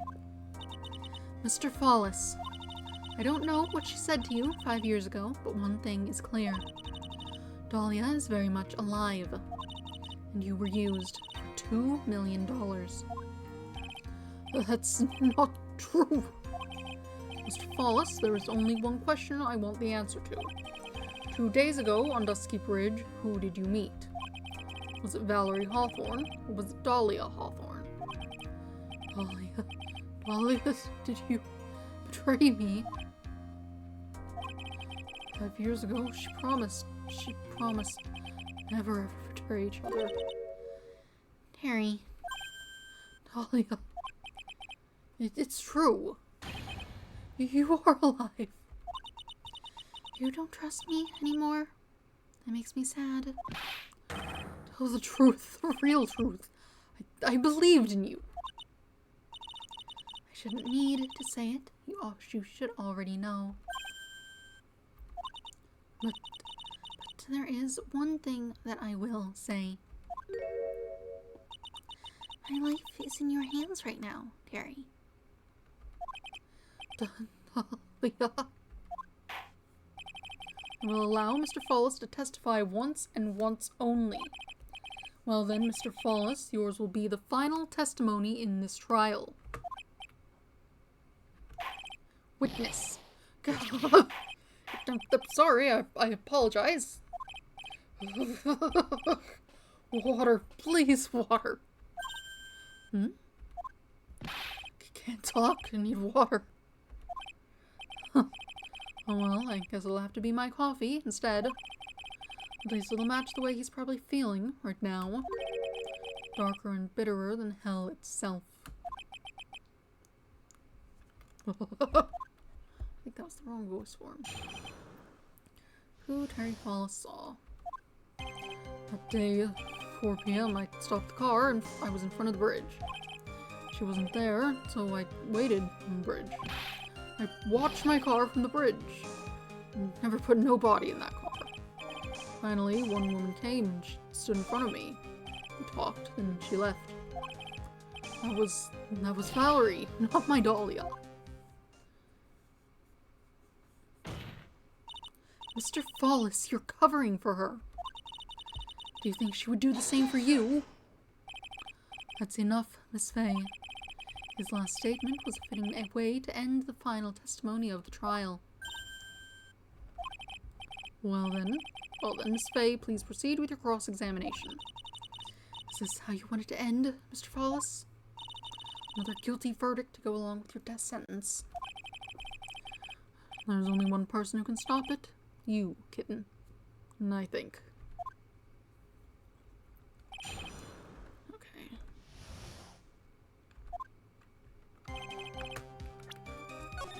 Let's just save for a bit. Stop the car in front of the bridge. According to the note, the meeting was supposed to take place at 4:30. You certainly arrived early, didn't you? It was raining, already dark too. You waited on the bridge for 30 minutes. Mr. Follis, Eagle Mountain, in that spot. Strong memories. Why did he just clam up? Could it be he's hiding something here? Wasn't there, waited on the bridge. You were quite early, so you waited on the bridge, correct? Yeah, I like waiting. I'm used to it. I'm sure he is. Fever Boy waited 5 years to ask a single question. To find out why a woman betrayed him. To him, 30 minutes must have been like the blink of an eye. I watched the car from my car from the bridge. Never put no body in that car. You were watching the car. The bridge, the other side is broken. Nobody can come from there. So I was watching the car. What else were you expecting him to do? I suppose that's the obvious thing to do, but something's bothering me. I'm getting a feeling. Contradiction. Wonder what's on the other side of the broken bridge anyway. No one lives there. There's a small shrine up on the mountain, but that's it.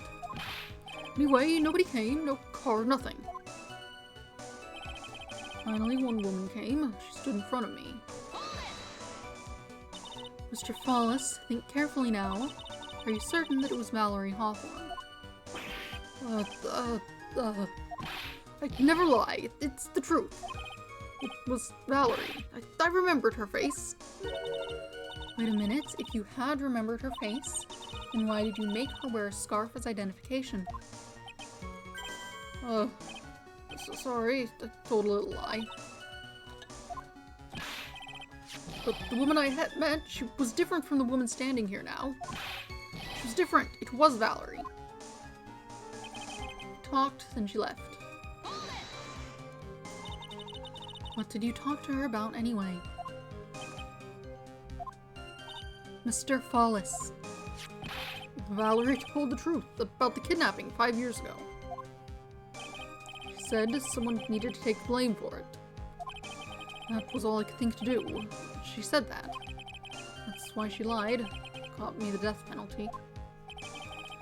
And were you satisfied with that answer, witness? Well, he died. It was my fault. But I don't really remember. Maybe I did. Maybe I did push her in. It don't matter no more. Either way, Dahlia, sweet teen angel, dead. But you just saw that she isn't dead. Valerie talked to me on the bridge. Nothing left to live for. It was Valerie, not my Dahlia. How can you be so sure? It was raining at the time, and sunset that day was at 5 o'clock. It would have already been pretty dark on that mountain at 4:30.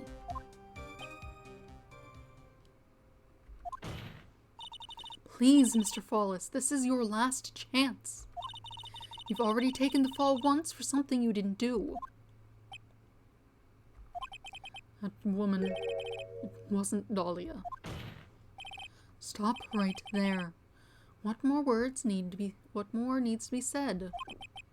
Even if it means death penalty, even if it means taking the blame for murder, you'll still do whatever is necessary to protect her, won't you, Mr. Follis? I know it's obvious, but he's clearly lying. He's been cursed, a Dahlia Hawthorne. He'll probably go to his grave still believing in her. Mr. Follis. Even if you can show he's lying, the poor guy will still be cursed. You'll still have to point out the contradiction anyway. That's the curse of being a defense lawyer, I guess. 4 p.m. We stopped in the car, in front of the bridge, waited on the bridge, watched the car. No one put anything in there. One woman came, stood in front of me, talked, and she left.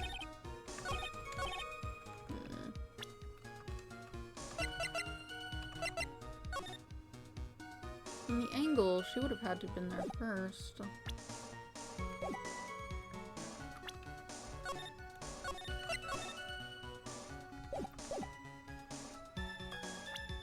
Either that or you let her pass by you and get there first. That'd be weird though. No reason for that. Objection! So when you got to the bridge, no one had arrived, huh? So you waited on the bridge. You're sure of that? Yeah, I'm sure. You're sure, huh? Well then I'm sure too, Mr. Follis. I'm sure that you're lying. Oh,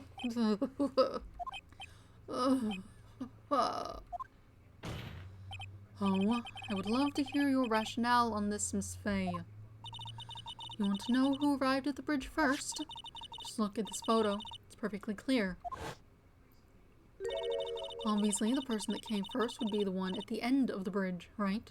But that's the victim at the end of the bridge. Precisely my point. In other words, Mr. Follis, you must have arrived at the bridge after she did.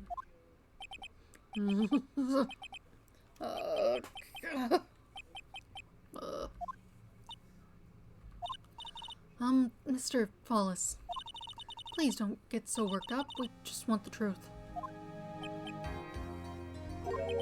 I got there around 4 o'clock, it's true. I had somewhere to go, a special place. Did you go to this special place before you went to the bridge? Yeah, it's an old temple about 15 minutes from the bridge. 5 years ago, me and Dahlia, we promised each other. We swore we wouldn't betray each other. She brought a memento to represent our love. A memento? 5 years ago, I hid it under the base of the tree there. It's a special memory for me. This is it. This is what I went to get. A bottle of poison. This little bottle on a necklace is your memento. It's quite charming, but it looks empty. I guess he probably wouldn't have put the poison in it yet, huh? Your Honor, you heard what my client said. He arrived at the scene at 4 o'clock, but then he left his car unattended and walked away. He was gone for approximately 30 minutes. With that much time, Dahlia Hawthorne could have easily hidden the body in the trunk of his car. No. Indeed, there certainly was enough time for it. Still got a chance. Mr. Follis, there's no mistaking it.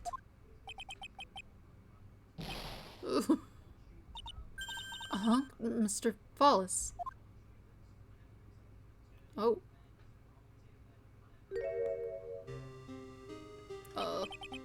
That's enough, please. Witness. I promised her 5 years ago. If it ever happens, if we can't trust each other no more, then we're supposed to drink bottle. No, stop the trial. Your Honor, we need a recess. I was stupid, couldn't keep promise. So I did it. I drank this.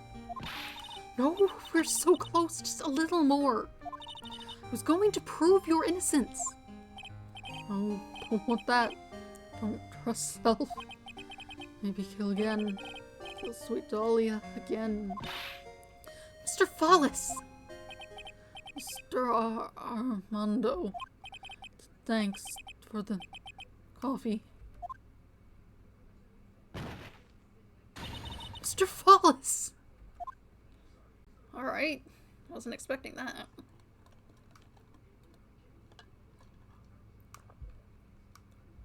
Wild. And so my first trial ended. Suddenly and tragically. It ended with no winners, only losers. I ended up with a wound that cut so deep into my soul I thought it'd never heal. I'm sure it was the same for the young prosecutor as well. But one person, the true criminal, Dahlia Hawthorne, she left the courtroom with a secret smile on her demonically sweet face.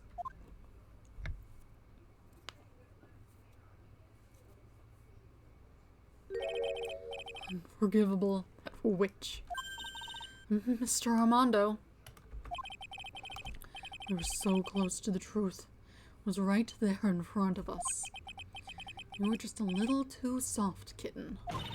It's my fault. It's all my fault that Mr. Follis killed himself. Don't cry, kitten. I'm going to make my coffee all salty. I knew it.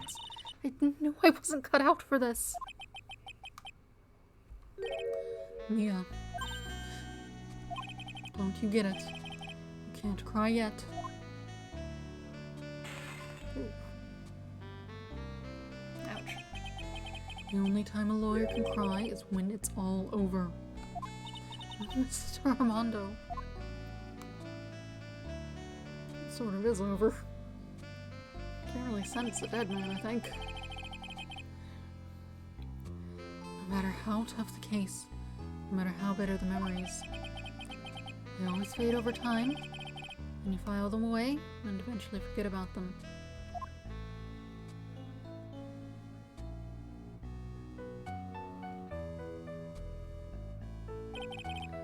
One year later, in this very same courthouse, I myself got wrapped up in that case.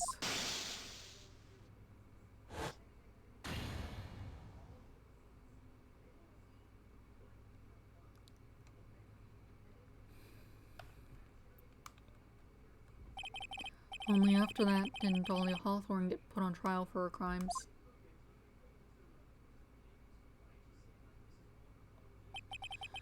The verdict that was ultimately handed down to her was... guilty, of course. Naturally, when the verdict was read, she had a perfect, angelic smile on her face.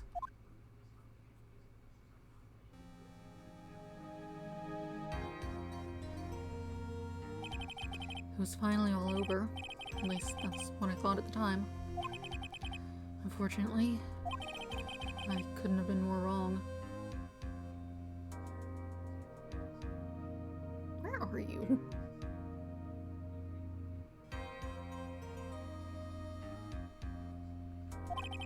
It's been 5 years, but now something's happened that's made me remember all this. Are you in the hospital? Just noticed the IV stand back there. That's what it looks like, at least. Okay, I see. So it's a short thing.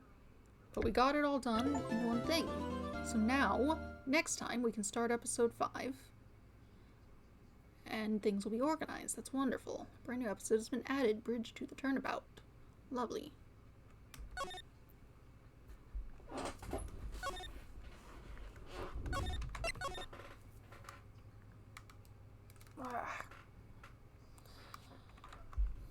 Perfect. And now it's like nearly noon. So I think this is a perfect time to end it. Friday, I will be playing Professor Layton. I got to... Where did I get to in that?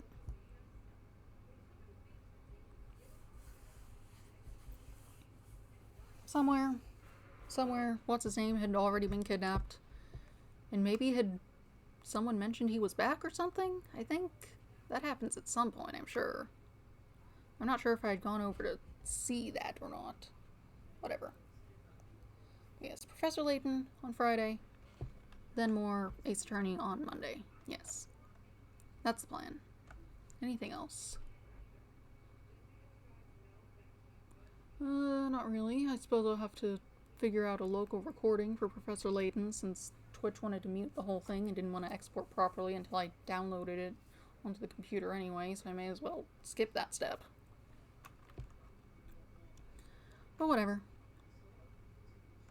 Ace Attorney will be back Monday, but Professor Layton is on Friday, yes. That's all. Have a nice day. Goodbye.